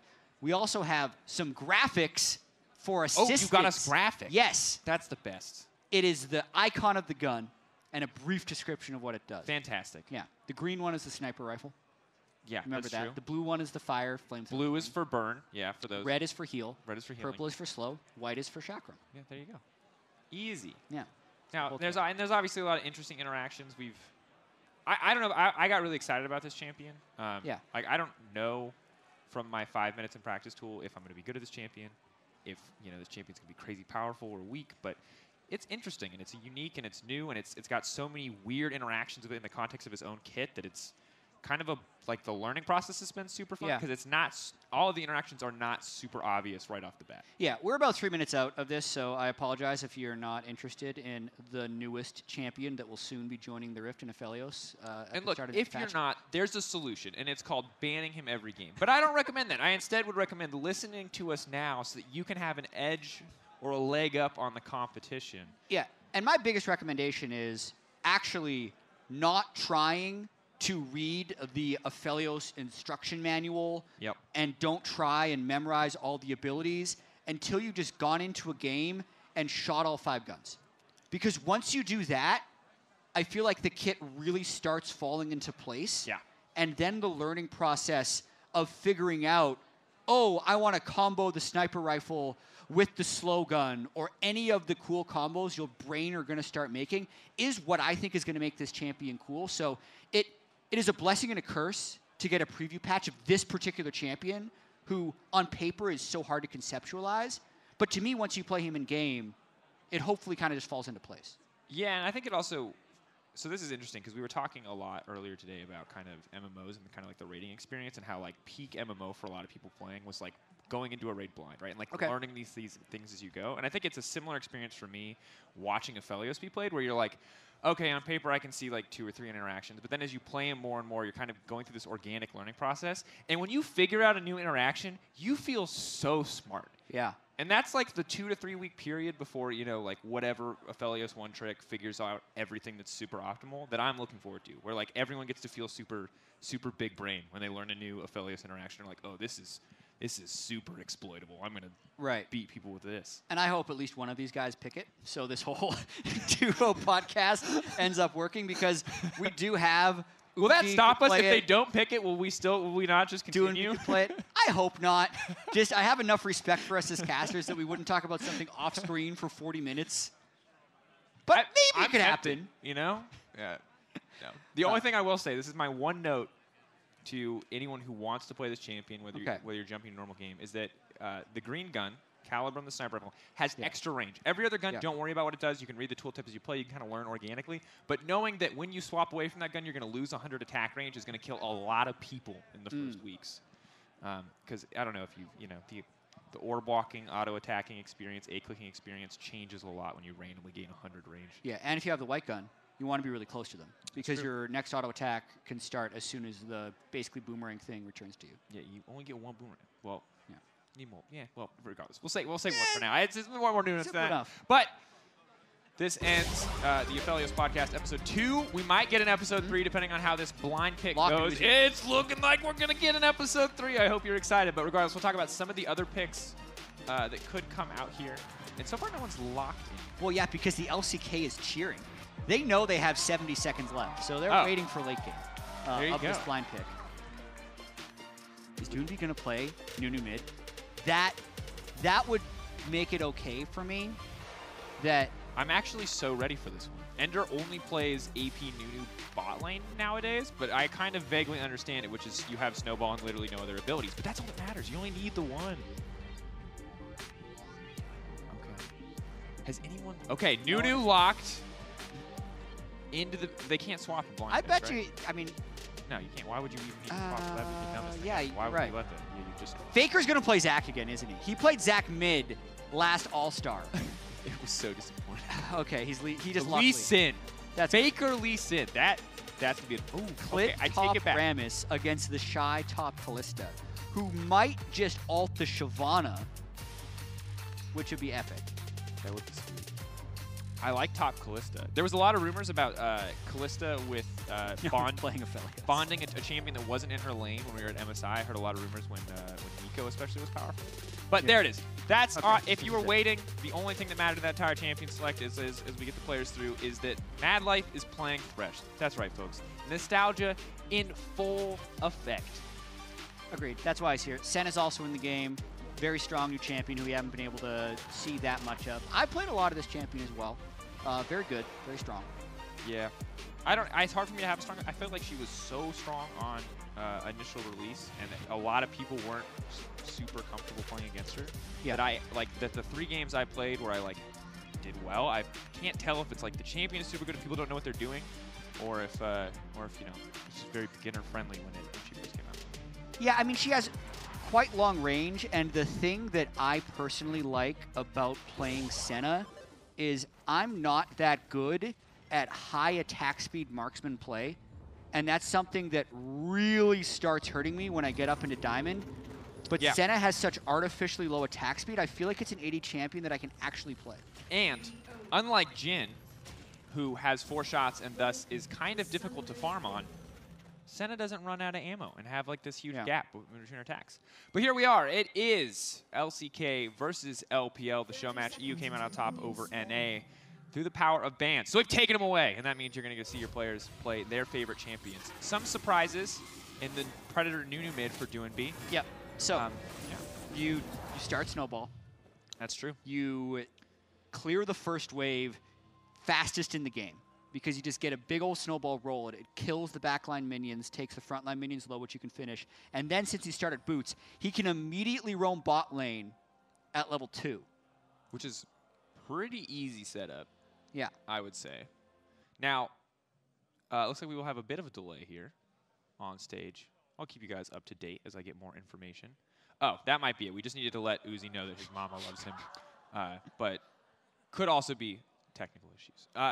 So here's the thing. Cassio bot with Conqueror I'm pretty excited about. I haven't seen Cassio bot in a while, and obviously she's one of the big mage Conqueror abusers alongside Ryze that I've heard a lot about. Conqueror is nerfed on 9.24 as well. That's true. So the amount of healing you get on a ranged champion has been reduced. It potentially is still the best keystone for Cassiopeia, but we'll have to see. Phase Rush arguably better, but in bottom lane where you're going to have to kind of stand still and duel, it's probably fine. Yeah. So it was a small resolution issue. We're going to be getting back into game shortly. So don't worry, we're going to get to witness many things. But just recapping, the big oddities to me, the interesting things. One, we get to see Faker play Lee Sin, but Lee Sin a very conventional jungle champion. So while it is Faker, it is slightly less wild. But definitely the LPL team has some very unique picks. And it's not just the Nunu mid. Shyvana in the jungle outside of solo queue, not something I'm used to seeing. And the Shy on Callista top, Halo Blade's Callista top. Did you see who he bonded with? I did not. I have not. I imagine it would have been Shyvana. I would hope so. Yeah. There's also the prop bet for this game. Do you remember the prop bet? I do. Well, it's a push-up contest with Tyler won. Yes. So Kobe and Dash both predicted teams. But I don't remember who predicted which team. Do you remember who predicted which? They literally just told me, and I've already forgotten. So Kobe LPL. I've been told twice now. Dash LCK. Okay. Yeah. We're going to find out. I think Dash has to be feeling a little optimistic right now. Because there's a lot. Well, look at the team. The Shy? Yeah, but look at the picks. Look at the picks. You got Mad Life on Thresh. He's not even starting mid. I don't know about this one. I don't know about this Nunu play. He's just going bottom. Yeah. Is that allowed? Uzi's going mid. Wait. Uzi's going mid. Oh, I know this. This is exactly. I played Nunu Volibear, and this is the same thing. Nunu just waits, and then he rolls in as the lane starts. This Mad Life's already dead. He doesn't even know it yet. He can flash. Yeah, but here comes the ball. Where's he going to go? Oh, there. Away. Out of the way. Yeah, that's fine. But they got the flash level 1. Now he can TP top to 1v1 the Rammus. They've lane swapped already, so they're breaking the rules. of the lane assignments. But we could also be witnessing Season 10. The birth of a new meta. The birth of a new meta, yeah. Believe me, when Nunu released, Mark Z immediately made a video about Nunu mid on Twitter. For some reason, it didn't catch on. It's, I mean, when you hit the snowball, the big snowball, the biggest snowball ever, some would say, it feels really good. When you don't, the champion really doesn't do a lot. And turns out building full AP makes you pretty squishy. And this is also a better lane for Kalista with a partner than the Soul and Kalista. So. Yeah, and this is pretty, honestly, I really love this laning combo. Kalista, whenever she's popular, is just a massive bully in the early game. Halo Blades, making a lot of the trades that much more favorable for her. And Senna, with early sustain, with CC for potential follow-up, it's going to make it very difficult for the Casio to find those really long, extended trades. Senna's early game is really, really strong. What I found interesting is getting access to early tier is actually really, really beneficial on Senna because you're pretty heavily monogated on your heal. So that's one of the reasons that Marksman Senna has been higher win rate than support Senna, even if support Senna is more highly played. But the nerf to her on this patch that we're playing on right now, 9.24, which hasn't hit live yet, is that the chance of dropping a soul is greatly diminished. Uzi's done for. Out there, Faker going to come in and find the kill. That's what you want from a jungler. Come in, claim the credit, Q the wrong way, get him anyway. The BM red buff walk away Q in the opposite direction kill by Faker is a 10 out of 10. And there you go. And now you know why Faker's in the jungle. He's like, look, guys, I know what it takes to win a game. I mean, it's true. What if Faker's going to roll swap in 2000? What is this, the preview? So it's going top lane. Okay, Firewall is here. Should be fine in the 1v1 individually, but now the retreat comes That's a fast Rammus. That's a very fast Rammus. Now TPing in. There is no way they make it out of this one. Taunt connects. Cat is running for the hills, but been flayed backwards and taken out. Clean play from the side of the LCK. 3-0 so far in the game. All right. The Shy's going back to top lane. Because he's like, I played top lane for years. I do not get 5-man 4 minutes in. Yeah. Uzi's saying, bro. He lives on the island, Baker. This happens all the time. Flash W away, but here comes the snowball. Yeah, Mad Life's there. Doesn't have a lot of mana, but going to be really no follow-up. Just going to move in and maybe try to take a camp? No, instead he's just going to go mid. Moby boots first. Nunu. Watching this gank one more time. So it's two Predator top laners with teleports, so they're maximizing their speed. It's the Predator Rammus. Look at that gap closing distance. It makes you wonder why we haven't seen more Predator Rammus in competitive play. It really does. But that's like, the thing that you can definitely say is that while, well, how's that thought? It's a bit of extent. These guys can't actually kill each other. Wait, maybe they can. I mean, there's with a the lot of minions, damage. Oh, they both just have Moby boots. I thought for sure Khalid would have actual items at this point in the game. No, they both have Moby boots. They can very much kill each other. He has the rejuve beat advantage. Gotta watch out for that.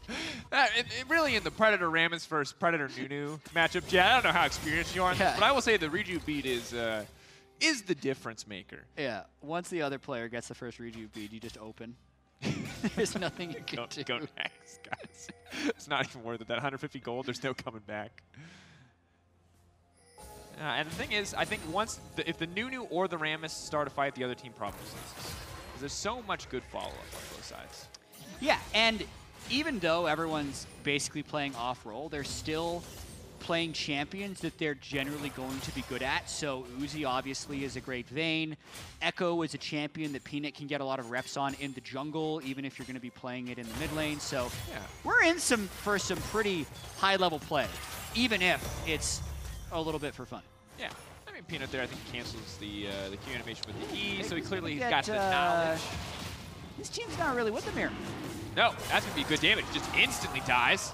Get him, Mad Life, get in there. Mad Life is going to go over, doesn't want to go over. And that's just going to be Infernal Drake, kind of donated by Faker, a consolation prize. He says, hey, we got these 3 kills, but you can have this Drake. Extra good for Shyvana. Extra good. Yeah, get the Armor and MR bonus off of every Drake, still. That's such an odd passive. But it does feel really good when you play Shyvana and you get a few Drakes early. Yeah.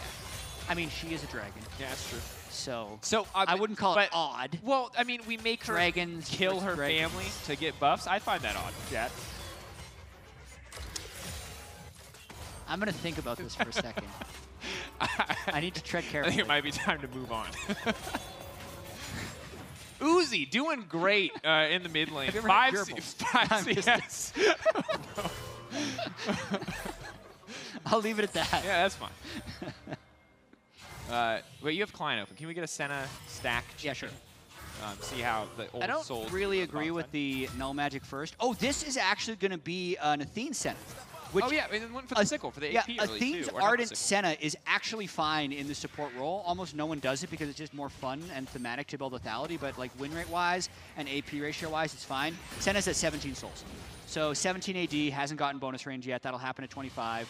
And here comes Rammus. And he's just so fast. And no matter how invisible they think that they are, Rammus will still walk away. Dang, all right. Well, they're Misty. Peanut now needs to get out of there. Quick dash Doomby. to the wall. But Counter he's it. now coming in. He can just smack Peanut right into the Hex next wall flash. he walks near. He's in Down, there. good hook comes in from Mad Life. Doomby now moving in, but he's not going to be able to curve that one. He did not watch enough initial D growing up. Could not drift the snowball there. He perfected the mid lane Nautilus. He mastered the mid lane Galio. And he's learning. He's learning. One snowball at a time. Yeah. And here's now Fire Lolly really taking off. Sadly, won't get extra stats for taking the Rift Herald. Can luckily get 2 of them. Yeah. Rift Book Herald does connect. Rift Herald also buffed on 924 as well, so the first charge will do more damage. Will basically always get 2 plates. Oh, follow-up is there. Shy taken out. Cat now definitely going to be in trouble. The lockdown, that delayed CC costing a lot, but here goes the CS. Dude, I thought he was going to kill someone. I thought for sure. I was like, oh, here we go. But the Nunu doesn't even have AP quite yet. Fire Lolly here, ult available. Flid now moving in. The taunt will definitely connect. Fire Lolly can try to get something done. A great pushback, saving Private Uzi right there in that moment. The ball is rolling. Shyvana, where's the E at? Snowball There's or so many Powerball? people. Who will win? Here. Doobie, curve it! Curve the bullet! Okay, he doesn't get it, but Clid will still go down. Should still go down. The heal is there. The ult coming out, taking his time. Nunu bot and Doonby get the kill, but it will cost him his life in the end. That was fun. I guess the snowball did kind of catch the Powerball. You would think Powerball would always outrun, but I was mistaken. This is looking better for LCK than I thought it would. But I guess their comp is better because one doesn't have a Spectre's Cow Moby Boots Nunu. Yeah, I'm not sure about the cowl here.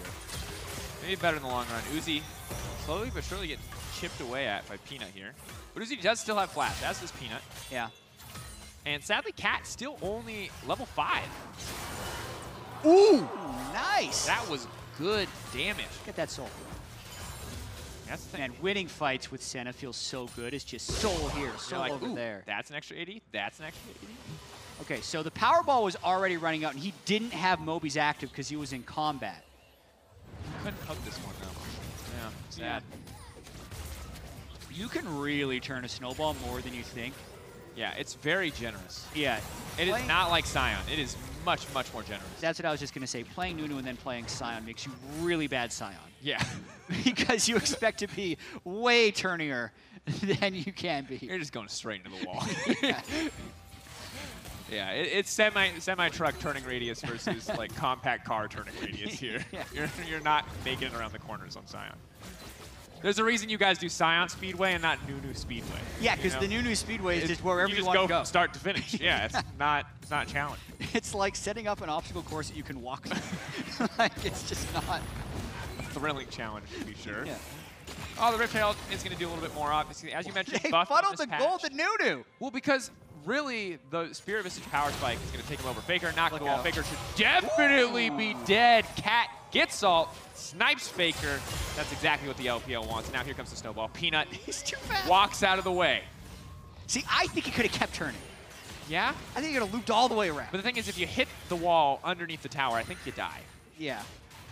But you're right that he didn't commit, and that is always questionable. They're setting up the Drake. They're going for the late game. They want the Dragon Soul. It's going to be an Ocean or Mountain Soul. Okay. That's how the new Drake system works. Basically, the first 3 Drakes are always going to be unique. After this one, it'll turn into one of the 2, either Ocean or Mountain Souls. The terrain will change. Here we go. What's it going to be? Ocean. Mount? That's bad for Nunu, actually. Yeah, because now there's more walls for anyone to hop over. I'll hold that thought. Shy has now been grounded. Cannot do anything. Cassio just shreds through this duo. The setup is there, and Mad Life and Narkile are just popping off your Faker. Does not connect the Sonic Wave, but this bot lane is doing serious work. Deshai, I'm glad he went bot lane and not top. I feel like that balances the scales, but maybe too much in the favor of the LCK. As now Firelaw is just doing what he can to hold on. Around it, but it won't be too consequential, and still some solid AoE on the Flame Breath there for Shyvana. Yeah, I mean, really good turret defense. Probably has to back away now. Faker going in. Doesn't opt for the insect. Faker can gonna walk him down. Conquer's there. War up forward. It's all too easy. Just finds that one. Watching Faker Mad Life team up like that, it's pretty cool. Yeah. Or even just watching Mad Life do work on Thresh again. Yeah, 2-0-4. Here we go. Shy. This is definitely not the fight that he wants. Oh, I asked, and Faker delivers into the play. That is synergy. That was incredible. Clip it. Yep. Throw it on Twitch. We've all been waiting for it. You might not have known it up until this moment, but you were. It's time for Mad Life to sign with SKT. The alley's ready. This is the Harlem Faker's gonna switch to jungle. of CC chaining. Easy Hoon's going back to mid. Bring them all back. He needs another Azir skin. Narkyle, though, knocked to the wall, will be taken down. No! They didn't get it! Doonby! Oh, no. That's so infuriating. The channeled ult doesn't get it down either, and Faker just keeps going. He's merciless. Even in a for-fun game, he will not relent. Clint. I mean, LPL may have won Worlds 2 years in a row, but really, Faker is jungling and beating LPL teams. Out of his mind. What does that sadly, really mean? I think has... No. Once again, Mad Life is there. In a game with Peanut, Faker, and Clid, I did not think I'd be saying Mad Life is MVP, but Mad Life looking like MVP right now. Faker manages to dash away. Firelaw jumps in, gets the shutdown. The taunt brings him back. Not enough mana for Mad Life. Not going to give his life for this one either, but the hook, barely going to miss. This is a little aggressive. Peanut, of course, has his ult, can just pull back, but not going to be able to finish the kill there. And Clid, with no mana, has activated the Predator, is on the hunt for Shy. Firelaw's back in. He's got ult. AP Shyvana. But it's just going to get taken out here. Delayed CC, but he will still get locked down. Easy kill pickup for the Senna. Cassio hovering off to the side. The Shy should most certainly be dead. Has, of course, the ability to dash away. Oh, Narkyle wants to finish one. The cat misses the snare, and that should just be instant death. Peanut walking on the way in. Narkyle going to get the double kill. 8-0-5. That was actually pretty clever, where he could have killed the Shy, but he decided to wait for the double kill instead because he's so ridiculously strong. Watching this again, though. Oh. Faker. Oh. Kick into the hook mid-flight. The dream. There's a fight happening. It's really hard to talk about it after that replay because that seriously was my favorite play of probably the last year. That was awesome. Favorite play of All-Star 2019, I'd have to say. Definitely. And to be fair, obviously, it would be, if that had happened in like a World Final, it would have been a little bit different of scale. But still, What are you trying to say about the scale? That World Finals are very important, Jed. I'm not trying to imply anything else, All right, sir. I'll let you off with that. All right, thank you. All right, so it is support Senna. It is Mikhail's, which I'm not as excited about as Athene's. But yeah. Given the 2-5 scoreline for Cat, maybe just trying to, you know, funnel resources into Uzi. Fun fact about Mikhail's is its 20% heal shield power amp is the highest amp of all heal shield amp items. So even though stuff like Athene's will heal for more, stuff like Ardent Sense will give you the attack speed, if you're just looking for that big heal on what item, it would be over time, right? It would be the Mikhail's. If you're not doing much damage. I think Athene's is better on champions that can dish out damage as well.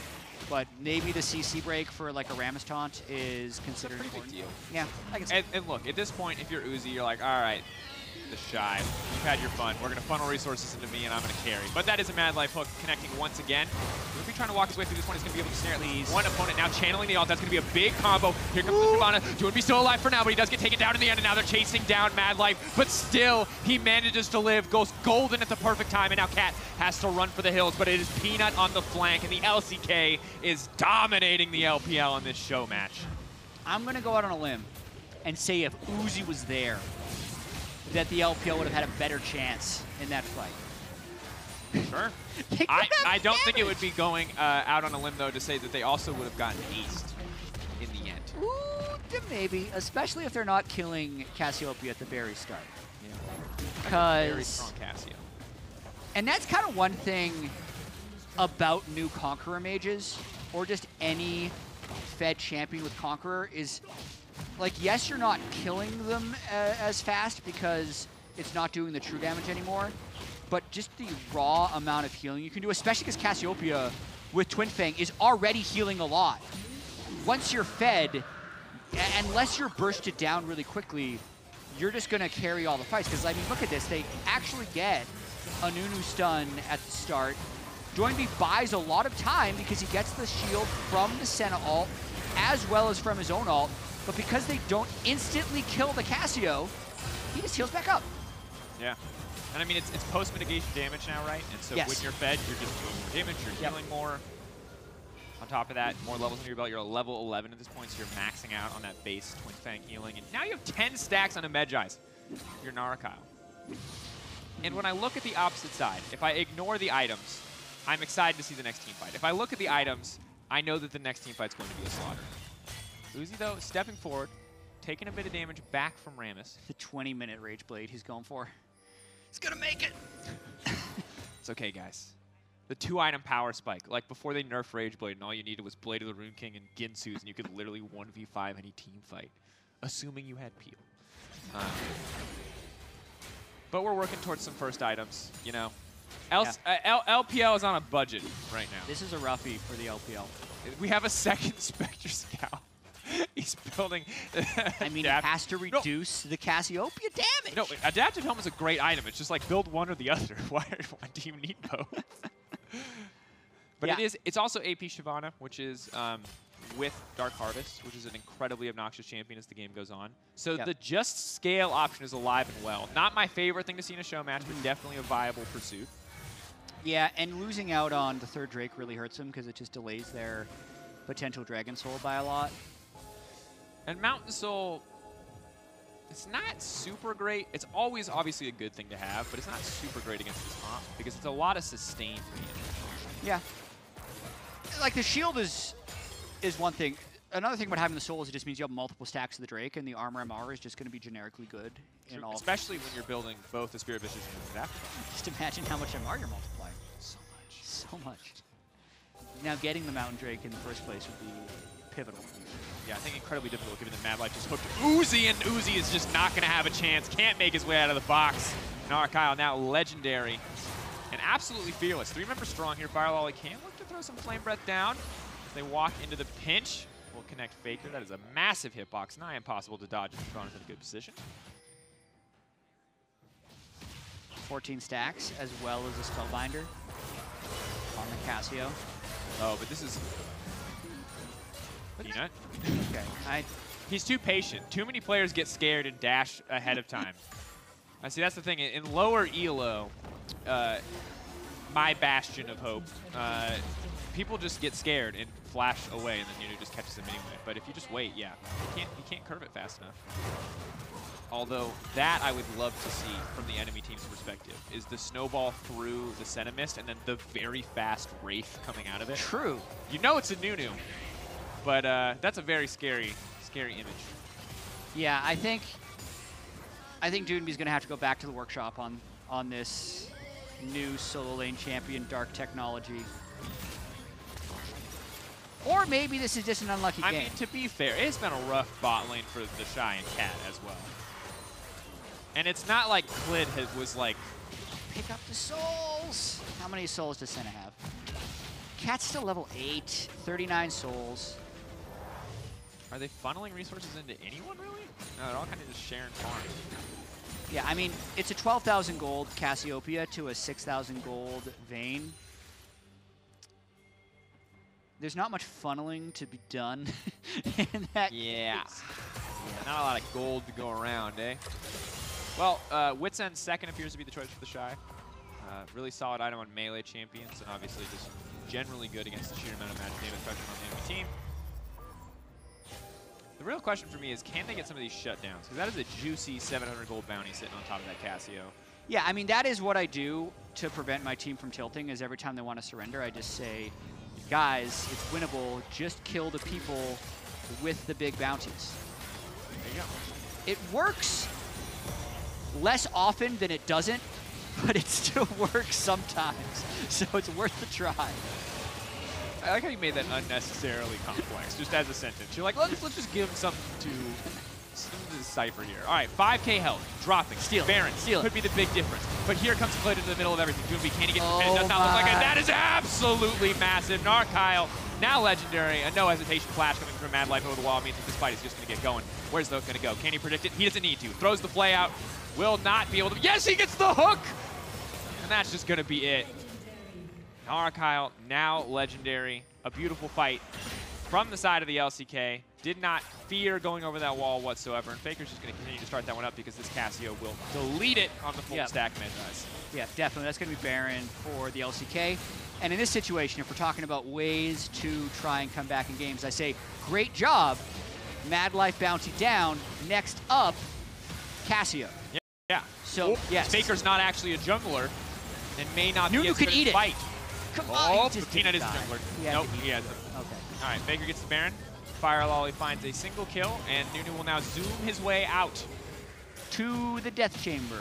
Oh, Cat, no, that's not where you want to be. Whoa. Faker killing spree. Fire Lolly not going to run, but he will get stunned. Not going to get Dragon in time. Is slowly getting chipped away at. Health very low. Is he going to go? Peanut. Oh, so the Shy trying to find his way back in, but I don't think this is a good call. Needs to get out. Oh, ooh, nice. Gets hit. Good predict by Faker. Will dash out to safety. The Shy could get stunned up, but actually is managing to stay on the edge here. But stepping into the Cassio, never the right choice when she's 15-0. Yeah, 25 stacks Magi. That puts him at 589 AP pre-death cap. That's a pretty big number. All right, here comes Cat. We do not get to see Ghost Nunu, but that's pretty big. I think it was. Ulti could now come out, but they've hooked Uzi! He's already dead! The fight's already over before it even begins! Doomby doesn't even really get to use the ultimate. Man, this is a stomp. Yeah. 16K gold. Yeah. I mean, turns out Mad Life's still very good at League of Legends. Yeah. This is not the Shy's best day. Yeah, I don't think we're seeing the old Callista top anytime soon. Doomby just going to get kicked out, won't even get the satisfaction of ulti, but Fire Lolly will get a big shutdown. Onto the Lee Sin is going to be traded back. Doomby does die, and the Shy desperately trying to retreat. And has Brock Conquer, and Clit is kind of just zoning everyone off with the threat of a Powerball. Oh, man! Forward, can't ult back. Ooh. Wait. Yeah, Mad Life kind of hovering back, ready to throw that lantern if necessary. Himself. Yeah. All right, Jet. So you were talking to me about what you say to your solo queue team to keep him in the game. Okay. We've gone over bounties. Do you have any other tactics? I feel like the other. Yeah, I'll say we have 2 out of 4 of the required dragons to reach Dragon Soul. Nice. We should try and achieve that. People get really annoyed with my optimism sometimes, but if you feel like playing it out, I suggest these tactics. There you go. I think something I tried once in 2015. This didn't work. But I bet the team that they can't end the game by a certain time. Ah. So their ego makes them want to do it. Sure, sure. Yeah. You have to entice them with something they actually want. So back in 2015, I said something like, I bet you can't win in under 20 minutes. And if you do, I'll tweet a picture of it. Oh. I did. Oh, yeah. Okay. So no one cares if you tweet a picture. Yeah, so this is not a very transferable skill. To you, okay. Yeah. All right. And it didn't even work for me. But might be the final like fight. There's the kick flash coming in from Faker as he does leap in. They'll be backing off. They're going to pick up a quick kill onto Doomby as Faker will go into the GA. Click and hit 2 there, but he might just get taken down. Big ult comes down from Senna. Uzi off to the side is actually getting a lot of work done. Very difficult for them to get on top. He's getting a lot of respect for the Mad Life. We'll get invisible there briefly, camouflaged by the Shrouded Senna. Just hiding. Peanut does get Uzi? He has to go. It doesn't matter. Oh, no. Yeah, okay, the second Cassio got to hit the vein. The game was over. But up until that point, it looked real close. 34-11, 16K gold lead for the LCK. Bring back Mad Life. Hashtag it. Bring back Mad Life. He's got over 1,000 AP on Cassio. Promote Narkyle.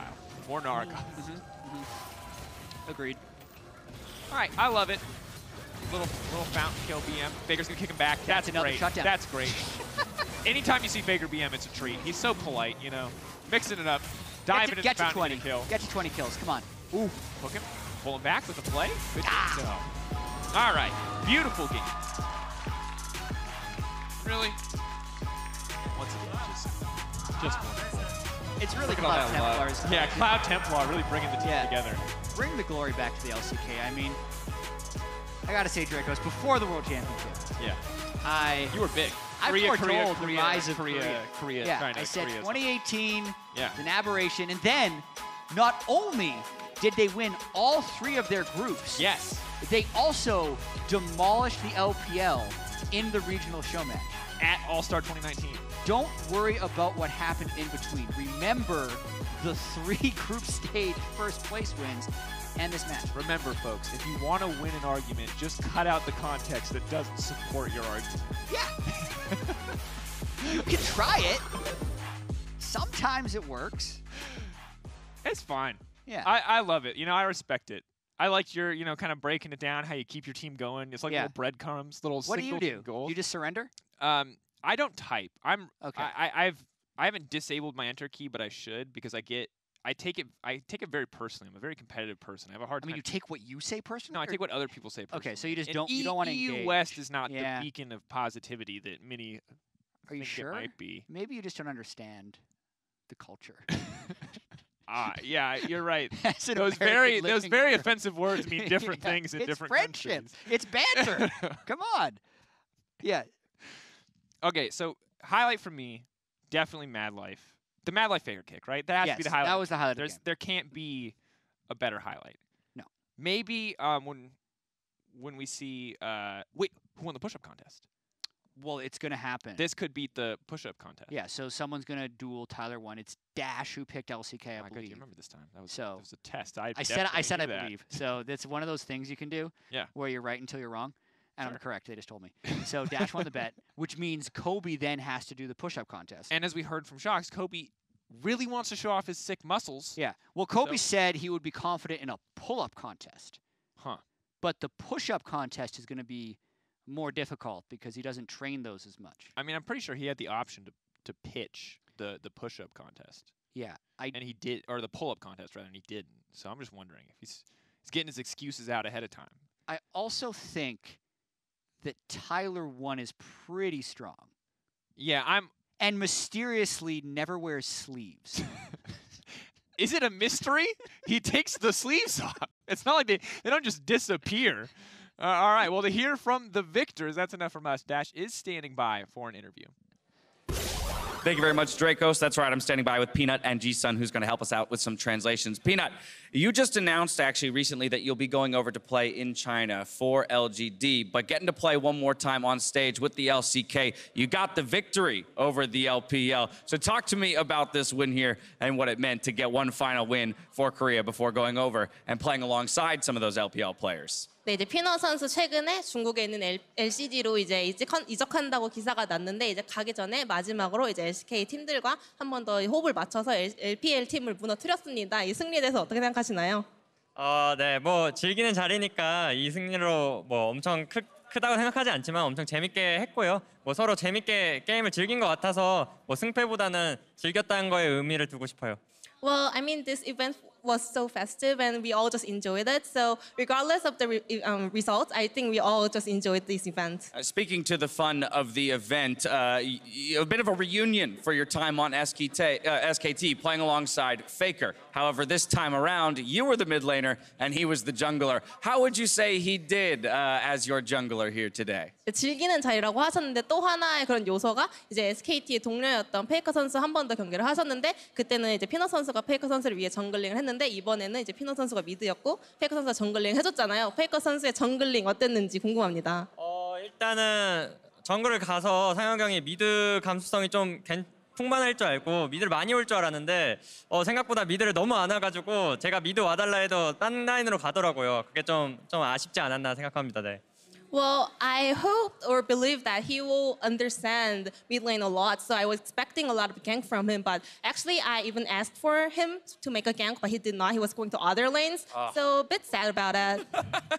I love it. I love it. I don't know if you know this, but there was a little bit of a Vegas wager placed on this match. Kobe and I, one of the other analysts, we wagered. I said that the LCK would win. He said that the LPL would win, and the loser had to face Tyler1 in a push-up contest that will take place tomorrow, most likely. So first off, thank you so much for winning, because now I don't have to do the push-up contest. But two, do you think Kobe can beat Tyler1 in a push-up contest? 네, 이제 이 얘기에 대해서 알고 계실지는 모르겠는데 이제 분석 데스크에서 이제 LCK, LPL 누가 이길 건지 이제 서로 내기를 했는데 이제 이분은 LCK가 이길 것이다. 그리고 또 다른 코비라는 분은 LPL이 이길 것이다라고 해서 이제 피너님이 이겨주신 덕분에 내기를 이겼는데 내기를 진 사람은 이제 북미의 스트리머 초청받으신 타일러원님이랑 팔굽혀펴기 내기를 해야 되거든요. 우선은 정말 감사드리고 이제 누가 이길 것 같은지 팔굽혀펴기 내기. 제가 뭐 정확히 잘 아는 건 아니지만 눈으로 봤을 때는 네, 타일러님이 이길 것 같은데 네, 타일러님이 이길 것 같습니다. 네. Well, I don't really know a lot of information about it, but as based on what I saw, I think Tyler1 will win. Yeah, I think so too. So I agree with that entirely. Peter, congratulations on the victory. Thank you so much for the interview. G-Sun, of course, thank you for the translations. We are going to head over to Shocks and the Analyst Lounge to close out that matchup. Thank you so much. And well, Peanut obviously inadvertently really burned Kobe because he said, basically all I can go off is what they both look like and how strong they are. So Tyler's gonna win. So I thought that was Tyler's got some pretty big arms. Yeah, so I think that's maybe it was very polite by Peanut, but he still managed to burn Kobe, which we all enjoy. I also agree, by the way, that and I actually know Kobe pretty well, and Kobe's going to lose. Okay. Kobe also agrees. Yeah, I think Kobe knows Kobe very well. This is a massive underdog story. This game was amazing to watch. It was so a lot of people got very interesting champions, and there was no one banned out this time around. The player of the game was Narakyle because absolutely popped off. Cassiopeia. It popped. I mean, it was great. I mean, it's like a meta thing, right? Yeah, I mean, you know, obviously a big meta pick, but a lot of CC from the squad. Like, you know, shout out all the hooks, shout out Faker's ganks, but he put in the damage really well. Yeah, I mean, he played really well. He's playing Conquer Cassio. It's a really strong pick right now. Also really, really good into Kalista because the miasma makes it so hard for Kalista to use the passive. So, you know, got really far ahead and was really good at snowballing that advantage, you know, finding all these picks out of brush, utilizing the ultimate to set up a stun. And if you face check a Cassio like that, you're going to die. Indeed. I also love that Peanut said in the interview, well, yeah, I was expecting Faker to give some ganks to that mid lane, but it didn't at all. But Faker did play well also on the Lee Sin, and I think everyone did. They had great synergy, and it was, I would say, a landslide victory for the LCK mixed team. What do you think, Greg? Yeah, it seemed pretty one-sided. It seemed like the LPL team was trying to have some fun, trying to do some crazy stuff. Fun? You know, Uzi picked Vayne. Like, he always plays Vayne. Picked Nunu, went bot level 1, and then TP top lane. If that's not having some fun. Okay. I think you're right. That's some next level strats. I was about to say, because Uzi actually always picks like the AD carries or the marksman. And he was mid-Vayne. That is true. So this spiced it up a little. And he won lane, but the problem was, you know, where's the team? You know, Uzi was 1v9 that game. You know, everyone else needed to step up to his level. You know, I think he was done wrong. Yeah, it's always the same, that is. Was there any pick that you say, okay, now that I saw this, I'm going to try this myself because it was so strong? No. The Cassio, but I'm already playing it. It's already good. Wasn't convinced by the level 1 gank Nunu. Wasn't convinced by the Rammus top. Not convinced by it. I'm sad there was no Felios. I wanted to see that in this game as well. So that's a bit of a miss, but fun game overall. Yeah, very entertaining game. Congratulations to the LCK for picking that one up. And as we move on, MasterCard is keeping the excitement going by highlighting fans of the day for another leg of the All-Star event. Today's fans are a father and son duo, Reese and Frank, who are here to celebrate Reese's 16th birthday. The pair regularly attend the LCS regular season in LA, and today have received limited run bum bags and MasterCard All-Star jackets to celebrate for making the trip out to Vegas. I'd actually spotted them in the crowd from yesterday already. And happy birthday to him. Happy birthday to him, and also cool of the dad that he goes with. I hope he's having some fun of his own. Well, they got some goodies, which is always fun. Time now for a commercial break, but on the other side, we got another set of TFT Littles as Bwipo, the Shy, and Pluto try pilot their own set of Little Legends. You won't want to miss it.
have a chance against me.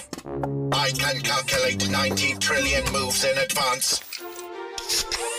Not fair. Not fair. Red Bull gives you wings. 我有정도 형. 哇，快点！大，可以啊。哎，哦吼！不行。Thought Shy has now been grounded, cannot do anything. Casio just shreds through this duo. 온다 렌턴. 잠깐만 이거 찰게. 페인 갔어요. 괜찮아 이긴데? 이겼다. 저까지 텔템. 야 패시. And now Cat has to run for the hills, but it is Peanut on the flank, and the LCK is dominating the LPL on this show, man. And we just saw some highlights from that LCK LPL matchup, which, by the way, I think that's my favorite play so far of the entire tournament, that FLICKR Lee Sin into Mad Life hook. But now we're going to get into some TFT action. The tournament is going to resume for the 2019 All-Star event. I am Kobe, happy to get into the matchup between the Littles now alongside Mark, Dracos, and Jat. We just keep on adding more clowns to the circus. I thought the 3-man TFT cast was superior to the 2-man TFT cast. So by the same logic, we had a fourth. All I'm saying is when you added a third person, we got to see that crazy Zed versus Sivir / Nocturne play. So if we add a fourth, does the likelihood succeed? I think so. I think as long as we're watering Kobe down, it's good. So the more people we add in so Kobe can't talk, the better the cast becomes. That's good, or I'll just have to shout over whenever Mark tries to start talking. Let's take a look at who's competing this time around, though. We got Solo's gang, Lothar, Tio Feeder, and Bwipo. Lothar actually joined us on the cast yesterday. It was very insightful. So he's probably a favorite for me. He seems really good. So, yeah, he's not. We went over the rules for who is a Little and who is a Legend. Right. By last set, Lothar would be a Legend. Yeah, because he was Challenger. But this set, he started playing late, and he's only Diamond, so he's a Little. How the mighty have fallen. So in the Legend game, I asked you who would be the favorite. Yeah, it's Lothar. Answer. And we're also biased because Lothar came up, and he was a better third caster than Jat was. I don't know about that. He actually taught us things, whereas Jat just asked questions. Yeah, the Zed thing was sweet. I didn't know about the Zed thing. What? The first Zed shadow counts as an additional assassin, so partway through the match, you get the 3 assassins. Yeah, you still need 2 to... Well, you should probably still want it at the very beginning so you have the assassin trait. Yeah, for sure. But like even that little thing is just... All right, first things first. Let's change up some of the key bindings here. Yeah, we got to make sure... Much more important to see than any item selected. So Bwipo, as the LEC representative, I do know has played a decent amount of TFT. Okay. I would not call him a super high level player, but I would not be surprised if he has 1 or 2 strats under his belt. Like most beginner season or set 2 players, I imagine it's probably hyper roll predators. Probably, but we'll see what he gets. Well, the Shy, known for dominating Summoner's Rift, as well as the ARAM map, as well as 1v1s. So can he do it in TFT as well? He does claim to be not that mechanical of a, like he's more of a thinking player, he says. You know, when he was interviewed about how good he is, he's like, well, it's not about my mechanics as much as my thinking. So this is the perfect game for a low mechanical player like the Shy. I judge how that much... took a turn. It was so like sarcasm. If you could test one thing, let's say you know nothing about any of these players, I think how quickly they buy champs is a good correlation to how much TFT they played. That and how much they mouse over their abilities. Okay, that's a pretty big one too. Your advice there is very similar to when people ask, okay, how do I have confidence in my life? And they say, just fake it. Just fake confidence until it's real. That's what you're doing. Just instantly buy the champions like you have a plan, and look eventually at that. it'll be real. That was pretty fast. Sologasang is ready to go. Ooh. Look at this. That's speedy. Actually, yeah, this was... Yeah, no hesitation on the woodlands. I would like him to buy that Kokma, though. Oh, and he has hotkeys. A lot of hotkey switching here. Lothar also. Lothar, his options open. Yeah, he talked a lot about trying to stay very, very versatile. And again, this is one of the sleepers, I think, in the Littles match because he's very good at teamfight tactics and lots of other card games. Yeah, he's got a long background of different ones. I do like the Infernal with Kiana if you can find the Diana and the opener with the Woodland Druid. Yeah, and he does have the early Kiana. Now, Kiana is just a very good unit in itself, even without specific synergies. A lot of players would talk about the value. Because her ult is so good, you can get double stuns off it on priority targets. It's also very nice because two very strong early game units, the Diana obviously going into the Woodland comp, as well as the Zyra, who scales very well later in the game, are both Infernal. So while Infernal isn't my favorite synergy in the game, it's definitely something that's much easier to achieve on this Infernal map. Talking about what type of units you want to upgrade early, we just saw Teo Feeder there. He had two of the best. Zyra is insane as far as Mage, Summoner, Ocean composition. You can put items on her. She'll carry you very, very far through the mid game, and you keep her even in the final build. Plus, he had Renekton, which, due to the healing, extremely strong. Got some early lightning, or excuse me, electric out of Whippo, but now Ornn got a lot of good AoEs there, and Volibear's going to try. Diana's level 2, so this might be a rare case of a defeat for a Woodland Druid. Level 2 Diana here, taking her down. Really nice stack, actually, for the electric. Doesn't always work out that well in the early game. Level 3 beating level 4, too. Yeah, it feels bad. You invested early. That was actually a 5v3. And yeah, the Shy using early money as well. A lot of players do not want to invest early money into leveling to get those early wins. Not quite as important, and getting your econ going. Level 2 Vlad, though. 2-star. Committing the gold. Was that a little move there, leveling at that point, just to get the Vlad in? If you have something big to put in, like a 2-star then you can if you're trying to go for that win streak. Didn't even hit a synergy, though, when he threw it in. I don't think you needed the synergy. I would have given up electric and just gone for the 2-star Vlad. I mean, it doesn't. It's one of those traps where you're like, well, it doesn't cost me any econ because I'm at 16 anyways, right? But it will eventually. Yeah, it's a little short-sighted for later because it adds up. I mean, he's got 1 win under his belt. There's not really an argument for preserving the win streak, but could start the ball rolling. One thing to pay attention to is early item completions. Things like Phantom Dancers and Morellonomicon will always be super high value. So you'll see people go for the pieces of those items even pretty early on. And just have a champion that's a mid-game carry, like something that is a 1 or 2 cost champion that even if you upgrade to 2 stars, a 1 cost champion, you can sell it back later. So anything with AoE is pretty good at that. Ooh, Here's a Pred player. Yeah, I like this so far for Exocen. Already has 2 of the important pieces of it done. Renekton, not quite that important. I would for sure put that level 2-star Renekton instead of the Mundo, though, because you're not getting poison with it. 100%. And 2-star Renekton is a very, very beefy champ. Let's see, what has he got on his... Is he hear you? I think, good job. Good job. Well done, Little. Now, look at the item completions. You can make a Spear of Sojin. That's one of the best tier items there. But also having both of them, you can make a Seraph. So I like GA Seraphs maybe a little bit more. Yeah, I would agree. Big damage, though, coming in from Lothar on these Assassins. But there's the spin. Yeah. Renekton 2-star is a big boy. And this is one of the things that I really love about set 2 is that it doesn't feel bad to invest a lot of items into your 1 or 2 cost units early. Because in set 1, if you put all your items onto it, like Darius, you got a 3-star, yeah, it was pretty good, but it could never really outclass a lot of these carries, where I feel like all the way through mid-game, a Maokai with items, a Renekton with items, feels so good, and it's just so oppressive for most comps to deal with. Spoiler, they released a little cheat sheet with the nerfs for next round. Renekton and Maokai are both on the list. Oh, no! You gotta feel good, Dracos. Yeah, Singed is on the list. Yeah, but Zed, I guess that's one of the ones there that most people do want to see find their way there. Negatron Cloaks are usually left till the end because Dragon Claw is one of the good ones, but besides that, maybe Zephyr. Not a lot of other good options to combine. I guess Ionic Spark is decent as well, but not a high priority, especially early item. They make a lot of okay ones, but not that many that are like build enabling or anything. Yeah. So you usually see people go for other things.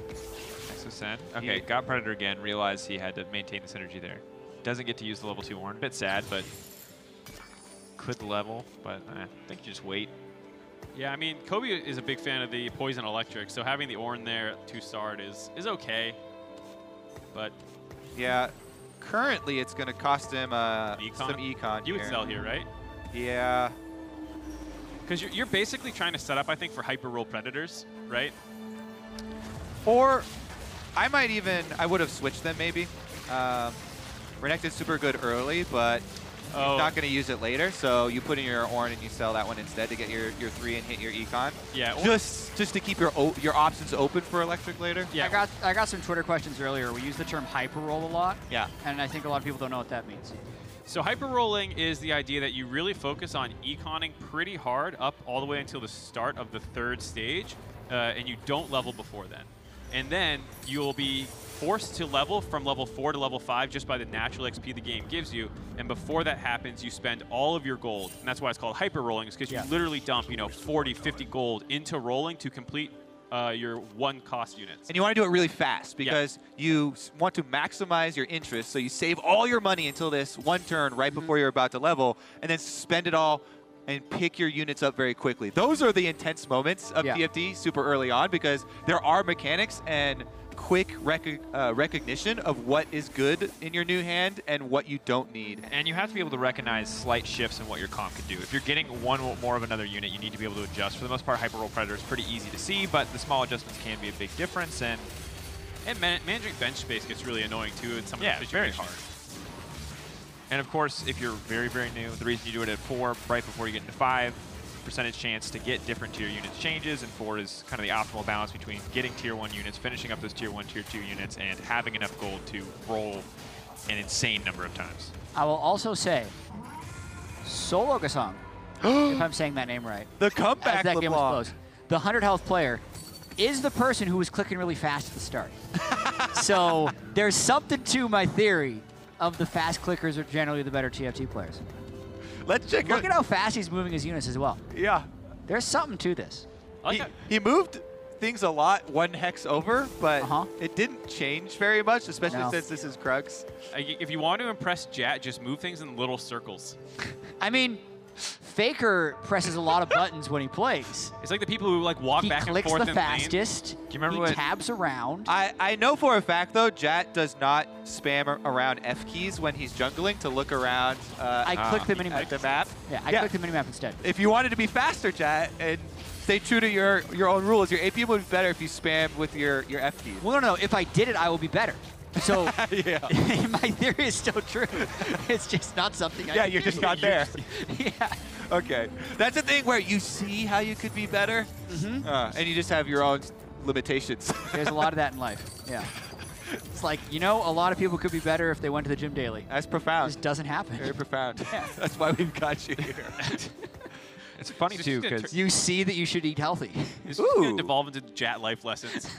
The Shy got the early mage cap here. So this is a really cool twist that you can put on Ocean Mages. You can put your mage cap on either a Annie or Nami later, something that's going to get a lot of value out of double casting.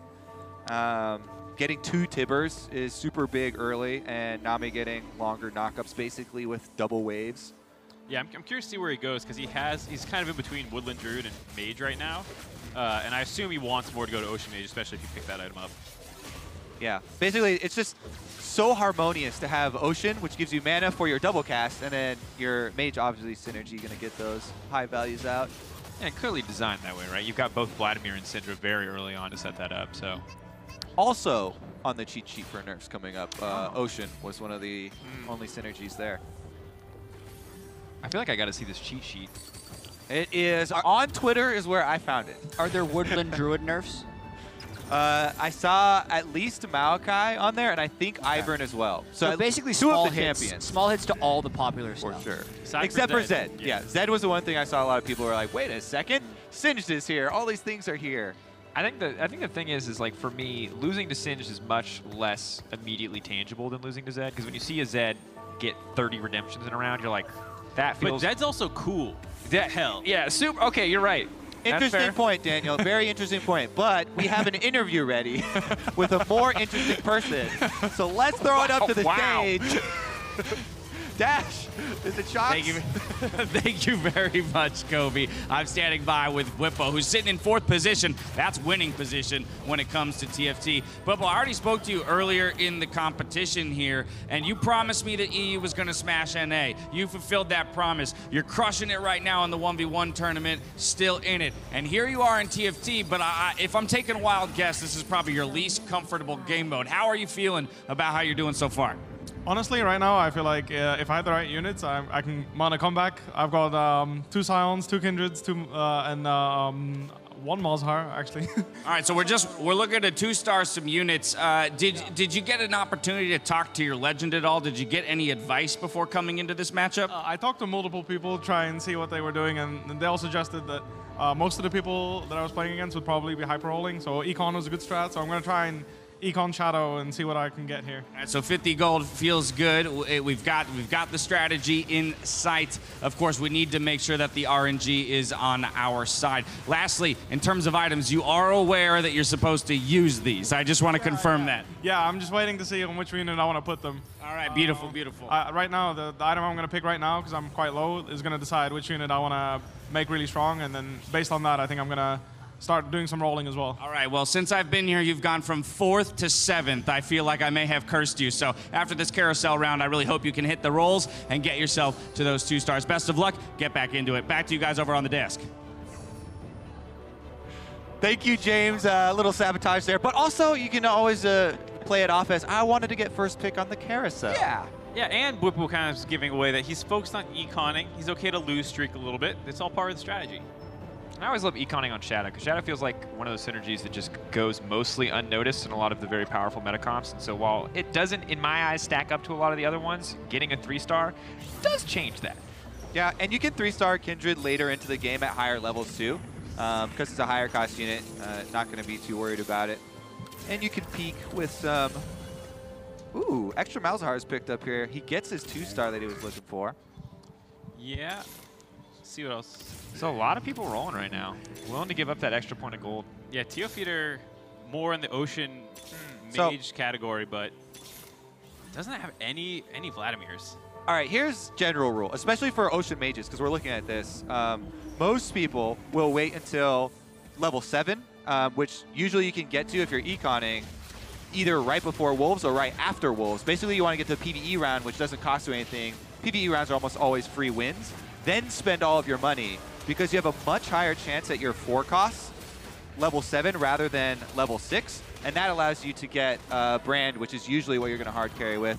Otherwise, you can put your items and carry with Zyra. It's also a comp that kind of needs to be 7 and 8 to really turn online. Like, theoretically, Predators can be online at, like, level 5. Same with Woodland, Druid, Assassin. Whereas, like, Ocean Mage has a really hard time getting there.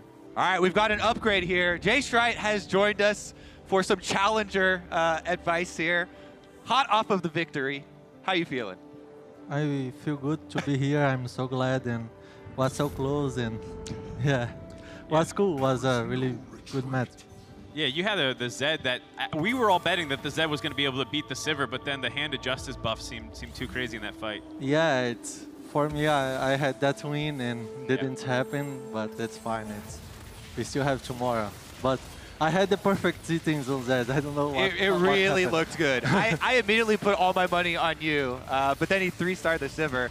Did you get a chance to give any good, quick, like Challenger advice to Little that you were paired with going into this? Yeah, I talked with Goku. It's a little legend, and I said some strats and follow this and see what's happening. All right, give us the insight then. Ocean Mage and So for Ocean Mages, did you tell him like try and get to level 7 and roll for your brand, or did you give him extra pointers on? This is, you need to look for your lobby, because sometimes you need to roll in the level 6. What's happening in my lobby, like I had 3 people doing the same composition. Yeah. Then sometimes you need roll down on 6, or sometimes you need echo to 7 and roll down find the brain. Yeah, your lobby was actually pretty weird with it. It didn't feel like there were any Predator players in your lobby. It was all like, felt like a ton of Woodland Druid. Yeah, I don't remember any Predator. Is the first thing that you check in the first PV, how many Predators have. Yeah. Because you need Who types me pred first? No one. This was the point. I didn't see any Predator. So why specifically Ocean Mage? Do you just feel like this is kind of like user-friendly, like if you're just getting started on set 2, that this is kind of the easiest comp to pull off, or do you feel like this is one of just the stronger comps that people can get started on? It's a easy composition to you transition since the early game to late game, right? It's if you see the solo, he starts with 4 oceans. What make he feels good, and he can eco and see like if he gets like Zed or something in the late game. Yeah, that's one of the things too. I feel like there's a lot of good pivots if you start out with Ocean. The summoners are a huge part of it. Summoners are so valuable, especially since a lot of them are higher cost units. And he got Brand, he got a 2-star Yorick already. If you just even have the mana gain from Ocean on those summoners, that will also carry you. He got 2 Greens level 6, was crazy. Yeah. And he had like the win streak, like I think was 7 win streak, something like this. All right, who's the top here? It feels like the Shy has come into this looking to redeem himself after a difficult Kalista performance in the show match, because he's doing very well, rolling reasonably confidently. He has to have some TFT experience. A lot of upgrades here. Ooh, this is awkward though, because I want those items off my Zyra, but then that's gonna you're already kind of in the ideal spot though. Well, one of the things that Lothar said yesterday that really stuck with me is like talking about Zyra, while yes, less immediately powerful, probably more reliable than the Brand in the sense that the Brand ult can fizzle depending on who you're going up against. The Brand ult doesn't always come out, but Zyra feels like always you get some value. Also, Mage Cap can't go on Brand. No, I didn't mean on Brand. You put that in the Annie or the Zed later. I would like to hear what Jayshrey you would do in the Shy's position where you have a lot of items on your Zyra. Do you just keep them there until much later, or when do you look to move them off? Normally, it's what he gonna do. If you see he's holding a Zyra there, it's probably for when he gets some Zed, he can put the items on Zed. It's Zyra with this Mage Cap. It's really good to make you echo the early game because you literally win all your mates because these are Mage. Yeah, I actually like when people do that where they have like another completed unit that's just going to go in, but you get the items off, so you still get to keep the Zyra. I also think he might be going for 6 mages because he got the Mage Cap, and he's just holding extra mages on bench. So I don't recommend that, but he might go that route. So here's the thing. You gave Goku Ocean Mage advice. He's immediately gone light berserker. Are you happy with this adaptation? You're like, oh, this is good, or are you like, light? I'm glad because he didn't force his comp. It's what I always advise. If you don't get the champs, don't try to force. It's what make you lose. I remember he got like 6 veins, and it's because he's going vein, right? Yeah. Not quite enough to pull out the victory there, but needs to get 1 more light, and he's stuck at 5, even with the item on.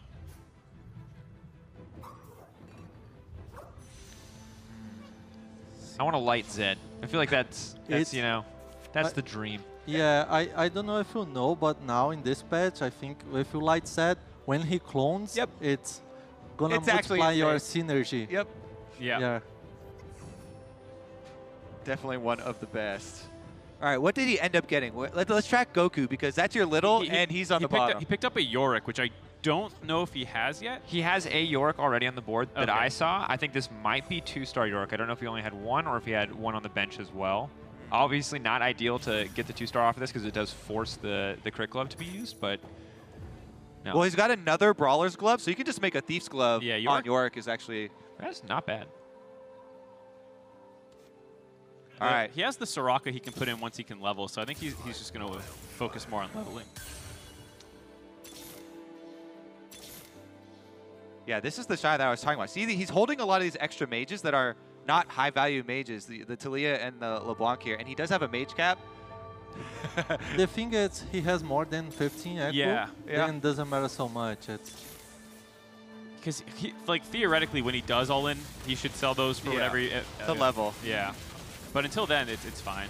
The biggest thing is he is doing Mage comp, and if you don't have Morello, it's so hard you win. You make like top 1 without Morello.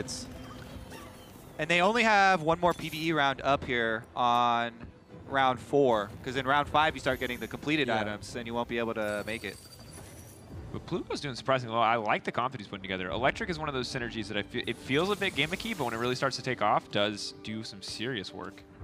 mean, especially if you get good Z items too, it can get pretty obnoxious because each of those Zs is like making that huge electric burst. Yeah, and Phantom Dancer's not obviously not the perfect Z item. It's pretty solid. How do you feel about the mid-game Ezreal carries? Because it's actually a pretty good like mid-game carry, but I always feel weird selling it since you lose a decent amount on it. Yeah, I didn't try so much. I don't feel so much confidence with range because the other comps are scaling so much, like Ocean, the Predators and everything. But it's good. It's doing a good job. Well, and the crit there, he just one-shot. I could not see what backline unit he one-shot there, but he definitely just one-shot someone with the crit on top of the Death Cap, on top of the Archangels, so. Yeah, I mean, he has Poison already. He has 2 3-star Predators in the Skarner and the Kog'Maw, so he's actually, and now it's Singed. All right. And he has a Nico. Yeah. If he can get he also has a Giant's Belt, so if he can find just a wand. He's just chanting for a large rod. He used 3 wands on Ezreal. That feels so bad. All right, they're not wands.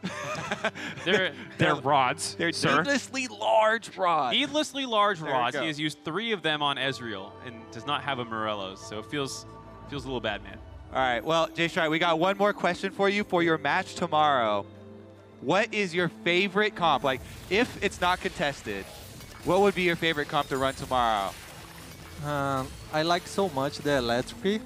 Huh? Electric comp. Okay, yeah. Yeah, but it's too hard. It's you need Z2, you need the scale to the late game because the biggest problem is you can't equal in the early game with electric. You lose to the most of comps. Yeah, exactly. What do you like using as a bridge? Like, what would be like your early game comp to set you up for electric?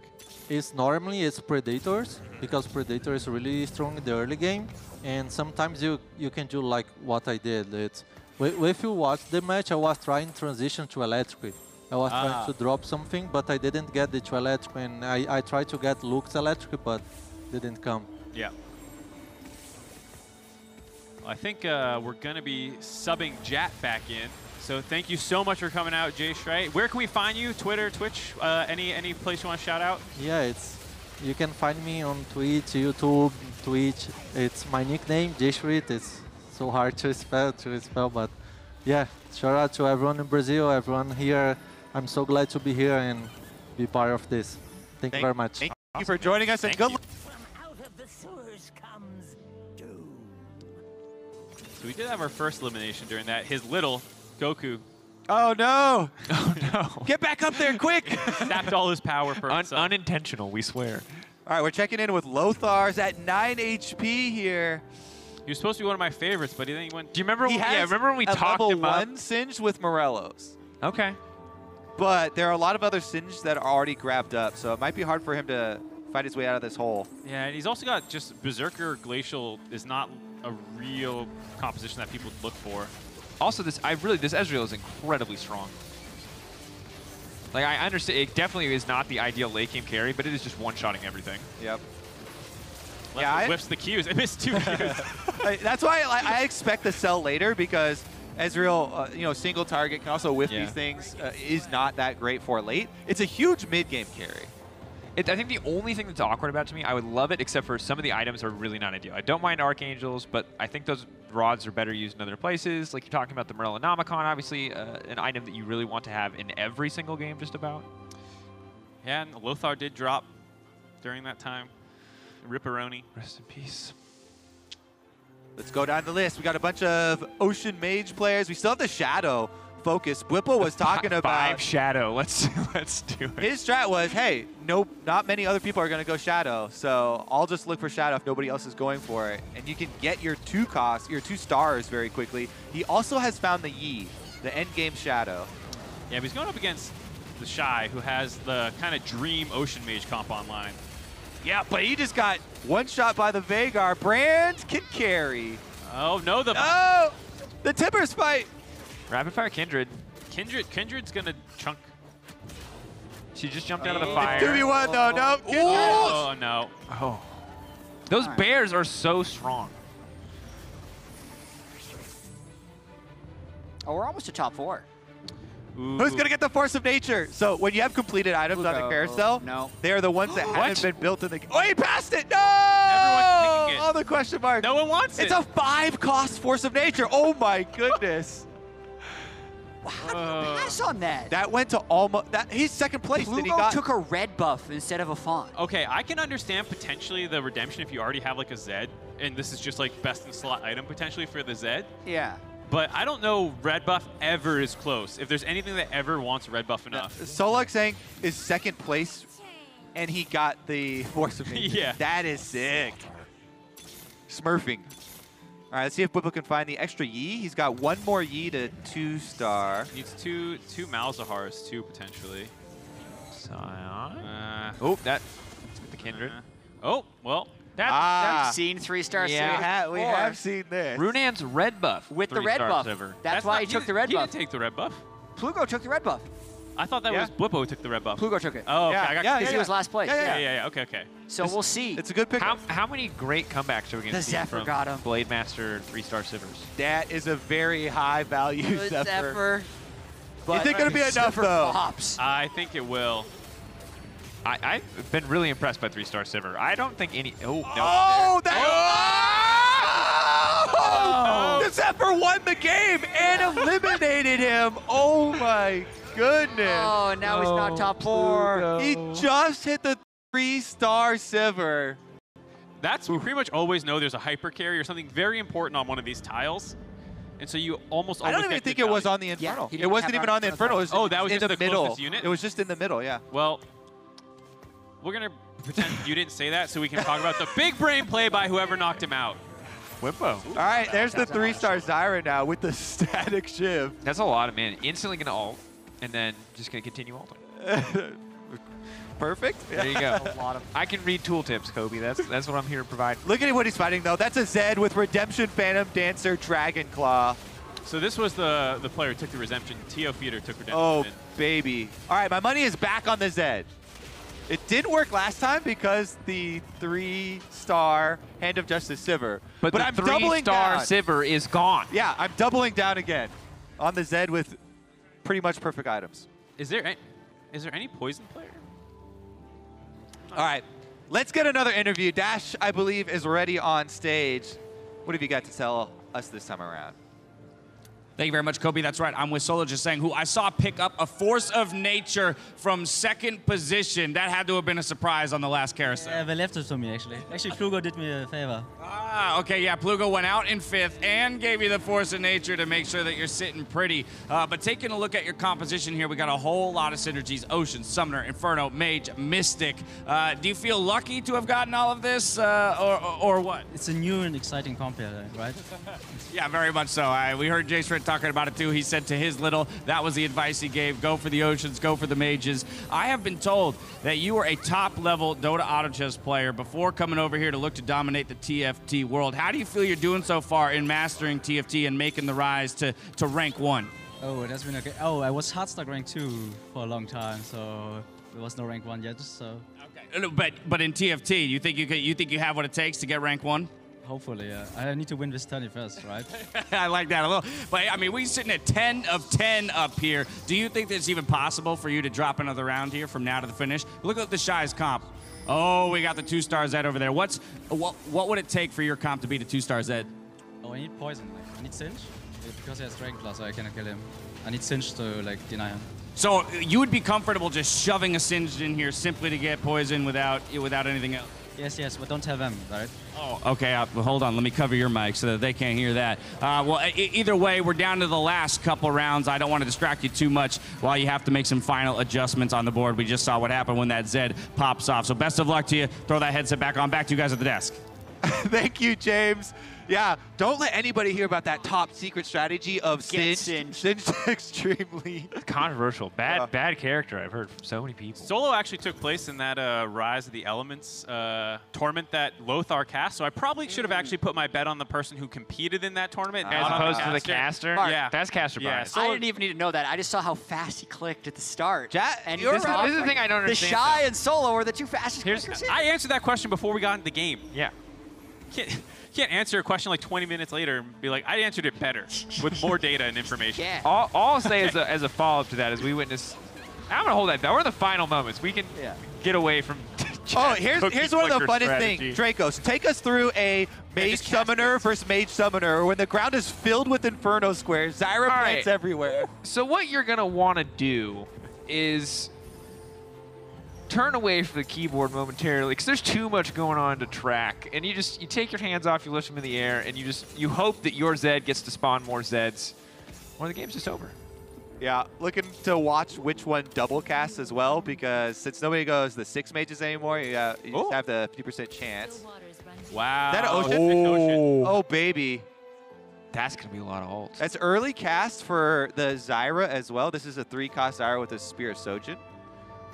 Spamming those 3 plants. Does he have a Morellos anywhere, though? No Morellos in this side. That's going to be big. Yeah, he's already lost to the Zed once. Get some emoting out of Tio Feeder. Yeah, let's see how Solo does in this one. Nice will tell us a Nice lot. Nami wave. Yeah. I'm not going to pretend I know who's winning this right now. The floor is lava is I think the Zed basically is all winning. you need to know. Is the Zed winning? Oh, yeah, the Zed is won. The Zed is always winning. Tio Feeder, actually, the other important thing to know is that everyone is Ocean Mage, and he has a Dragon's Claw on the Zed. So there's actually no way to really kill the Zed. Because Shy doesn't have healing reduction, and even if you do, that many redemptions coming in, you can't really burst through it. So I actually think there's no way that they can deal with the Zed outside of bringing poison into the comp to delay his ults. Yeah, I mean, you could potentially Zephyr him, and that helps a bit, as well as poison. I feel like those are like the only 2 ways. Zephyr is probably your best bet, but if you don't get it offered to you. Yeah. It just... Yeah, the thing is it's one of the reasons I think a lot of these fights are so hard to track is if the primary Zed has already, gotten the item active off, and if he has, it feels like everything from that point on is a little bit easier, but the Zed is actually just unkillable. I've never thought that I would be excited about Brand auto attacks and Zyra auto attacks, but here we are. Well, the Shy is potentially trying to find a way to fit Zed into his comp. He does.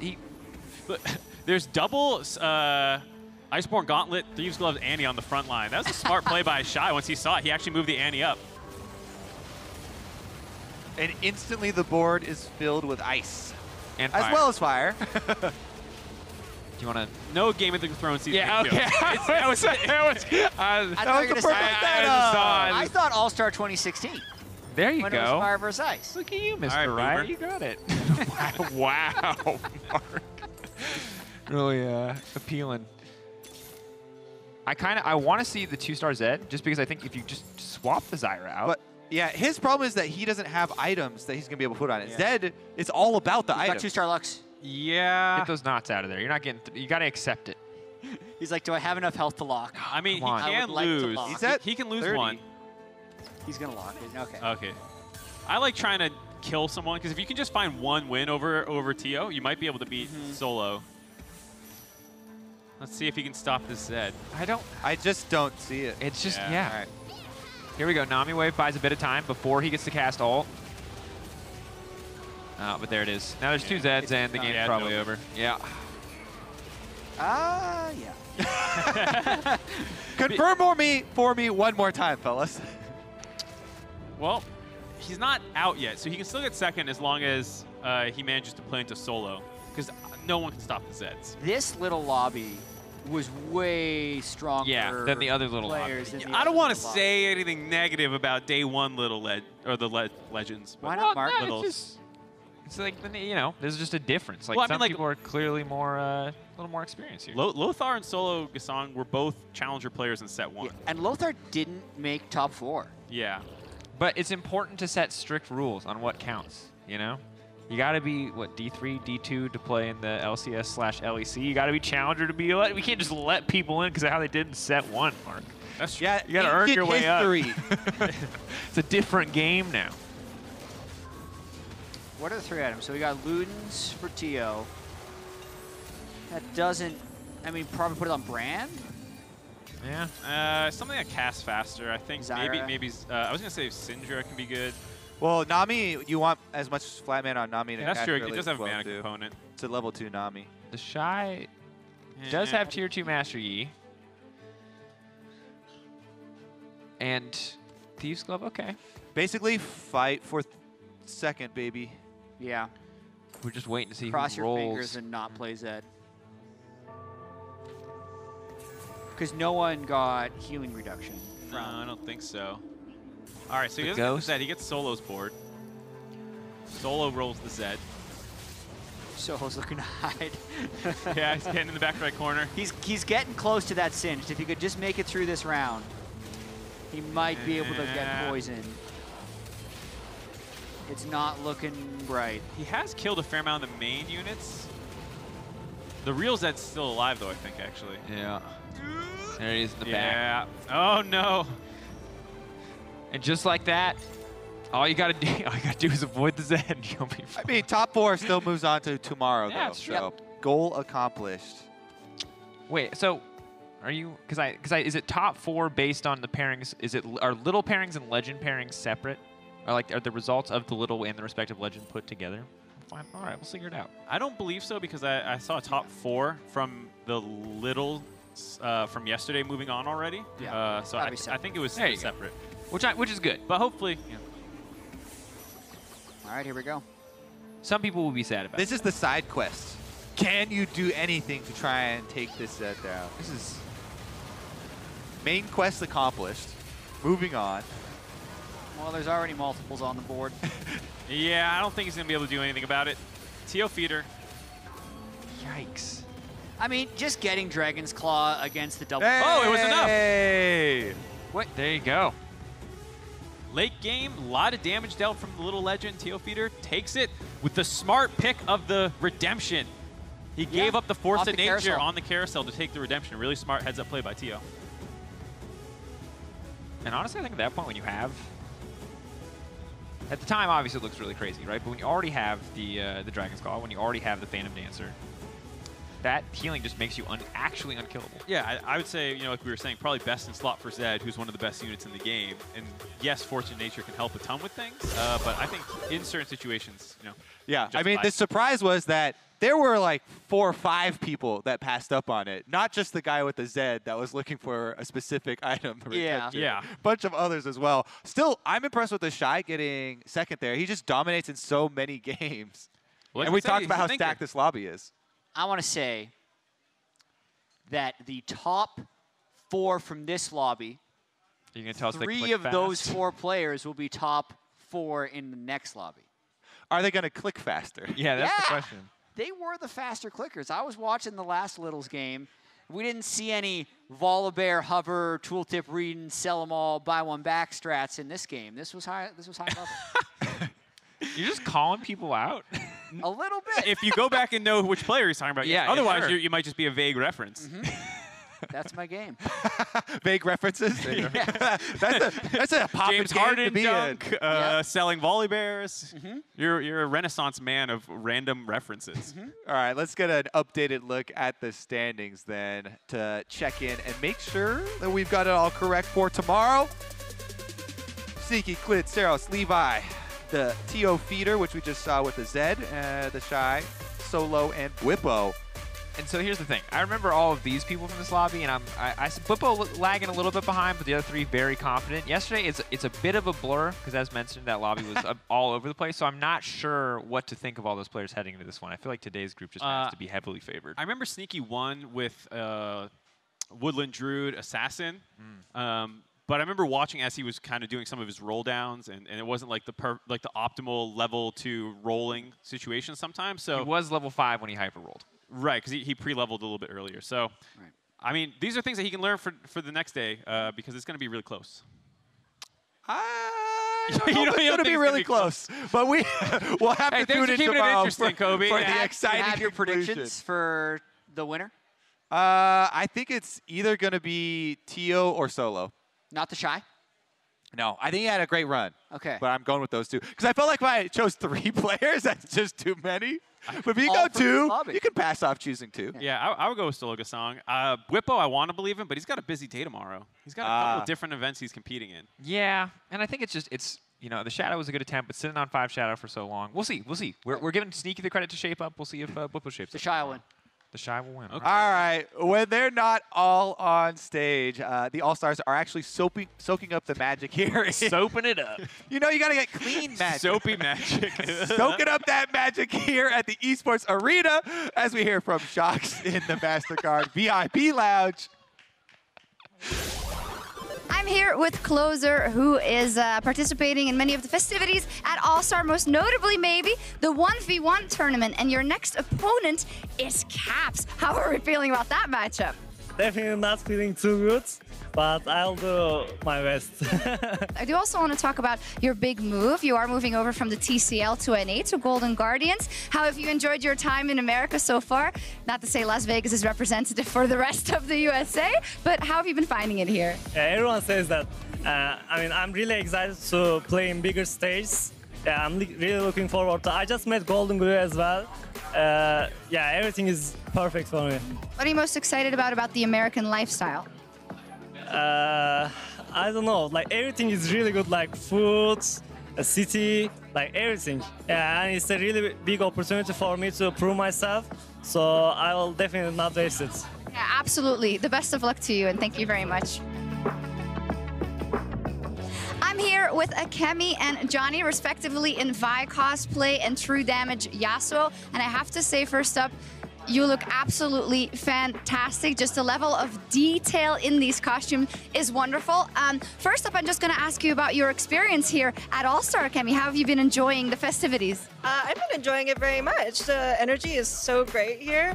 I always love coming to these events and just being surrounded by other fans and all that fun stuff. Johnny, same question for you. How have you been enjoying your time here? I've been having a great time watching the games. It's always entertaining to see the pros put into like just very strange situations and seeing how it pans out. That's a good point, because it's not as serious, of course, as Worlds, and they're having a bit more fun. Can you tell me, for these respective cosplays, why the choice for Vi in this case for you? Vi's always been a favorite champion of mine, honestly. I love all the detail. I love the steampunk aesthetic to it, so I was just immediately drawn to it. We're going to take a quick break, but we'll be right back. I value Good Zephyr. Is it going to be enough, though? I think it will. I've been really impressed by 3-star Sivir. I don't think any... Oh, no. Oh, that... Oh, what? Oh. Nice, got him. Nice. No, so sad. Okay. Top four. Oh my god.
Welcome back to All-Stars 2019 and the MasterCard VIP Lounge. I'm standing by with Nikki Taylor. First question, Nikki Taylor, your first time here to All-Stars in Vegas. How are you enjoying it so far on day 2?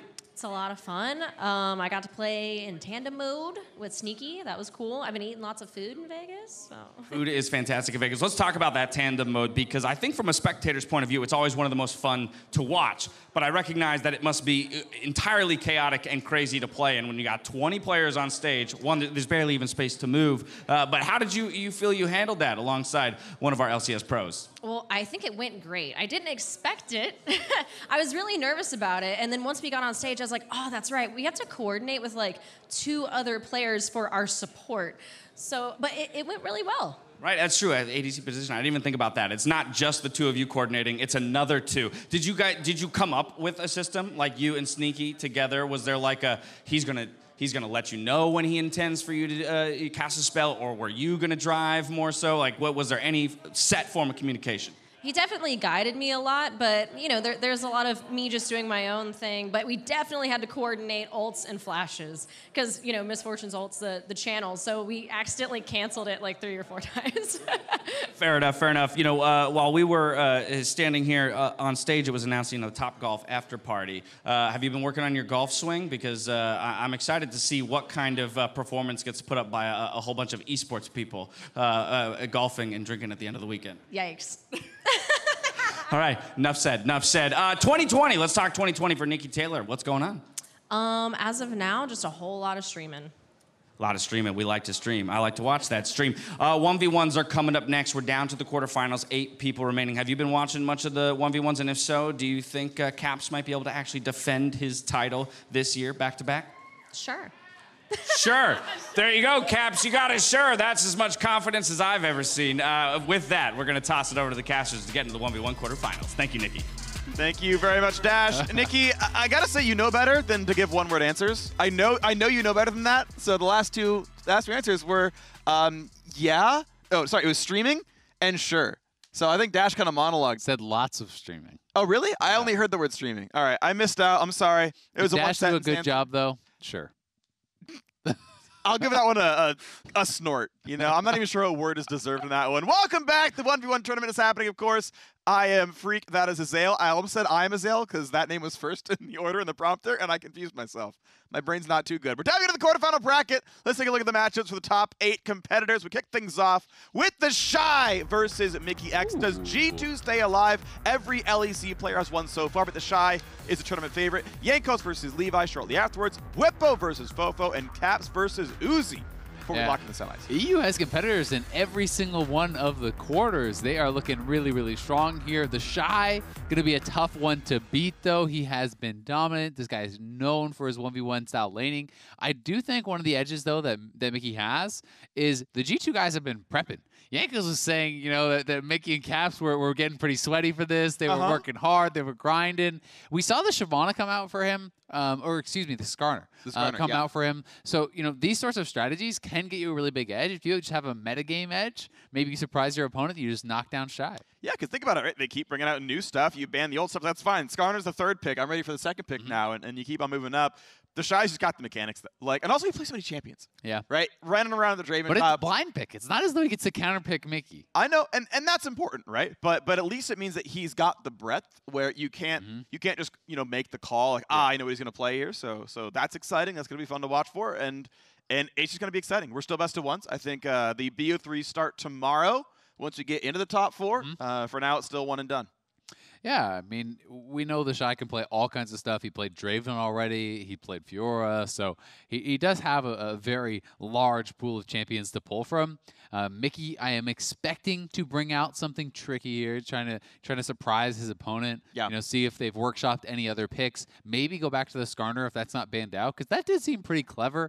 Both the fact that almost the entire map is on the Spire, and also that you can capture the Spire from the bush. You don't actually have to expose yourself, and Skarner in an enclosed space, especially if you're fighting on that Spire, is so damn strong. High stats. You know, the Bruiser with the Conqueror, Snowball to help stack it up really quick.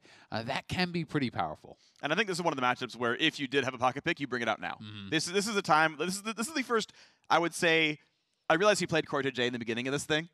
This is the first really hard match for Mickey X. I mean, CoreJJ played Zyra. It was and got clapped. It was looking doomed from the beginning. I think that pick just didn't work out. The Shy is someone that I was targeting as one of the favorites to win the whole tournament. Exactly. Right? This is a guy that everyone will tell you is so damn good at laning, which is kind of what the 1v1 is. Yes, it's different. You have to pretend there's junglers and all that, but he's such a good individual mechanical player that, you better have a matchup pull out lead. all the stuff. You must have a matchup lead or the Shy will beat you. I'm pretty sure it's just every League of Legends player has that kind of over their head. The other thing to point out is, we talked about it a bit, LEC has won every time they can. If LEC wins all their matches, it's just a full Europe top four, which means they already know your matchups. They already know your champions. There's nothing left to hide. That's the Shy true. is the last unknown opponent.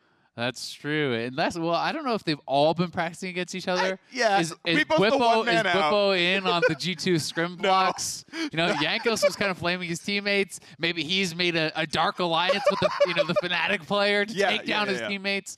Because I feel like Jankos would prefer to beat his teammates, rather than help them practice. He seems like, he wants to prove that he could take down Caps. All right, I see that. That's going to be exciting. I'm glad the players are smiling, laughing back and forth. It's always enjoyable. I know sometimes it's hard to learn enough of the other players' language to get the conversations in, but usually you can get the point across. It's always really enjoyable. I feel like if I'm Mickey, the strat here is to try to convince the Shy to play a Pike Mirror or something. Oh, you know? If you're just like, what the fans would really love if we just played this matchup that I play all the time. I mean, we saw the Tom Kench just a little bit ago, and that one didn't go so well against him. But yeah, that was unlucky. You can call it unlucky. I would call it maybe not the best pick overall. But, I'm kind of curious what else is out there. Again, with the fact that we've seen the Shy play Draven means the other marksman picks are probably on the table as well. We've seen Trist be a really big meta favorite overall, and we are finally into the game. And we get a Poly Shyvana. Shyvana coming out here. This should be really, really interesting. I have heard some whispers about this potential strategy. We did get to see, I think it was an EU team bring out this at Rift Rivals. It was actually Shyvana, and it was the Spear of Shojin Shyvana that was played in the side lane. I want to say Wonder played it. I could be trolling, but I want to say Wonder played that. Well, he was, don't worry. In the Rift Rivals event. This was something that was kind of, rumored to be a cool special. Could be full AP, could also just, make a fool out of me and be having this Kindle Gem to go towards the Spirit Visage, but that's what I'm going to guess is it's one of these kind of AP strategies, because AP Shyvana can do actually a tremendous amount of damage with the E-spam, and when you ult and then you have that Spear of Shojin proc, you can actually spam out the E's if you have access to the wave to reset. Your Q counts as 2 autos, and can be pretty cool. Now the Shy right now getting early poke, landing some Qs, landing the E as well, all those stacking up Conqueror, dealing some decent damage, and it's Mickey having to play defensively for a while. That doesn't last too terribly long. Obviously the Shy is not hard pushing, trying to deny some farm. That melee gets E'd, but it means also some AoE damage comes across, and it slows the wave down. So this one might get lost depending. Yeah, that one's not going to get picked up there. So Mickey's going to lose some CS, and it's 37 gold per melee. It's certainly meaningful. Yeah, also worth mentioning that is Barrier Flash versus the Barrier Ignite. So one fewer combat spell there kind of for Mickey. The flashes haven't usually been working out. I tend to think that generally when they've been taken, they have lost. We saw, I think it was Snowman's tried against Uzi. He lost there. We saw Pabu did come out and say he accidentally took it, but he did lose his matchup against Bwippo, against those combat summoners. So we'll see if Mickey can kind of be the first one to get the edge with this. But the Shy, is going to be rushing towards Gunblade. He didn't actually feel like he had to pit stop for any sort of Doran's items. I think that's the correct read when you're going against Shyvana here, who needs 6 to really have any sort of threat, especially if you are expecting kind of the APE spam style of build. Or maybe you should call it Bruiser. I mean, if you're going Shojin, it's not AP. Yeah, but it's like Shojin in an Amp Tome, and that's the last item you can buy. Or, I mean, it could even be a defensive item with that, like a cowl or something, but... I mean, there's also builds, like, for what it's worth, these are components of a Spear Visage or... Well, I was going to say Black else. Cleaver. Yeah, right? Those are specifically components of Black Cleaver. I think Black Cleaver and Shyvana would be mega troll. It's super troll. Like, I don't think he's building it. I'm just saying what we're shown is those pieces. If Phage comes out, I'm just face-palming. Either way... He knew he wasn't going to be threatened, so just rushes towards that. You don't need the Doran's items. You can just go straight towards that Gunblade, look for the early completion. That is what the Shy will do. And this is something you have talked about a fair bit throughout the tournament, is just kind of mapping out what is the most powerful set of items you can have with the amount of gold you will end up with. And I do tend to think that generally skipping the Doran's items will give you a more powerful end game, in quotes, style of build. In a lot of cases. Dorans themselves, yes, they are more than 100% gold efficient. They are good items. However, if you need to finish Gunblade and you definitely want to have an Elixir on top, those are way, way better both. And if you do double Dorans, upgraded boots, you barely finish Gunblade and there's no space for your Elixir, right? Yeah. And that's actually... You've got to be able to plan around that, so I do like the non-Doran starts. Or if your key item is Cleaver, right, it's a cheaper item, sure, you can get away with the Doran start because you know it's going to have space. Yeah, and I mean, I think, again, you know, it's not that Doran starts are bad by any means. It's just that, you know, at the end, completed items are more efficient than the Doran's items, right? Yeah. So if you don't need the early game power, don't feel that you can bully or be bullied without them, then I think it's great to just kind of build the components that are going to turn into something else, as both these players have done, right? It's the same reason we're seeing the Kindle Gem start from Mickey instead of going, you know, double Dorans and these types of things to try to have a little bit more early game power, where he knows really it doesn't matter. He's just trying to survive. He thinks he can do that without going for that route. Yeah, he'll be within, you know, 10-ish CS. It's fine. The fact that, again, he recalled and didn't buy means he's saving for BF sword money, which means we're like really confident it's going to be Shojin Rush with the longsword kind of chilling for now. And then we'll see what goes on top, because it's going to be about 1,000 gold to spend, and then that'll be the finished build. Yeah, I think you could go towards MR. You know, that's probably the most you could you could get out of it if you're just trying to not get one shot by a Akali. But the Shy actually getting a lot of turret damage down. That's a couple plates out. And oh my gosh. Yeah, remember, he doesn't have Flash, so he couldn't actually look for the Flash ultimate. So Mickey will be able to slink away, but more turret damage getting down. A lot of turret damage. And the Shy can read for this, right? He can go for plate number 4, maybe take the recall afterwards, and then legitimately threaten winning the game on turret damage. Yeah, especially when plates fall, the turret becomes much less durable. Yeah, it'll be back to 0 armor. Exactly. Stacking resistance is like gone at that point. So if you get it really low, there is the potential to just basically suicide all in for it. I mean, we saw Caps just ignoring his opponent in a matchup and going straight for it, and it is the completed Shojin. So Mickey does have this, and this is where the build must turn on or he's just going to lose, because his turret is already so damn low. Yeah. But the way this works really is just about you ult, and you're trying to look for E spam and constantly using your autos and Q, which counts as 2 autos, to reset the E, so you can just go like Flame Breath, Flame Breath, Flame Breath, and hopefully have them really, really low. Because he is going E max. You can see it's 5 points E. All right, so the big thing here is you have to fight him before he's on the turret, for the most part, because the Shy can actually int for the turret once, and it's okay. So here's the ulti coming across. Big damage. The Shy is so far ahead, though. He's going to kill him outright with rank 2 of the ultimate. Gets that one over the Flash. You saw he tried to dodge ult with Flash, and now the Shy has 15 seconds, 10 seconds You to can just kill the turret right here, I think. I think it's just over. He's going to certainly try to. It does have some armor, but this might just be enough damage. There's so long before he gets back. This is just done. That's GG. He respawns. Not going to matter. The Shy, the second player to win via the turret. Yes! And the recall swag. 10 out of 10. The Shy into the top 4. Yeah, the Shy is just too damn good. I respect the pick from Mickey, because I think you have to go for something a bit unexpected when you're up against the Shy. I mean, it's a support versus what most people point to as just the best laning player, you know? Perhaps in the world of any role, the best laning player. I have heard pros make that argument, and I think it's a fair one to take. But double it, though. No, there you go. That's true. But the Shy really playing this out well. He got Mickey so damn low before Mickey could even get into the ulted form. You can see the idea, again, looking to reset those E's. The barrier comes out. He gets a second one here, but just barely not enough. And if he started that at full, I mean, he got the Shy to like 10% health, and he didn't even have access to the minion wave for the entire duration of the ultimate, where that's what he was really hoping to get, right? You know, E, reset it, E, reset, and all of a sudden, you're surprised by that damage, and then maybe flash on him and you kill him, right? And these types of things. But unfortunately for him, the Shy took a great trade prior to him getting into ult, and as a result, Mickey comes up just short, but it was close. And it was another case where Flash could have been the difference, but wasn't. He tried to predictively flash R2 from Akali. You have to predictive flash. Humans cannot react in time to a melee range Akali dash. You will never dodge it on reflex, so he tried to guess when it was. It wasn't the right timer. R2 landed. That was the kill immediately, but if that was an ignite, maybe it's enough damage in time, right? At the start of the all-in, the 180 health difference, plus all the healing he's not getting through Gunblade because of Grievous wounds, maybe that fight is different, and it's yet again if it was a different summoner, maybe it's a different game. Yeah, it's really true. You know, the Shy was incredibly low, so Ignite might have actually just straight up killed him because this is also fairly high level into the game, right? So Ignite does scale as you're getting further in. But we are on into the next one. Levi going up against Jankos here. Jankos back on the melee hype train, but not using Snowball this time. It is Ghost Barrier. So I will say I'm a little bit surprised.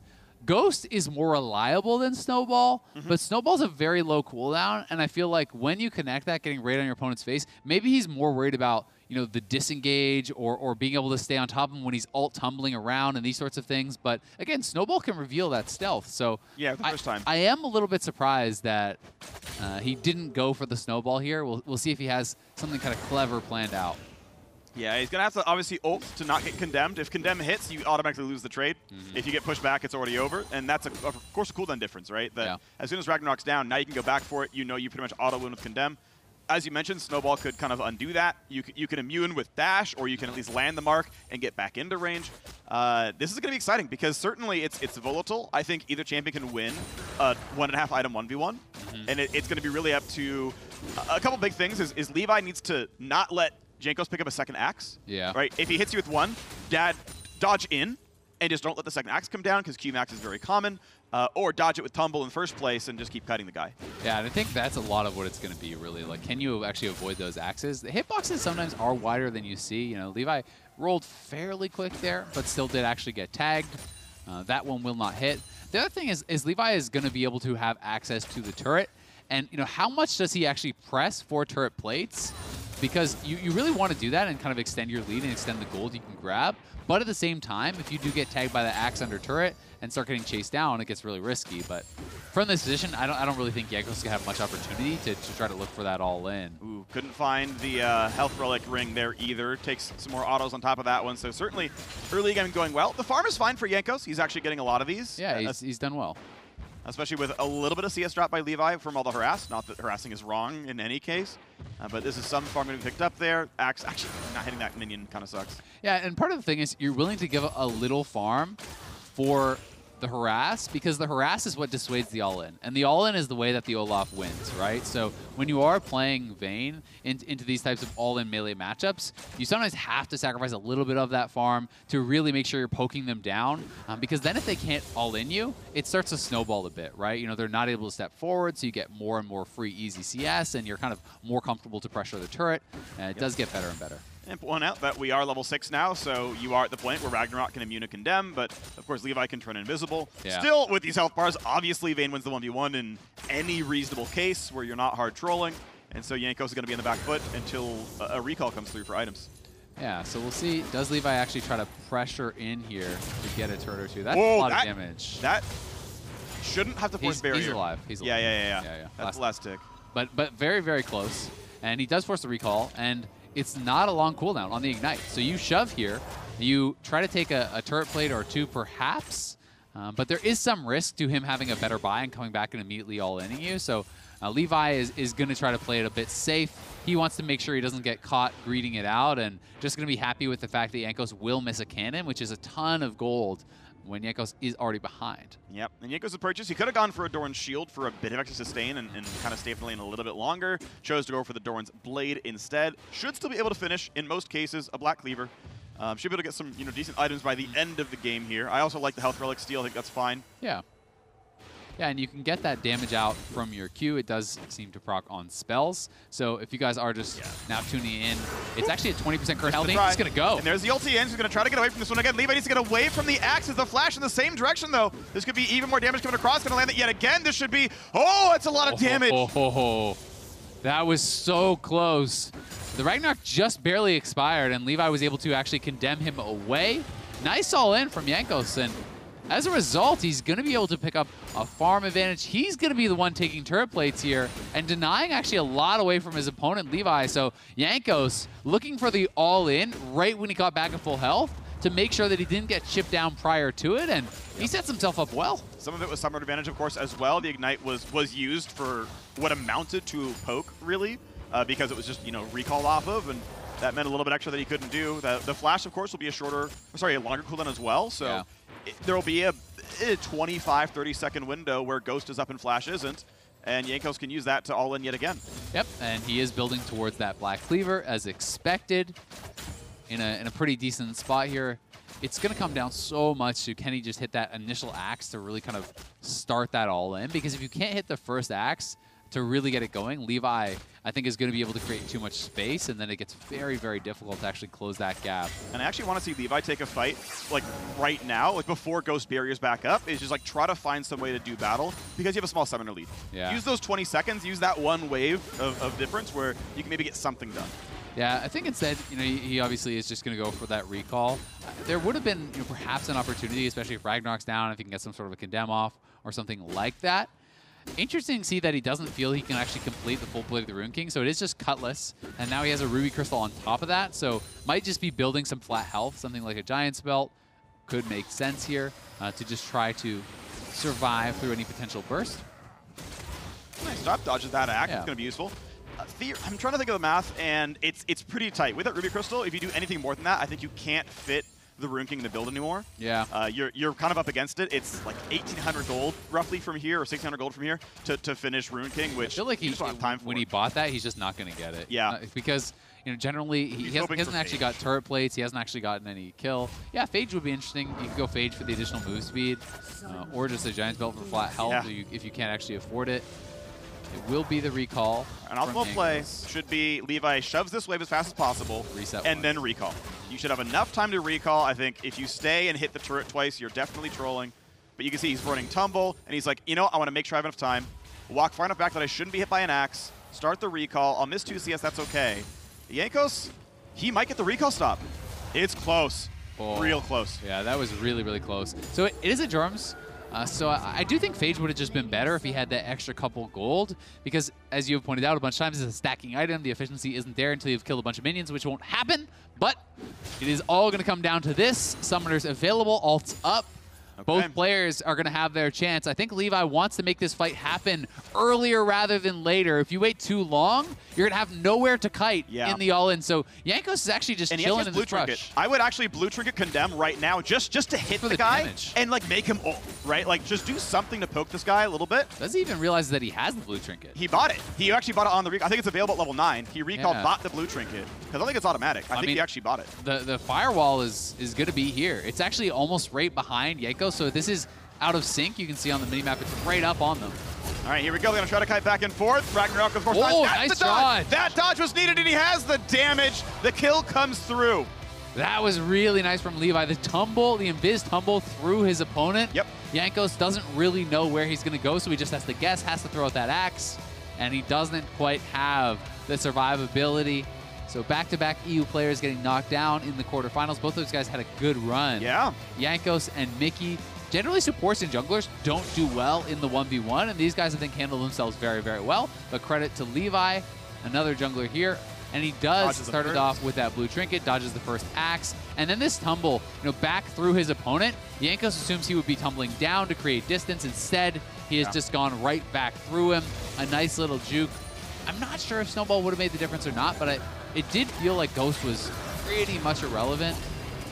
And it's one of those questions that's it's hard to know because it wasn't very close, right? Yeah. But if you snowball him and you just leave the snowball up, when he tumbles, you still see him, right? Yep. You don't actually activate that snowball. You just hit it on him and you try to leave it up for, I don't know, it's a couple seconds you have to reactivate. Yeah, 3 to 4, I think. Yeah, something like that. But either way, tight match. It is Levi's game. Whippo versus Fofo will be the next one. Yeah. Fofo coming off of taking down, I want to say he took down FLICKR, did he not? Yeah, I think it was FLICKR. It was a really good, obviously, win for him. Well done on that one. Or no, it was Doomby. He took down Doomby on his Aurelia. That was really, really nice. Aurelia Rise, great matchup. Well played here. So we've got solo laners, right? Top versus mid. Going to be exciting here, of course, as well. Only 2 LEC players left in the bracket. Ooh, Rankar. This is cool. This is actually really, really cool because I have felt like Whippo got really good pick advantage in both of his previous matchups. He had Ornn into Rumble, and then I want to say, what was the second one? Something else absurd. It was Olaf and Kled. Oh, yeah. Kled, right? And he had the double combat sums against the no combat sums, basically. Yeah. And he smashed that. This one should be really interesting. Whippo has brought out Rengar a handful of times in competitive play. He is a very experienced Rengar player. There's a lot of brush to push around, including when you get to that final Ring of Fire, you're going to have brush available. There's opportunities to really kind of just outplay the Aurelia. You have your empowered W to actually remove the Aurelia stun potentially here too. This is going to be a very heavy fight. Does land the stun here. Pretty big damage and jumps back out to the minions and then goes right back in. Whippo, I think, ahead on that trade. And yeah, the W is always really something you have to take into account. And also when you get an empowered Q, the empowered Q plus the regular Q successively back-to-back does so much damage, as anyone who has played against top lane Rengar will tell you. Yes. The burst is pretty shocking, so Fofo has to stay away from the wave, and you can see that Whippo is keeping the Frosty stacks up as long as he could. He wanted to make sure that he could threaten that burst if Fofo ever stepped forward to grab some of that farm. And you can see it's, level or minions 8-1 right now. Fofo is pushed off the wave. Can't quite win that battle right now. Curious to see what happens later on, because level 6 Rengar is, not the most impactful ultimate. I wonder where he's going. Probably mid. He's going for the back door. You get some damage out of it, right? Like, it's something, but I would take Vanguard's Edge every time. Definitely, and I think that's why Fofo is trying to play aggressively, and also why Fofo is trying to play pretty defensively. The leap also really does surprise you, because you have a window after you've already left the brush to still actually jump.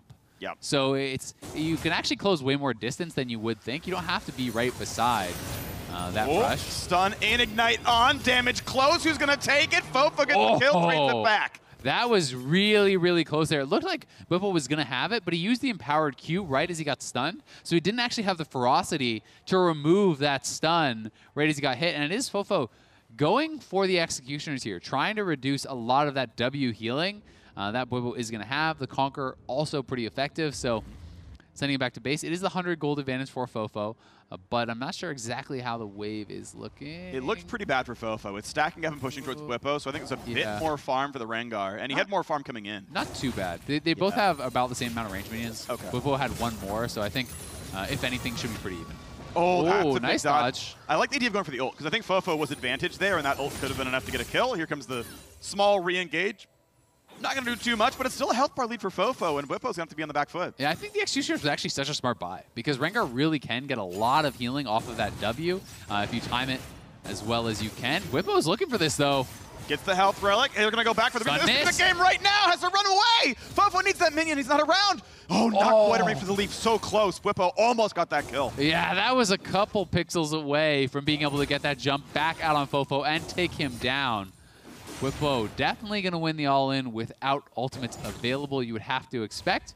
Fofo now back to base. We'll see what he does build towards. With double Dorans, refillable, and Executioners, he's just going tank. So he's actually going to grab a Giant's Belt here. Whippo should be going towards Black Cleaver. He is. Yep. And the wave is, sort of positive for Whippo in that the cannon's still alive, can still be farmed. Fofo lost that one. It's smart by Whippo to sort of recognize like the wave state. Unlucky. Cannon will die, and unfortunately, that is worth so much of the gold, but there's still going to be more minions for him to farm here, so he's going to be feeling pretty damn good about that. Yep. We'll see him hit level 8 first, most likely here as well, as push around, and Fofo now hugging the far right side of the map. They're going to find another stun right here. Dig damage coming across there as the summoners are back up. Ignite's put down, and Whippo has to be a bit careful. Ulti's not up yet, but the damage could be enough. 1 Q would kill him. Oh! And Fofo limping away at 100 HP. Same for Whippo. Watch out for the leap. He's almost in Q range. Oh, that is so close. He has the ultimate. Do you dare go for it? Because you could get Q'd out of the air if you're ulting towards him and he spots you. Yeah. Charge W, Whippo. let go Q, and it's enough damage, right? Yeah, Whippo will reset. I think this is the smarter choice. You could even use the ult to try to take him down if he actually recalls. Yeah, so he's going to use the ult to try to run straight back.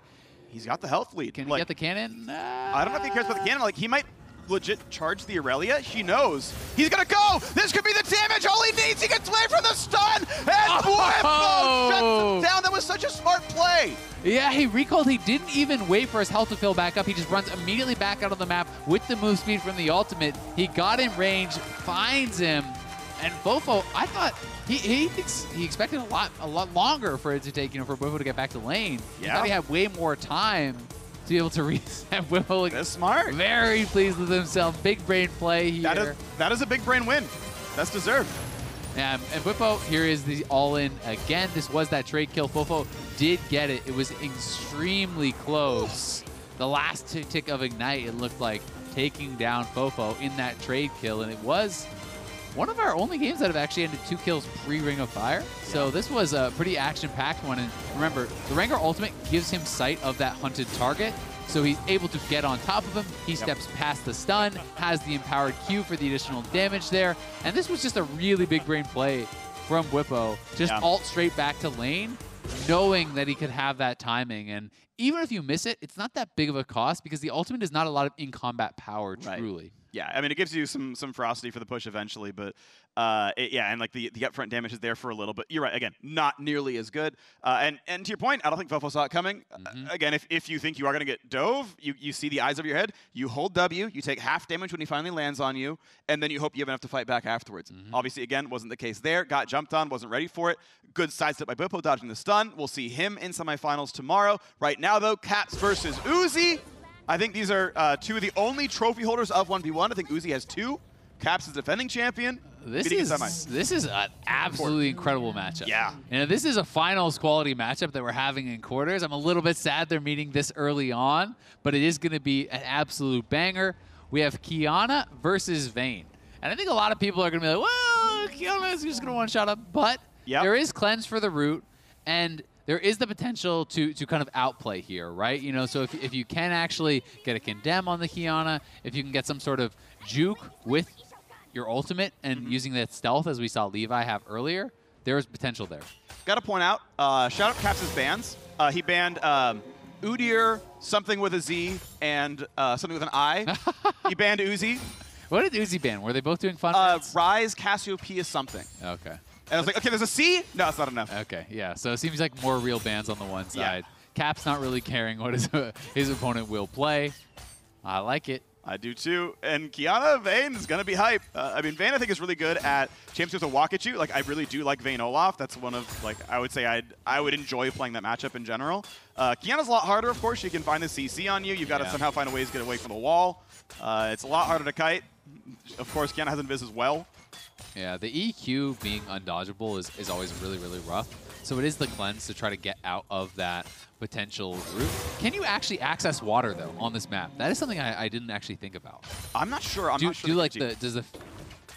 Okay, so the health relic, health relic. I just got information on. Thank you, producers. Yeah. Can give you water. So if you, I don't know if the health relic actually has to be active though, or just the area. So if anyone knows, let me know. That is actually pretty interesting because the root is generally pretty important to set up potential all-in. Picks it right away, goes in for decent damage. This is Uzi pretty low as he's sitting invisible under the grass right there. Good poke. Yeah, really good condemn. Nice condemn. That was actually on the E from Caps, it looked like. Yeah. Shoving Caps back and proccing that.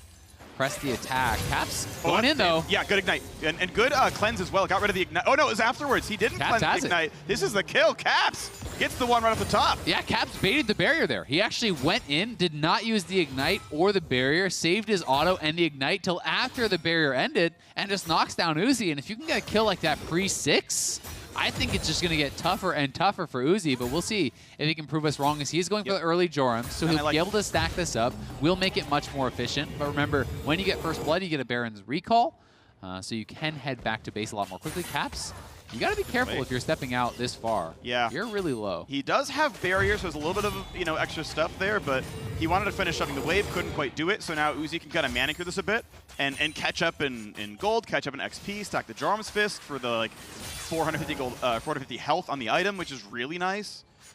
And then, see if he can kind of stabilize from there. If you could afford Joram's plus PD, that would be pretty sick. Oh yeah, that's really or good. Or a potential all-in. To try to survive that and then kind of outplay. Seeing this rated Dirk, I'm definitely going to buy at least 2 cloth armors. I don't care about Ninja Tabby. Then you don't even care about PD, because you can't actually get PD plus the armors plus the Jorans, right? That's going to be too expensive. So, maybe even getting like a chainmail or something could make some sense. We'll see what Uzi wants to go for, where he's going to be feeling most comfortable. Yeah, basically, PD Jarms is already 4K right there, and so with double Dorans, that's 5K. So there's no way to get all that. Yeah, that's just not gonna. Nice guide step though, and this could be scary. Of course, goodbye Caps, sit in the brush, make Uzi switch targets, drop the Silverbolt stacks.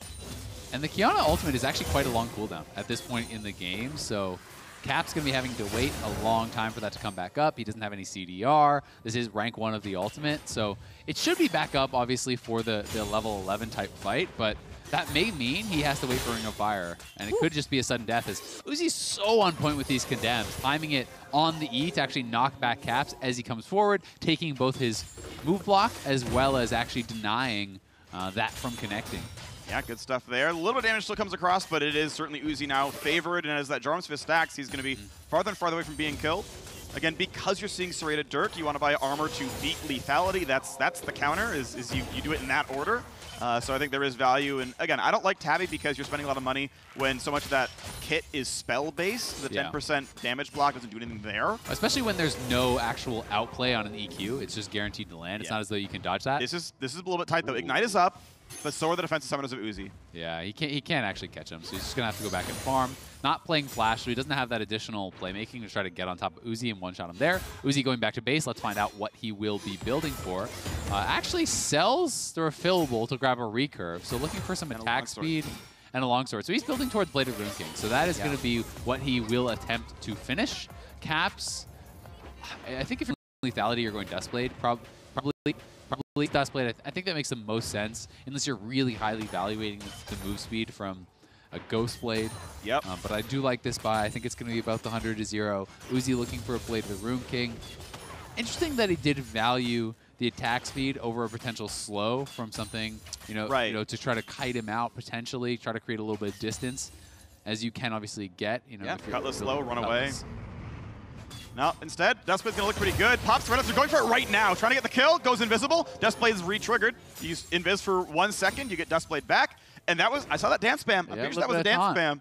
So he already knows. Look at that trade, no ult needed. Get out of my lane, Uzi. Caps, always one to be a confident player. Yep. Dancing on him a little bit. Caps will have time to go for another reset. Uzi goes back. He buys a Red Elixir himself. So that could very well be, you know, as far as he's going to get. I don't know that he's going to have enough item on top of this, or enough gold to actually complete his full item for the Blade of the Rune King. Not a chance. Yeah, I don't think he it's will. Like 1,000 gold from now, and you don't have the time. Yeah, obviously we can't see exactly how much gold he has, but definitely assuming he's not going to be able to make it there. So Caps will have the completed item, going to have the advantage there. Going to be looking to shove this in. You want to shove one more wave if you're Caps if you can, and try to get that buy, because the cannon's worth a lot, but Caps, I think, just prioritizing getting the base off right now. He's got to have Serrated, right? That's why. Oh, he's stopwatch. Ooh. Interesting. And can't afford anything else, so goes. Just buys the rejuve bead. Yeah, that's really interesting. I wonder if he's going to try to use the stopwatch to do something like you can throw grass and then use the stopwatch to bridge the gap on your W cooldown to be able to do another grass throw. These sorts of things. Also, if your opponent is going into ult to try to go for stealth, you can stealth to try to wait it out, then stopwatch and these sorts of plays. So looking for the playmaking there, and we'll have to track how well he can do it. EQ in, goes for the invis, grabs the rock, can't get the rest of it. Just a bit of damage, not going to do too much, and Uzi's going to get the push. But once again, minions can help a lot. Extra DPS. Right, that's going to make up some of the gold, some of the item difference. Goes for the fight yet again, turns invisible. Ring is closing in. Big damage coming across. Uzi's got to be careful. And there's stopwatch. Oh, but he can get condemned out of this. I think he blocked condemn. I think that's what he actually put that in for. So now Uzi's got to be careful. Caps half HP. Again, damage coming across. It's going to be pretty big burst. Duskblade comes in for both sides. But look at the damage up with their Caps. Has to barrier. Ult's not going to land. Uzi puts him down. Caps not able to connect. Getting knocked down there by Uzi. Uzi playing it out so well in the final moments, never giving Caps a chance to actually get that ultimate to push him towards a wall, staying towards the central location, and having the minion advantage was so big in this because Caps couldn't actually get access to the wave to thin that out and have a more even fight. So if he fought it out, you know, in the middle of that wave, you're always going to have all of this additional damage because there's so many range minions stacked up helping Uzi out, and Caps just couldn't really find the angle despite what I think was actually that condemn being immune with the stopwatch, which is incredibly well played there by Caps. But yeah, I mean, it's just look at all the extra minions here for Uzi. Uzi's healing up off the minions, pushing this in. So when Caps comes back in, as soon as you come out of stealth, you have all of these additional units turning to focus fire on you. The cannon, there's like 5-6 range minions hitting you, and you couldn't actually scoop Uzi into the wall there, which you would have needed to try to knock him down. Yeah, and you know, the poor Kiana like running backwards, not going to get a whole lot done right here. He says, yep, I'm just going to go back towards my side, chase with your minions, I dare you, can't do it. Yeah, nowhere to go is the big thing, right? Always juking towards the middle of the lane, and juking back through his own minion lane means the chase is just not good.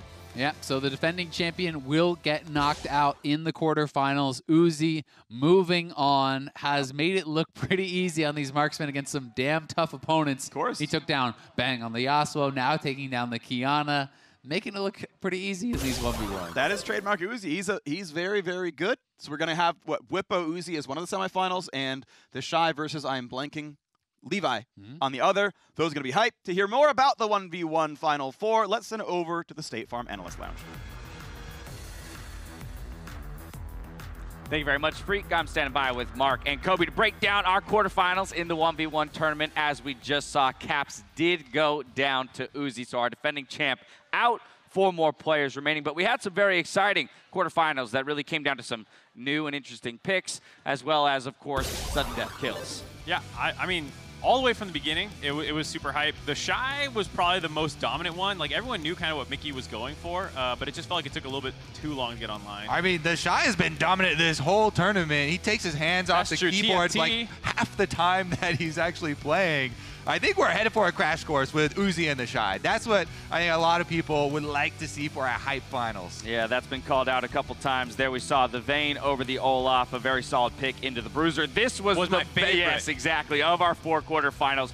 Whippo showing up on the Rengar, but the early traded kill made it feel like it could be a really even matchup. Yeah, it was a super close kill there. They actually had a couple more skirmishes where it almost led to someone winning. And then this really heads up instant recall and run back out into the field, not healing up. And notice that he saves his full ferocity until he's sure that he dodges the stun. Right. So one mistake, some people will just spam out for the empowered Q to try and get the damage, but he wanted to make sure he doesn't have to use the CC breaker. And then here we go. Even though Caps got the early kill, it comes down to the sudden death. Yeah, a much anticipated matchup here between our defending champion and our 2-time champion in Uzi. The first kill goes over to Caps, but once that Ring of Fire comes in, it's only 1 kill is what you need. The ultimate doesn't come out early for Caps. It's used here more in defense, misses once again against Uzi, so we never really got to see the power of the ultimate from Kiana against the Vayne. I mean, he was 0-2 on them, but that's tough against Vayne in general, just such a mobile champion. And the Jorum's Fist was actually really big.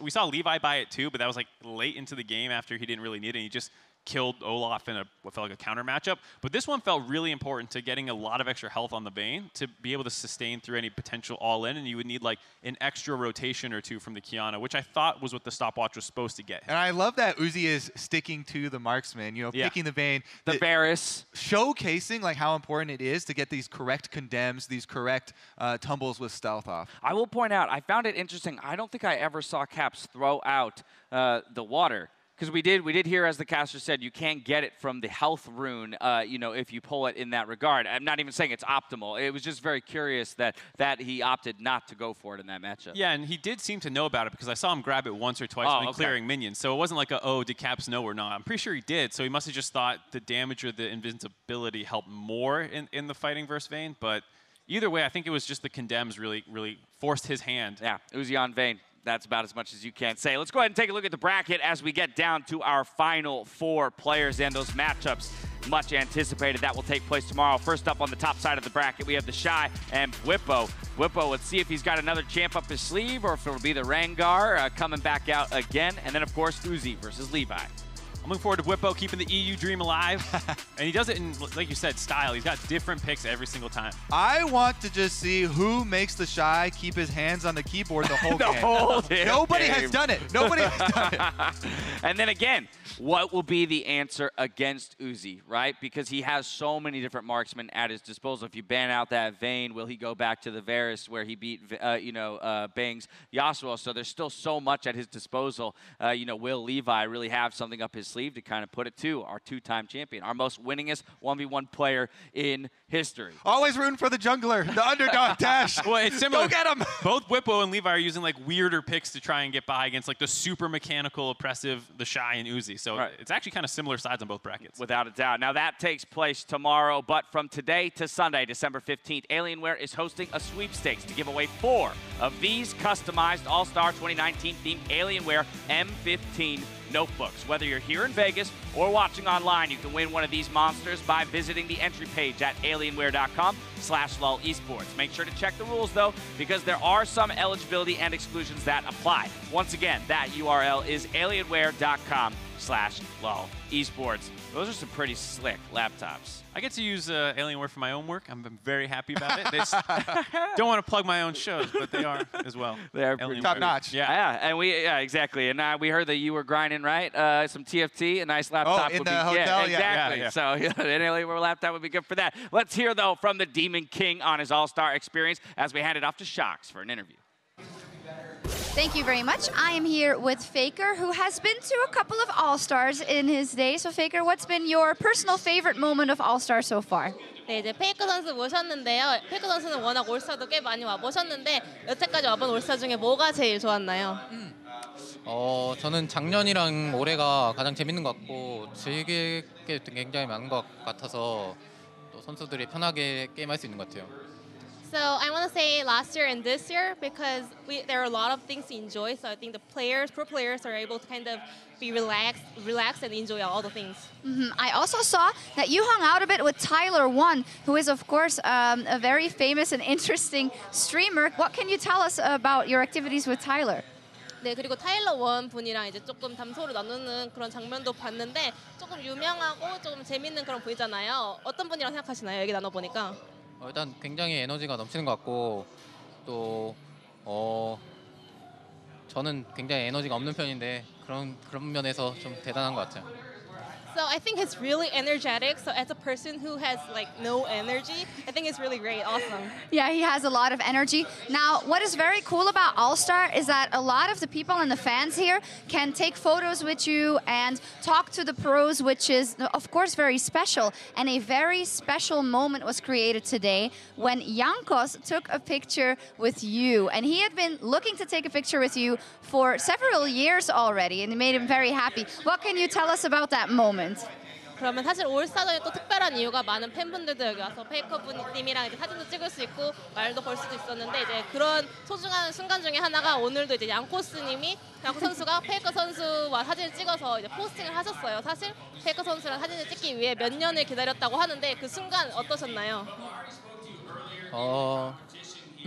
일단 양코스 선수가 제 팬이라는 거는 몇 번 들었는데 이렇게 또 같이 사진 찍자고 해주셔서 저도 오히려 감사했던 것 같아요. 근데 하도 사진 찍어달라는 분들이 많으셔가지고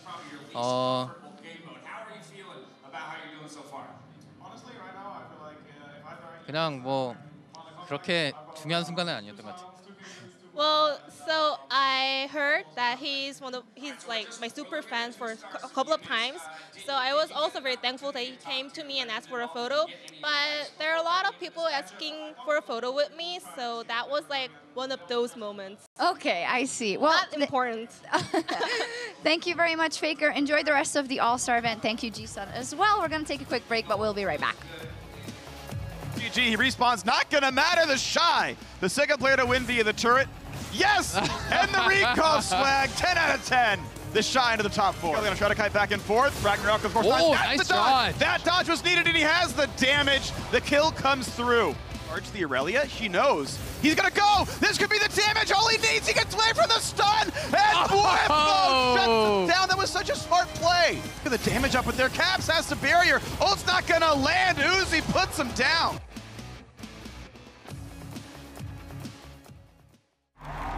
Igennem spillet og hans karriere har vi skabt en ny relation, som jeg vil værne om altid.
Welcome back to the 2019 All-Star event for our final bout of the day, the 5v5 Assassins Clash. I'm Clayton Captain Flowers Reigns, joined by another premier Assassin player. We know you love the Assassins just as much as I do. Skarner's one, and so is Udir. Yep. Mr. Joshua Jat Leesman. Yeah, unfortunately, I think by the rules of the Assassin mode, it's the things that show up when you type it, but Assassin in my heart, yes, for sure. I'm an That's Assassin what we're player. talking about right there. We are going to go ahead and jump now into the players competing on the Rift here today. On the blue side, we've got Evie in the top lane, Peanut in the jungle, Caps at mid with Mid Beast at bot, switching things up there with the names a little bit, and support Salnon.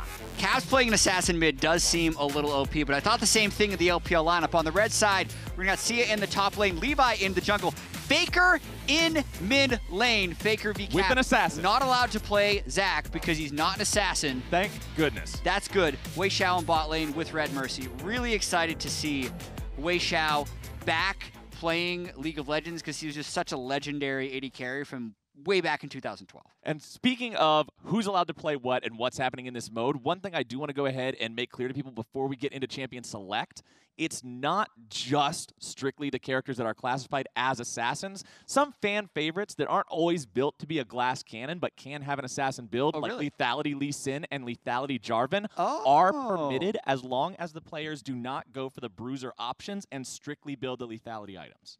Can I build a health crystal? Is it in an Only Edge of if Night? it's part of. Is it in okay, an Edge yeah, of Night? only as part of Edge of Night. Yeah. Yeah, if that turns into a Jarum's Fist or that turns into a Randuin's, you're going to get a smack. But if it turns into lethality, you should be good to go. Yeah, I'm looking forward to seeing FLICKR versus Caps. Yeah, in I'm an looking assassin forward to versus assassin seeing. matchup. Last year, I remember casting the Korean All-Stars versus Chinese All-Stars game, and when FLICKR locked in Zac mid, I was so We bummed. were both there, yeah. Yeah, it was so much of a bummer, but this year, he's in a mode, no Zac allowed. It's got to be something popping off. It's got to be something with a lot of damage. I love Chad builds. I love 1v1s. I love PvP. This is the mode. Yeah. Yeah. It is. We just got through some pretty exciting 1v1 matchups. Unfortunately for Caps, he fell to Uzi, unable to defend his title. Really unlucky that he's playing Uzi in the quarterfinals. Yeah. I would have liked to see the 2017 champion versus the 2018 champion not play in the quarterfinals, personally. I mean, I would have liked to see a best of 3. You do have to beat the best to be the best, so Uzi's on his way. Well, Uzi's back on track there. Of course, we know FLICKR having already lost out earlier on in the 1v1 tournament, so that's not exactly his cup of tea this year, but maybe we'll see a pop-off game here in this Assassins matchup. Yeah, already a little bit of banter being handed back and forth in the lobby.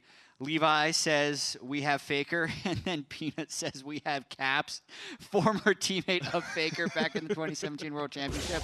And we're into this blind pick. Let's see which Assassins get picked. All right, both sides with some early Wukong and Lee Sin hovers. It is a total blind pick, so we can get some mirror matchups. We could get technically 5 rosters of the same champion if everybody's of the same mind here.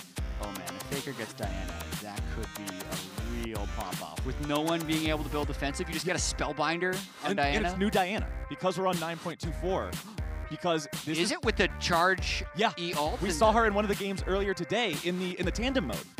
It's the Diana that has the dash on her E, and her R is the Moonfall with the orbital cannon attached to it. That's sweet. So yeah, it's new Diana. It's probably less bursty than old Diana, but better pre-6. Not quite as strong with the Gorgonzola, not as much cheese built into this Diana, however. A lot of burst potential still there. So the Wukongs are locked in on both sides. The Lee Sin's locked in on both sides. The other picks do look like they're going to be different. We got Echo and LeBlanc for the blue, Shaco and Quinn for the red. Yeah, I'm not sure about the Jungle Fizz. I feel like Peanut might get a little bit outpaced by Levi, but Caps has already taken Lee Sin, and Peanut was like, dude, what are you doing? That's my assassin jungler. I have nothing left. We'll see. It should be a fun one. We've got two different Lees, 2 different Wukongs. You can have both monkeys spinning around in circles as big old Beyblades with Lee Sins kicking them into each other. This could turn into quite a hectic battle. Yeah, it really could. Conqueror is on a lot of them, which is interesting. I like the Electrocute or the Dark Harvest. Is Dark Harvest banned in this one because of the high kills? I'm shocked that no one has taken Dark Harvest. I never asked, so I never got to find that out. But doing a quick check of summoner spells as we load into the game, there's one exhaust for Salnan on the blue side, and on the red side, both Red Mercy and FLICKR took exhausts to shut down all ins. Not a bad choice. I think Red Mercy Shaco will potentially have some effectiveness. It's really hard to pin that guy down. All right, blue team, they're scouting around early. So I was talking a little bit backstage before this one started about what we were going to expect, and I figure this is going to go one of two ways. Okay. Either it's a constant Fiesta bloodbath with 60 kills on both sides by 15 minutes, or one team just completely annihilates the other team at 15. Yeah. Based on Snowball and Assassins. Or we have a dance party in the river at level 1. Well, that's option C. Yeah. It can also bridge back into option A or option B, so I'm okay with this outcome. That's also the new Lee Sin skin for Levi, isn't it? The Nightbringer one? Man, this for both of them. This playing on the patch that hasn't come out yet is really just it's tripping me up. Doing weird stuff to my brain. When I watch FLICKR, I'm gonna click on this. Okay. I'm gonna read the tool tips to make sure. What do you got? Just making sure his E is a dash. It's that Diana. E is Lunar Rush for sure. You're right. So it's a 22-second cooldown ability at rank 1. He hasn't skilled it yet. W is what you should be doing on Diana anyway. Right.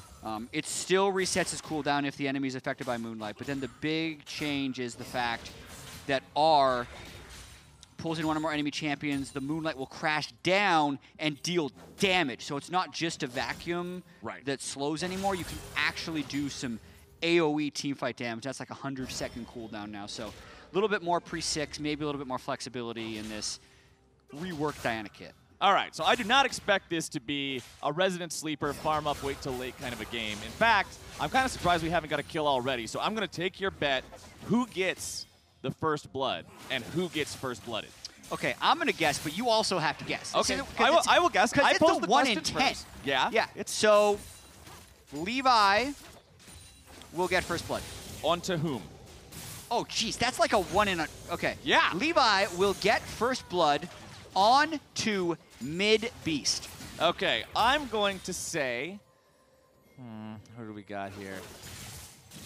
I'm going to say Wei Zhao gets first blood onto mid beast. Why are you picking on mid beast, Flowers? Because he has mid in his name and he is bottom. Yeah. He is out of his element, clearly. Also, a little known fact, he's alt-tabbed right now, thinking of his next Dopa video. Trying to figure out how Dopa plays Echo bottom lane. Is going to give you a great tutorial on it later. All right, well, we can expect a little bit of educational content after that, but for now, we'll see whose screen ends up being black and white first. Red Mercy setting up some traps, but it could be Levi. He gets himself over the wall, but the damage going to chase after. There goes your Fizz. We're both wrong. It's first blood over to Caps. And FLICKR's trying to get himself away. A little bit more damage would seal the deal, but FLICKR is out. Levi was involved, at least. That doesn't count. I think it counts for some. It counts for a congratulatory, you tried. Thank you, that's something. That's I mean, sometimes that can be the best words to hear after failure. So it depends on the person, on whether they respond well to negative or positive associations. But anyway. Oh! Yeah. Well, Caps just gave FLICKR a negative association with a turret dive, and so that's another one under his belt. 2-0 here for this mid lane Lee Sin. Peanut did say he had Caps on his team. And so lethality Lee Sin is a very true assassin. I've seen it actually pop off in Challenger solo queue games. Especially someone like Caps is going to have the mechanics to be able to pull it off. It's basically, a lot of it is just like QRQ, Yep. But there's little weaves and animation cancels you can do in between, making sure you get your E damage off, making sure you get a few autos, to actually 100-0 once you get ahead. And FLICKR was already low, getting into the turret, still had the ignite, clean by Caps. That being said, if you fall behind on Lethality Lee Sin, it quickly becomes a turbo int, and you just try to go in, and by the time you've got your leg up in the air to try to spin around and kick somebody, you just end up falling over dead yourself. So we will have to keep an eye on the tempo this man's able to maintain this game, see how far ahead he can stay. 800 gold lead right now, pretty much all on Caps. And also something I want to theory craft later. Okay, what do you got I'm just going to, someone else will do it for me. I'm just going to propose what's happening. Okay, you're just going to plant the seed. Yeah, Serrated Dirk no longer having the passive on it, which does extra harass damage. It might be better when building your first lethality item to not upgrade it and just keep building more swords. Ah, okay. So you just want to pile as much AD as humanly I don't possible. know if the lethality is completely worth it versus just getting more swords and then getting the lethality once you fully upgrade the item. It's close. It's way closer now than it's ever been. All right. Just a thought. All you people out there who've got the mathematician skills that I absolutely do not have, go ahead and figure that one out and let us know so that we can figure out exactly how that's going to calculate itself. As bottom side, red team looking to make a play here once again. Levi goes in, exhaust dropped down. There goes Salnon. It wasn't mid beast, but it was his lane partner. Bot yeah. lane. So we at least got something sort of right. He's doing fine. Yeah. He tried. Yeah. Topside, Wukong versus Wukong's not actually turning into a whole lot of much. We've got the Corrupting Potion onto our red side, Wukong and Seiya, so he's got a little bit more sustain at least. But versus the Doran's Blade. Yeah, it's a bit of a handshake agreement for now. Well, until the first player hits 6, in which case... That would be Evie. And that would be a dead Wukong on the red side. And that means a 3-1 advantage here for the blue team as, Caps popping FLICKR here yet again. The man is a balloon, and Caps is walking around with a handful of needles, just throwing them all over the place. I gotta say, FLICKR's weakness might be the All-Star game. Yeah? Yeah. Some would say it's G2 players because of the last 2 best-of-5s. I could agree with that. There's something there, but I also think that in these environments, he tends to go a little bit less hard play. This was really nice by Evie, actually, letting the minions kill the minion, which gives him level 6, and surprising Seiya with it. So once he's gotten that first blood as well, it is a little bit hard to swing the mirror matchups without anyone else going up there to help. Yeah, I mean, that's one thing we don't normally get in regular play because there's no blind pick, is the mirror matchup, right? Yeah. You're literally just now a weaker version of your opponent because he got more money and experience than you. And it's not like Wukong has skill shots. No. He's just a stat check. Wukong's the most, binary champion in the game. Yeah. Although, this isn't going to be a problem for these players. Right. But a lot of Wukongs don't auto before their Q. Which is so you should E-auto Q. It'll make sure you electrocute. You can auto-attack reset with your Q. It's way higher damage. And the lower you go in Wukong elo, sometimes people don't even Q before their ult. Yeah, it's just ER, which is not correct. You have to Q before your ult because it gives you the armor pin. Yeah. So in a 1v1, you should always E-auto Q ult. If you have Tiamat and the time, you should actually Tiamat after your Q. The only situation I'd recommend, like E-ulting, is if there's 5 people there and they have a lot of CC, just get it as fast as possible. Right. Every situation has some sort of an exception to it, but in the 1v1, Wukong versus Wukong, monkey to monkey, auto Q. You've got to make sure you're getting those maximizations in there. You can see Seiya losing into a trade here yet again, but he's got backup showing up as Levi makes his way into the brushes. Wanting to be a sneaky snake. Spritter his way around here, try to find an opportunity to make a play. Evie tries to go in yet again onto Seiya. Will get the better of him, but has to flash away to stay out of the way of the Lee Sin. Yeah, Evie's styling on this one. His ult is down, though, so Seiya basically just has to get into range of him to be able to ult. He should probably be able to get a kill, but I feel like Evie's going to play around that one. This is not the bloodbath we were foretelling. No. I honestly thought we'd have triple this amount of kills by now. Almost 9 minutes in, only 5 kills. Bottom side, we'll see if the blue side can make anything happen to change that up.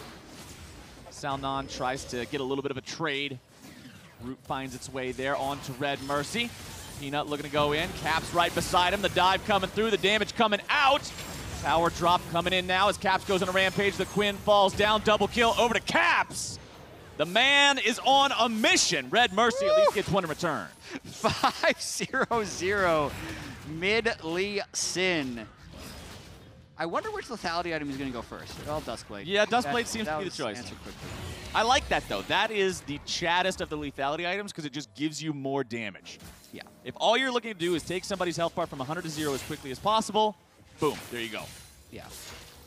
Meanwhile, Turret Plate's just serving up a smorgasbord here in the bottom side, a buffet of money towards the blue team. Peanut not willing to give up that third one. Make sure he sticks around.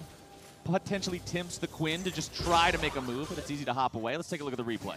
Yeah, mainly, I think the turret aggro was managed pretty well by Peanut here. So yes, he eats the exhaust for his fish, but he takes basically 3 full shots of the turret before it ends up getting on Caps. And then as Caps is running right out of turret range, he's still able to get the last hit. And drop turret aggro for his unfortunate friend LeBlanc, but still counts. Doesn't want to give up that shutdown bonus. Caps is 5-0-0 now. 5 of 6 of his team kills. The man can go anywhere he wants on the map and start to do exactly what you were talking about with that lethality Lee Sin and just QRQ somebody, nearly pop them instantly. Also, having the Ignite here ready to go means you've really got to be respectful of what could come out. Play may be coming through here from the red side, but Blue's ready to make some sort of a counter move if they attempt the dive. Rift Herald summoned by Red in the mid lane. They had the opportunity to take that one. Yep. Shelly's going to rear up, charge forward, 2 plates. Will they be able to get any more? Blue's doing a good job to take her out. Nope, that'll be all, but that's still a kill's worth of gold. Yeah, the Rift Herald buffs come in on 924 as well. So a lot of people who were thinking that the first Rift Herald was pretty useless to take, I recommend continuing to try and take it. Preseason's all about learning, man. Trial and error. So speaking of trial and error. Okay. You guys can't see the grin on his face, but I can tell that something good's going to come up here because of the grin. Yeah. We should try this after All-Star. Freak tried this with me earlier. Is this another Volibear versus Skarner 1v1? No, it's a double jungle, double funnel strat. Okay, this sounds incredibly degenerate. How do we play this? So this is really off topic. Okay. So I apologize to those of you who really want a deep analysis of the 10 Assassins. But with the jungle having shorter respawn timers, it is almost impossible. This Faker's getting turret dove. Is this going to be the 6-0? There comes the fish. There comes the carrot. There comes the damage. There goes the Faker. No! Caps will trade one back. He loses his own life. Faker's grabbing the shutdown on Peanut. that. As Seiya sweeps in, cleans up a second kill onto Peanut, and Red is able to punish Blue's over aggression. I'm really glad this happened, because this means the game is going to go much longer, because they've kind of reversed the snowball a little bit. Anyway, double jungle, double funnel. With the jungle respawning faster, with dragons being more frequent, and with Rift Herald being more frequent, it's too much for one jungler to do. Okay. So traditional funnel is impossible, because there's too many camps for someone to take the whole jungle and a lane. Right. Okay, so each jungler takes a side. One jungler gets the bottom 3 camps on red side, assuming you're a blue side team. Okay. The other jungler takes the top side jungle. Both of your side laners take the Relic Shield support item because they're not getting that much CS. And each jungle funnel will clear the 3 camps and then the lane. Either top or bottom lane. Not the mid lane. Yes, mid laner gets to do whatever they want. They're a normal mid laner. They just probably don't get that many ganks until the supports decide to gank, because they really don't need the CS. So basically, 2 people get to farm one half of the jungle and a side lane, and then you have these 2 roaming supports with the mid lane. Okay, so I feel like in this, you want your roaming supports to probably be like a tanky, low econ type thing, and your mid laner to have strong wave clear. Yeah, the bottom lane probably has to be something that can like survive in a 1v2, like a Scion or a Galio or a Cho'Gath. Yeah. It doesn't necessarily need a huge amount of farm. Top lane can be something like Pyke, because he can roam a lot, and it is just a 1v1. So speaking of top lane, we did see a pretty cool play up there coming out from the Wukong showdown as mid lane. Faker's actually able to grab the first turret despite his rocky early start. He takes Caps out here for the second time as well. We'll wait for the replays and see exactly how both of those shook out. Yeah. We did see a 1-for-1 in top side. Seiya was able to make sure that he did not die alone here in these Wukong battles. I'm glad you recapped it. It also means you probably weren't listening to my whole explanation. So no, I understand that. You can give me a pop quiz right now. Okay. I know exactly what you got to do. And bottom side, so does the blue team. They're going in once again here. 2 versus 2. Is that Quinn going to survive? Barely getting himself away for now. Wei Xiao's taking out Mid Beast, responsible for that kill. LeBlanc going into the clones here now, seeing what maybe there's something else to find. Nope, not quite just yet, but the red team swooped themselves in. Looking to make the outplay onto Mid Beast. He's trying to dodge, duck, dip, dive, and dodge, but instead he's just dead. Levi grabs the kill, and Mid Beast is out of there. He bought a good amount of time, though. I like the alcove usage, dancing around. What I've struggled with in the alcoves a lot of times is when you're winning the lane, the people that fake recalls in the alcoves. That's the most effective usage of it, I feel like. Obviously, playing Ring Around the Rosie is the best. Caps misses his Q. He tries to go for it, though. I respect the try. And yeah, alcoves are absolutely made for bamboozling, and bamboozling is what they'll do. Let's take a look at our Axe What's Your Move replay to see the top lane fight that happened a minute ago. Yeah, you can see Wukong pops his ultimate. Means it's just a baby fish, but then his move is to actually kill Peanut afterwards. And then he has to use Evie his trades flash. to go back. I mean, but so does Evie. That's the Wukong game. As soon as one Wukong flash ult is down, the other Wukong can flash ult and trade the kill. By the way, we're answering the question that you posed in the pregame lobby right now with the Ruby Crystal in Evie's inventory. He is going for the Edge of Night, second item, just to make sure that he doesn't get stopped on his Wukong initiation. Both the Wukong's probably aware that they're the big initiators for their team if it does come to a team fight point. I mean, a game full of assassins, you're probably going to see more skirmishes, more 1v1s than a typical game of League of Legends, but it's not to say we can't have a full-on team fight. Peanut getting himself in some trouble here. Quinn almost able to find the burst. The Echo Stun trying to come through, but won't be able to save that Fizz. Can Mid Beast try to outplay this one with Salnon? Red team with control over the bottom side of the river. The Scuttle Crab is secured. The Drake not alive here for about another 100 seconds, so nothing really to fight for outside of these kills themselves, but in an assassin game, man, I just want a bloodbath. Yeah, and I want to see a Dragon Soul, too. I want to see an Elder Dragon. We're not going to get These games are too not in an assassin game. We are not going to get an Elder Dragon. You know what? Assassins aren't that great at ending games. You don't got a tank to tank turret shots. You don't have a sustained DPS to finish Baron or take turrets. I would say it's more likely this game goes late than a standard 5v5 game. All right, we'll see. Abby's going for the assassination, but he won't find it. I think blue team has a cheater. You think they have a what? How is a Glacial Shroud an assassin item? Oh, I call foul on Sound. What is that? Yeah. Where's the referee? What is it? We got to pause the game. That's not. We got to make him sell it.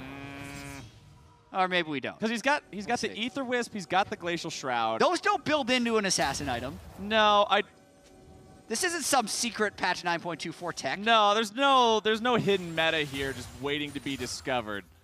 Yeah. Pretty sure this is a I don't know if it's a clear rule violation, but it's at least a bending of the rules. Yeah. To a degree. Yeah. This is like when LeBron just held the ball for 2 seconds running up the court a couple days ago and then just started dribbling again. Clearly a travel / double dribble. But if the referee wasn't looking, it doesn't matter. Yeah. If the ref don't see it, you just got to be it. In the bottom lane, though, it's going to be another fight breaking out. Seiya's able to grab the first one. Quinn trying to swoop in there. The ultimate is active.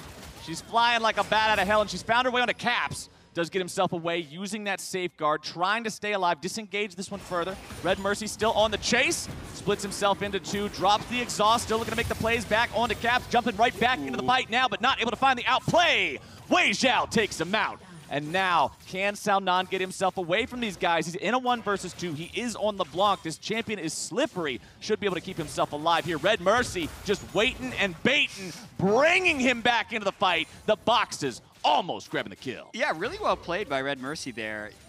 Basically absorbing Caps' ultimate cooldown and baiting him into a spot where he couldn't get out. Started 5-0-0 on that Lee Sin, now 5-3-1.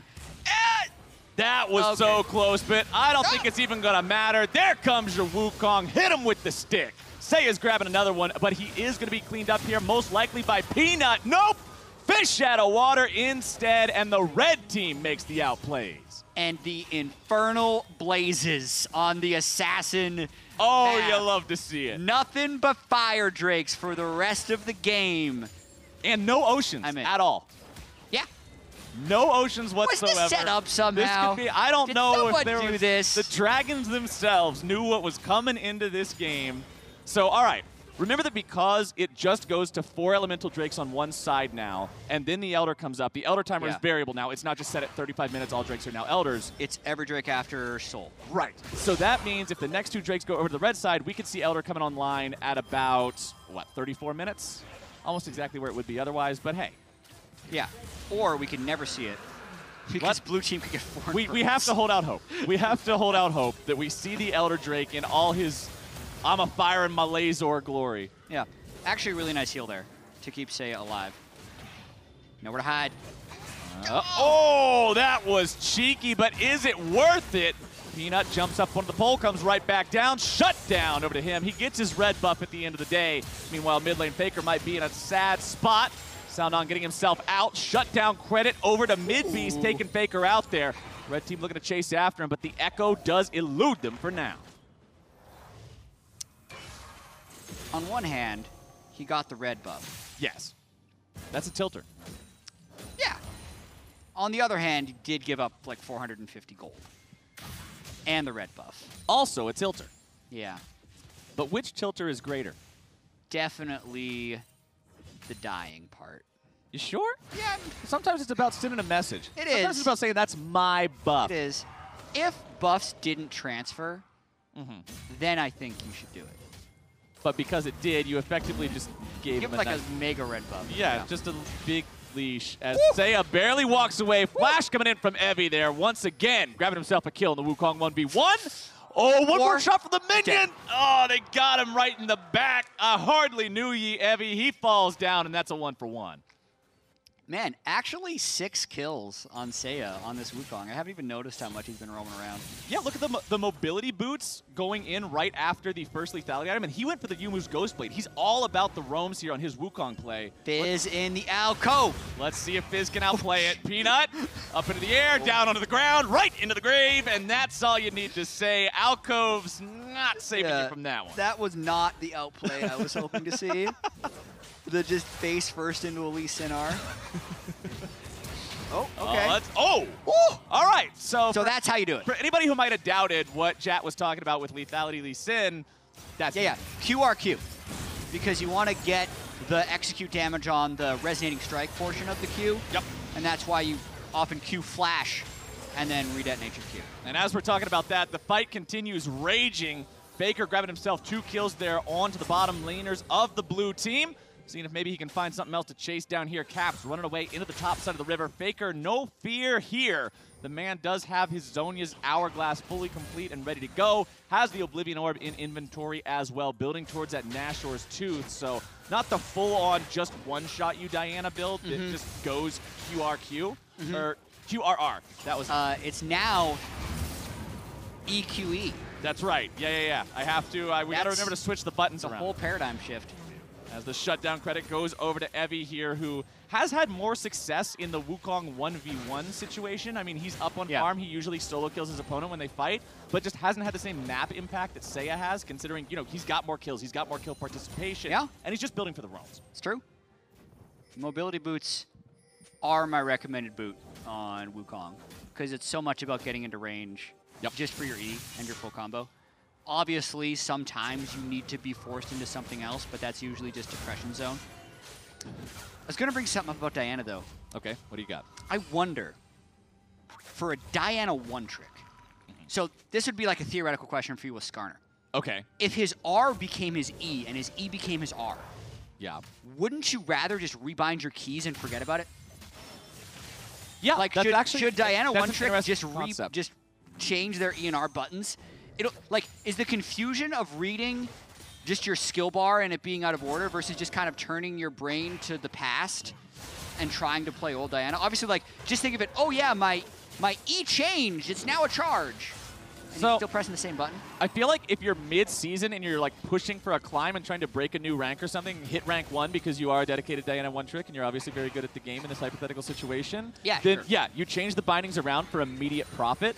But since we're still in preseason and everybody's mostly memeing anyway, you use this time to relearn and not have the reversed icon confusion later. Let's get this Inferno. This is going to be the biggest fight of the game. All right, red team, they're set up. Blue teams come in over the wall. Here comes the fight. Wukong's going to be spinning all the way around. Evie's able to find the kill onto Seiya, but the red team has slain the dragon first. Where will the fight go now as Red Mercy's clone goes down, but now the boxes are going to be firing those darts all over the place. Mid-Beast grabbing the kill onto Wei Zhao. There is so much money popping up above everybody's head. You thought they would have won the casino, man. Double kill over to Lee Sin on the side of the red team. Levi makes it happen, and it's 3 dead on blue, 3 dead on red. 3 Drakes for the red side. And that's the biggest thing of the fight is the fact that they got the 3rd Drake, meaning they're 1 away from the Infernal Soul. And the other thing that popped out to me in that fight was FLICKR's ult did a lot of work. So we're gonna watch this one more time. Caps gets the Q, but he's not the jungler. It's actually Peanut who would need to smite steal. And Levi does a great job of not only stealing it, but using his stopwatch for the Fizz ultimate, and then watching FLICKR, top of the screen right here. Boom, the Moonfall comes down and ends up chunking a substantial amount of damage. I think pulling the red side into the big lead. Well, red side's now in the wrong part of a pincer attack as they try to make a play onto the blue team, but instead find themselves collapsed upon. Wei Zhao grabbing the kill onto Sao Nan. Shut down credit onto that Lee Sin of Levi goes over to Peanut's Fizz. FLICKR trying to disengage, no mana, very little health. Blue team still looking to keep on fighting this one. Evie grabbing the kill onto Wei Zhao. Meanwhile, another red body falls in the backside. Peanut grabbing the kill onto Red Mercy, who takes out Evie with his dying breath. All right, keeping the gold within 2K. That's another, yeah, that was just a 3 for 3. Yeah. They just keep trading these kills. 43 kills, 25 minutes. Only 4 turrets. Remember what I said. This game is either going to be a dead even Fiesta bloodbath, or it's going to be over by 15 minutes. Condition 2 has obviously not been met, but Condition 1 is going pretty strong. 2,000 gold separating you 26 minutes into the game, and it's honestly even less now. It's like 1.7. That's not bad for a complete snowball-based game of Assassins. Yeah, I completely agree. I also think, and take this with a grain of salt, but all right. I do actually like the snowball anti-changes that were made in 9.23 where turret plates give less gold and some of the early Drakes were nerfed, because I did feel like games were snowballing too fast. And now it's still really important what you do early, but I think you're more likely to get games like this. It's not unrecoverable. Yes, yes. Especially as a jungler. I don't know. I'm still up a little bit. I need to jungle more to figure this out, but losing catch-up experience. I've been loving that. Oh, me too. I so much enjoy being able to actually outpath the enemy jungler now and be levels up on him. I enjoy it until I'm on the other side of it. So no, that's just your chance to prove yourself and show you got the eye of the tiger. You got the hunger in your belly. Burning heart, bro. Yes, in theory, I love burning hearts. I'm on board. In practice, sometimes if your mid laner is losing and the enemy mid laner decides to stop you from jungling for like 2 minutes, you just never catch up. Yeah. There's just no way back in the game. It's how it feels sometimes. Obviously, there are things you can do. In fact, the biggest form of catch-up experience is killing enemy champions who are higher level than you. Yeah. Is the way you get back in the game. That's just not always viable. I love the spirit of the change. I love being able to actually have a level advantage mean something. I just have had some experiences where it feels like falling behind wasn't really in my control, and then I didn't have a way back in the game. We'll see. We'll see how it plays out here in this game as well. The way you stay ahead is double jungle funnel. Back to the double jungle funnel. All right, we'll keep that one in mind as we keep going. So I'm actually very tilted now looking at Sao Nan's inventory because he's just sitting on the Glacial Shroud. He never built it into an item. Essentially, I believe the rules for these kinds of game modes are you're allowed to build a defensive item as a component of an overall offensive item. But FLICKR's just saying, you know what? We don't abide rule bending around here. We don't abide Glacial Shrouds, and just pops them. No MR in that Glacial Shroud, is there? No, sir. Not in this neighborhood. Turns out Diana can still burst you. But it is a lot of CDR on the side of Sao Nan. I mean, you've got 10, 10, 10. Does Ether Wisp actually give CDR? I'm pretty sure it's only move speed. Yeah, it's just 5%. Yeah, it's only move speed. But then you've also... let's see what they've got here. Red team's going for the Baron. Blue trying to stop this one. Remember, they're only going to be 4 versus 5 here for now, but Evie's able to keep himself alive, get away. Problem is, red team health bar is still very chonky. They are going to be dissuaded from going any further into that pit. You know why? Because the Dragon Soul's coming up. Oh, baby. 5 seconds until soul time here for the red team. If you're blue, you got to fight for this. Yeah, if they get this, they basically get Fire Ludens. But yeah, the fight has begun. FLICKR might just focus the Drake. No, he's pulling off the fight. Red Mercy's in trouble. He barely gets himself away. Shield coming out to keep him alive. Drake is going to be secured, and that is a soul for the red side. Let's see what they can do with it now. Red Mercy over the wall is going to run into Caps there on accident. Caps should be able to pick up the kill here. Sonic Wave finds the mark. So far, it's a 1 for Dragon Soul, which is an easy trade for the red team every single time. Caps trying to get himself away now. Red team coming in. Caps looking to grab one in return. FLICKR grabbing the kill onto him, dominating as they make it 1 for 1 in terms of kills. Yeah, there's just absolutely nothing negative about FLICKR's team getting the Dragon Soul here. I think when we see more pro games, there will be more teams trading a Baron for a Dragon Soul. Yeah. And then it's like a temporary buff versus a permanent buff, kind of how much can the team that took Baron to give up the Dragon Soul gain during the duration of the Baron. But here, when they just kind of sloppily fought over it, it was just lose-lose for Blue Team because they've given up the Dragon Soul, and now it's permanent. They have the best Drake for the Assassin team Soul, and now they're just going to move to Baron and probably get it all. And remember, if this game does take another 5 minutes, if Elder does come up, this is the new preseason Elder that executes you as soon as you fall to 20% HP with a screen-shaking dragon laser, which is probably just going to annihilate these team fights. Yeah, I think that laser is super cool. Here we go, fight. All right, Red Mercy takes a chunk out of his clone, but that's not really too important. Midbeast going to be forced to chrono break here nice and early. Evie going in, able to find knockups onto multiple people, multiple men on the red side, but now he's going to find himself here in the middle of the fight, and he is popped. Wei Zhao makes sure of it. Midbeast also going to fall to Levi. We'll see if there's any sort of an outplay potential, but not for Salnon here. 3 dead on the side of the blue team. The cost is FLICKR, but FLICKR alone. Peanut with a good disengage there, not allowing himself to fall. Levi takes the kill onto Caps. Peanut not having that troll pole ready to go again just yet. Tries to flash into the brush, drops some aggro, gets right back up onto the E, tries to get himself away. Red Mercy continuing to chase, but now going to deceive backwards. Red team knows they won the fight. Now they're onto the Baron. I need a Captain Flowers ruling. All right, what you got? Is GA an assassin item? Nope. GA is an anti-assassin item because it makes you not die. Interesting. Yeah. Okay, just checking. That's my official ruling. I don't have a gavel to bang on anything, but if I did, I'd be doing it. Okay, that's fair. I just needed to make sure. They're going to get the Baron. I also wanted to make a comment about Elder Drake. Okay, what do you got? I am very glad that it has been changed into such a visceral, powerful shot. Same. Because in many ways, the old Elder Dragon was just as powerful, if not more. People completely underestimated how much effectively that burn added to a fight. Plus the bonus stats. Yeah, oftentimes it was more than 20% of your health that was done by this Elder Dragon burn, but people just didn't notice it. Now, you very obviously notice what is contributing, and people are appreciating the power of the buff, even though in some situations it could actually be less powerful. So it's just better. I mean, whenever you can tell what's happening, it's better than not telling what's happening. There's a pretty big difference between this little orange thingy burning on you and a giant dragon spreading its wings and blasting you into oblivion, as Midbeast might find himself in a tough spot here. Uses the chrono break to get himself away. Zonya's going to block that Fizz ulti. FLICKR keeping himself alive, does have the shield working right now, but Wei Zhao's grabbing a kill onto Evie. There comes your disengage kick, but it's not going to do a whole lot. Wukong's able to find the spin into the back lines here with the blue team. Oh, Salnon, he's in the statue, but he's not going to stay there for long. Seiya looking to clean up the last one. Peanut's trying to find some sort of counterplay. He will get a counter kill out of it, but he falls in the meantime, and the red team just might not give us that Elder. Yeah, they can get it if they want it, but do they want it?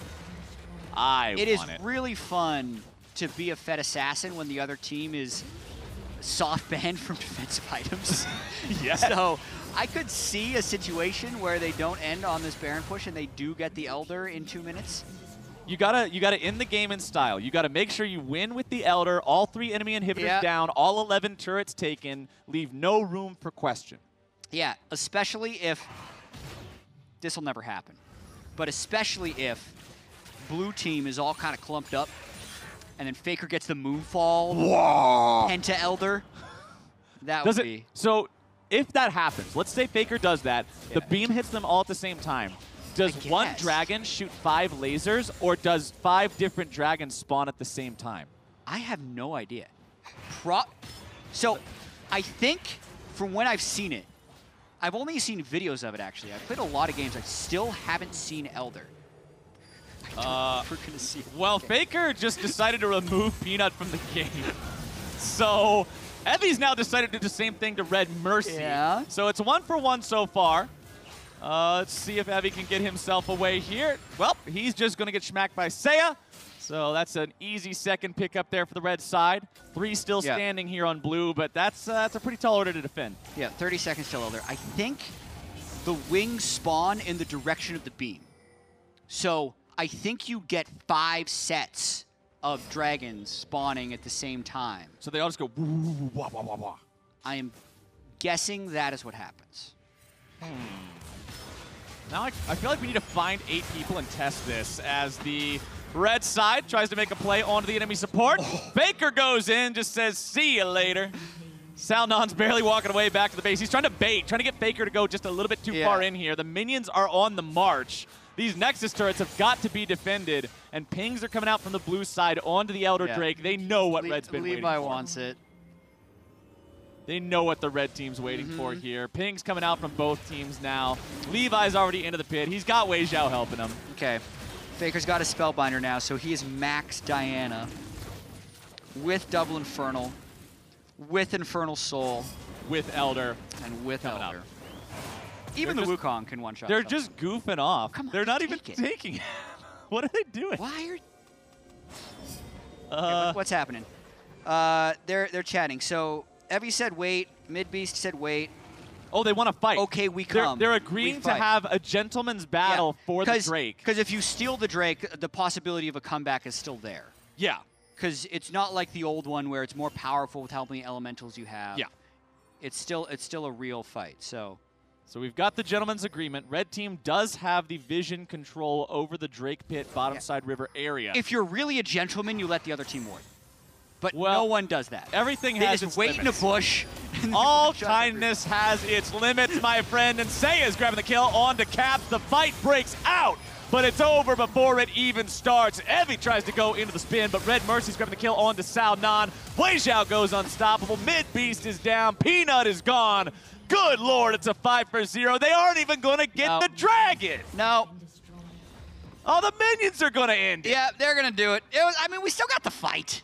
That's fine. We got the fight. I wanted 5 lasers, man. So did I. We'll get it. We'll get it one day. Maybe in World Finals, Game 5. World Finals. Yeah.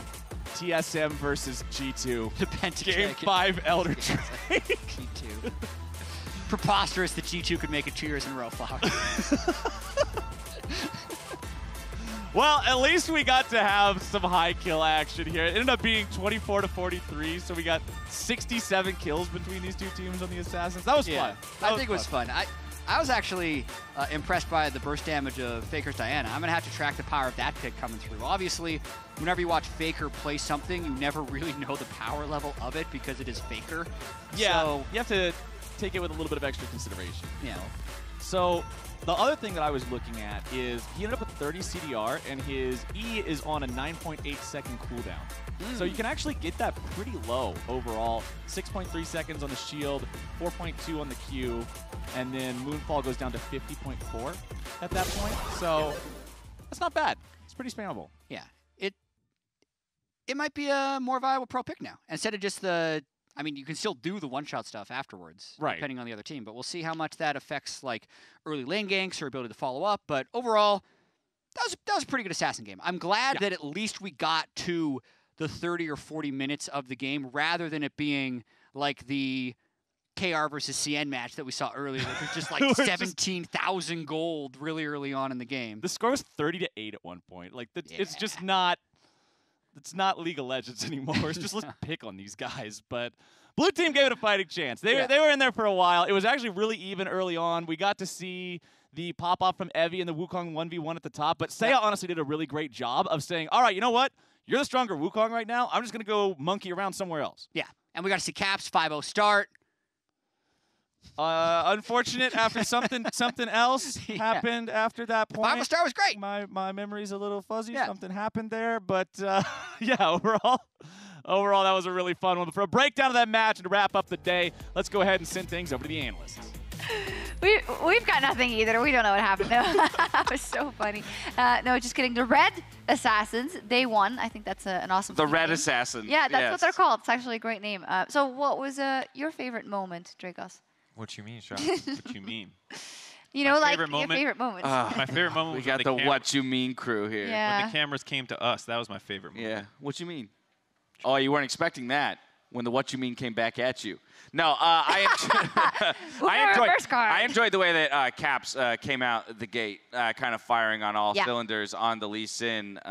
You know, that made it very exciting. The action started kind of right from the get-go. What do we think about the rosters, though? Because it is assassin mode, but then some people started building defensive items, and some people, like, Levi played his Lee Sin that he always plays. I mean, I want to see the Zeds, you know? What? I want to see those. Well, it's still unclear to me what exactly you mean. I will say that I was pretty upset at Red Mercy for picking Shaco, because I think Shaco boxes are like the most anti-assassin fun thing ever, because it just instantly interrupts anything you're trying to do. But then there was a glacial shroud built, and I think it's always balanced in the world by Salmon here, because building armor items, that's even less assassin-y than AP Shaco boxes. Okay, we didn't show it, but early on in the Wukong v Wukong 1v1, Evie got the first solo kill in that lane by hitting level 6 with his clone, killing the cannon minion while he was gap closing to get the ultimate on the other side. It was a pretty slick 1v1, but Seiya recovered fantastically and ended up putting up quite a Wukong performance himself. That was basically the story of the entire red team, because Caps was slapping FLICKR around for a little bit, top lane was getting slapped around bot lane, then all of a sudden, in mid-game, they all started getting solo kills back. All right, and we did get to see the soul come out. 4 Drakes were collected by the Red Assassins, and then as the casters mentioned, the Elder Dragon fight happened, but because it was a clean ace, no Elder Dragon necessary to close it out. Yeah, I was quite impressed by how, in the end, the Red Assassins accelerated, because as we said already, it's not exactly the mode in which when you're ahead, you can just push down the towers or siege or just accelerate the game too much, but they finally did it, thanks to all the dragons. I mean, that helps. Right, I think a lot of people look at Assassins as the type of champion that can snowball a game, right? Yeah. Oh, I could come, you know, in a typical 1v or a 5v5 Summoner's Rift, it's like, oh, the Zed's super ahead, he can just kind of do whatever he wants. But in a situation where anyone's left up, it's very hard to siege a turret or to position around, you know, what do you, don't you, I see the smile. Don't do it. I see the smile. That's why I feel like the segment should just go back and forth between the two of us. Doofuses can just we sit avoid here asking them any questions. I don't know what you mean, because you can just keep diving turrets with the assassin comp. You think you're not safe under a turret when it's Diana. Yeah, it's also unclear you what just he keep means. killing them. Use Zed as an example, and Zed was not. Yeah, I don't know. But Zed is an assassin. Yeah, but I mean, assassins are different, right? Like Shaco's an assassin. You know who we should talk about? Who? The player. We should talk about the Oppo player of the game. Yeah. Well, I'm Do you know gonna who ask that is? Do you know who that is? No, I have no It's idea. FLICKR for his recovery in the mid lane on that Diana. Yes, he took a bit of a beating early on, but came back to lead his team, the Red Assassins, to victory. Absolutely deleting people after a while. And doing it on the new Diana for us. Yeah, good stuff. I mean, would be disappointing if someone like FLICKR would not be Oppo player of the game in the assassin mode. So doing his job, Dracos. Yeah, I'd say I'm more disappointed that Caps wasn't player of the game, you know, as an E representative. But no, FLICKR popped off. I think new Diana looks crazy strong. Yeah. I'm so used to the E, the Poland, doing literally nothing from her entire existence up to that point. So now seeing it do insane burst damage is wild. One more, Mark. Thank you. We're good. So what inspired this actually? Why are you? What the heck is going on? I know it's All-Star. There's but not like, much of a joke to explain. Yeah, because there isn't much of a joke. Because the romance between Britney Spears and Justin Timberlake in the early 2000s / late 90s was not a joke, and this is what we're paying tribute to before we go to early 2000s pop night. Were you aware of that? I thought I was K-Fed. Do you know the age group of people that watch us? Nobody will know what you're talking about. I more feel like they were just trying to make our jobs difficult. I think so too. They're succeeding in that. Have you ever discovered that you and a friend own a similar article of clothing and wanted to match? Have you ever known that joy? I don't think that's ever He just been doesn't know what we mean. No, he has no idea. You're right. No idea I've what we never mean. felt what you feel right now. and I'm not sure I want to. No, but what we can't talk about is the 1v1 tournament. Of course, today we whittled it down all the way to the semifinals, and just 4 people left, and the round of 8 was quite exciting. There were 4 EU players going into it, but only 1 coming out, and that was Weibo. Yeah, we did lose our defending champion in Caps, but Whippo has put on a show, in my opinion. I think Mark and I both kind of agree the champions that he's come out with have been extraordinarily exciting to watch. A different one every single time. Yeah, it's been interesting that some players like Whippo, you know, came out with the Rengar and on all the different champions. Then there's Uzi, who just always picks Vayne anyway. He also said, I want to show more of my Vayne, but I'm excited to see how everything will develop. Mickey misplayed it a little bit. Janko's got counter-picked. Yeah. Kobe called it out too. He wants to see if anyone throughout the remainder of the tournament can force the Shy to keep both of his hands glued to the mouse and the keyboard, because in every single 1v1, he seems to be spending 50% of his time, you know, fixing his hair or whatever, because he doesn't seem to be pressured. It's so easy for him. I guess you'd have to not let him recall either, because Yeah. he'll just take any moment he can. Yeah, exactly. Keep him on the map. Who's as soon as he's back in base. Who's the panel's money on for who's going to take it? Ooh. I think it's hard to vote against Uzi. Really? Really? I'm going the Shy. I think it's hard to vote against Uzi because the guy's already done it twice. He's felt the pressure of the finals before. He has shown us that even on his his champions like the ADCs, where sometimes they can be vulnerable, he'll still find his way to victory.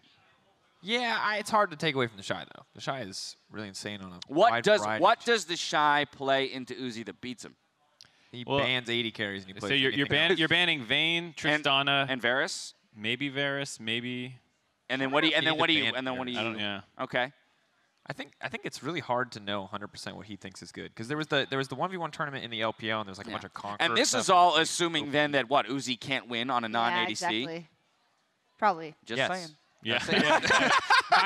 If he can win on anything else, then yeah, he's going to win the whole thing. My entire assumption is based on a small champion. But it feels like we're all pretty aligned that it's looking like maybe an Uzi the Shy finals. Yeah. I think anything else would be an No, you got some different thoughts? Well, clearly I'm going to vote for Bwipo in the final, and Okay. he's going to win the whole thing Fair because enough. I'm biased like that. I think that's who I'm like kind of rooting for. He's but fun. I just have more. He's more confidence fun. in the He's others. fun. The picks are way more interesting. Yeah. Let's talk about tomorrow, because it's not just the 1v1 semis and finals that are coming your way. We return to wrap up the week with another tandem mode match featuring the likes of Uzi God, Stan Zim, Shrimp Yuka, and Pally. Should have read those names before I had to do it just now. All that before we get the conclusion of TFT and the 1v1 tournaments alongside some Earth. And we get the Tyler v. Kobe push-up challenge. Woo! I am so excited that I did not lose that bet, because I'm pretty sure Tyler 1's going to crush Kobe. You're just gonna watch? Oh, probably very closely I'm gonna be and then- cheering Tyler 1 on. I'm gonna be in his camp. What are the odds for Kobe winning that one? Yeah, They're like what- 1 to The 3,000. Vegas odds. The 3,000. It's a big For the people payout. at home. So if you want to walk away a winner, you put your money on Kobe. But if you missed any action, the rebroadcast of All-Stars Day 2 does go up at 7 a.m. PST, so you can watch that and then tune in for the finals. But now for myself. Hey, are you Master gonna hog all the copy? I just I want to read mean, something too. You can read something. Okay. It Yeah, you can had know. my You want name to on read it. it? I Read it said- together? It had my name on it. I was told it was Look, dual they hosting. I was told it was dual They hosting. succeeded in Now for dividing us. myself, Okay. the casters, and the entire live broadcast crew, thanks for watching, and we'll see you tomorrow for the conclusion of the 2019 All-Star event. Good night. What you mean? What you mean? I got a giant thing. Get me out, dude. It really was. Dr. Zale. It's actually not Drazeo. Yeah, He it was recently Dr. got Zale. They his forgot to put the doctorate. space. He's a-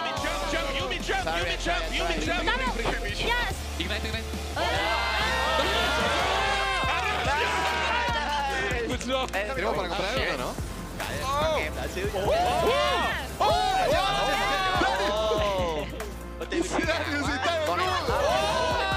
Oh my god. Trên top kìa, trên top kìa.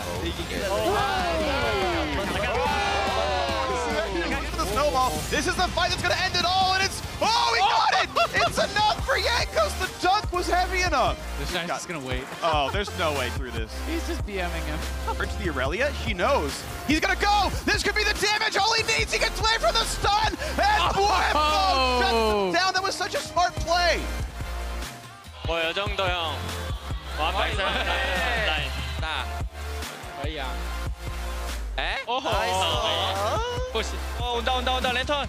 잠깐만 이거 찰게. 베인 갔어요. 괜찮아 이긴 듯? 이겼다. 저까지 텔댐. 리시 밑. Broken. Strong. Oh, there you go. I have nothing. Oh, we got FLICKR. Let's go. Nice. FLICKR. GG boys. GG.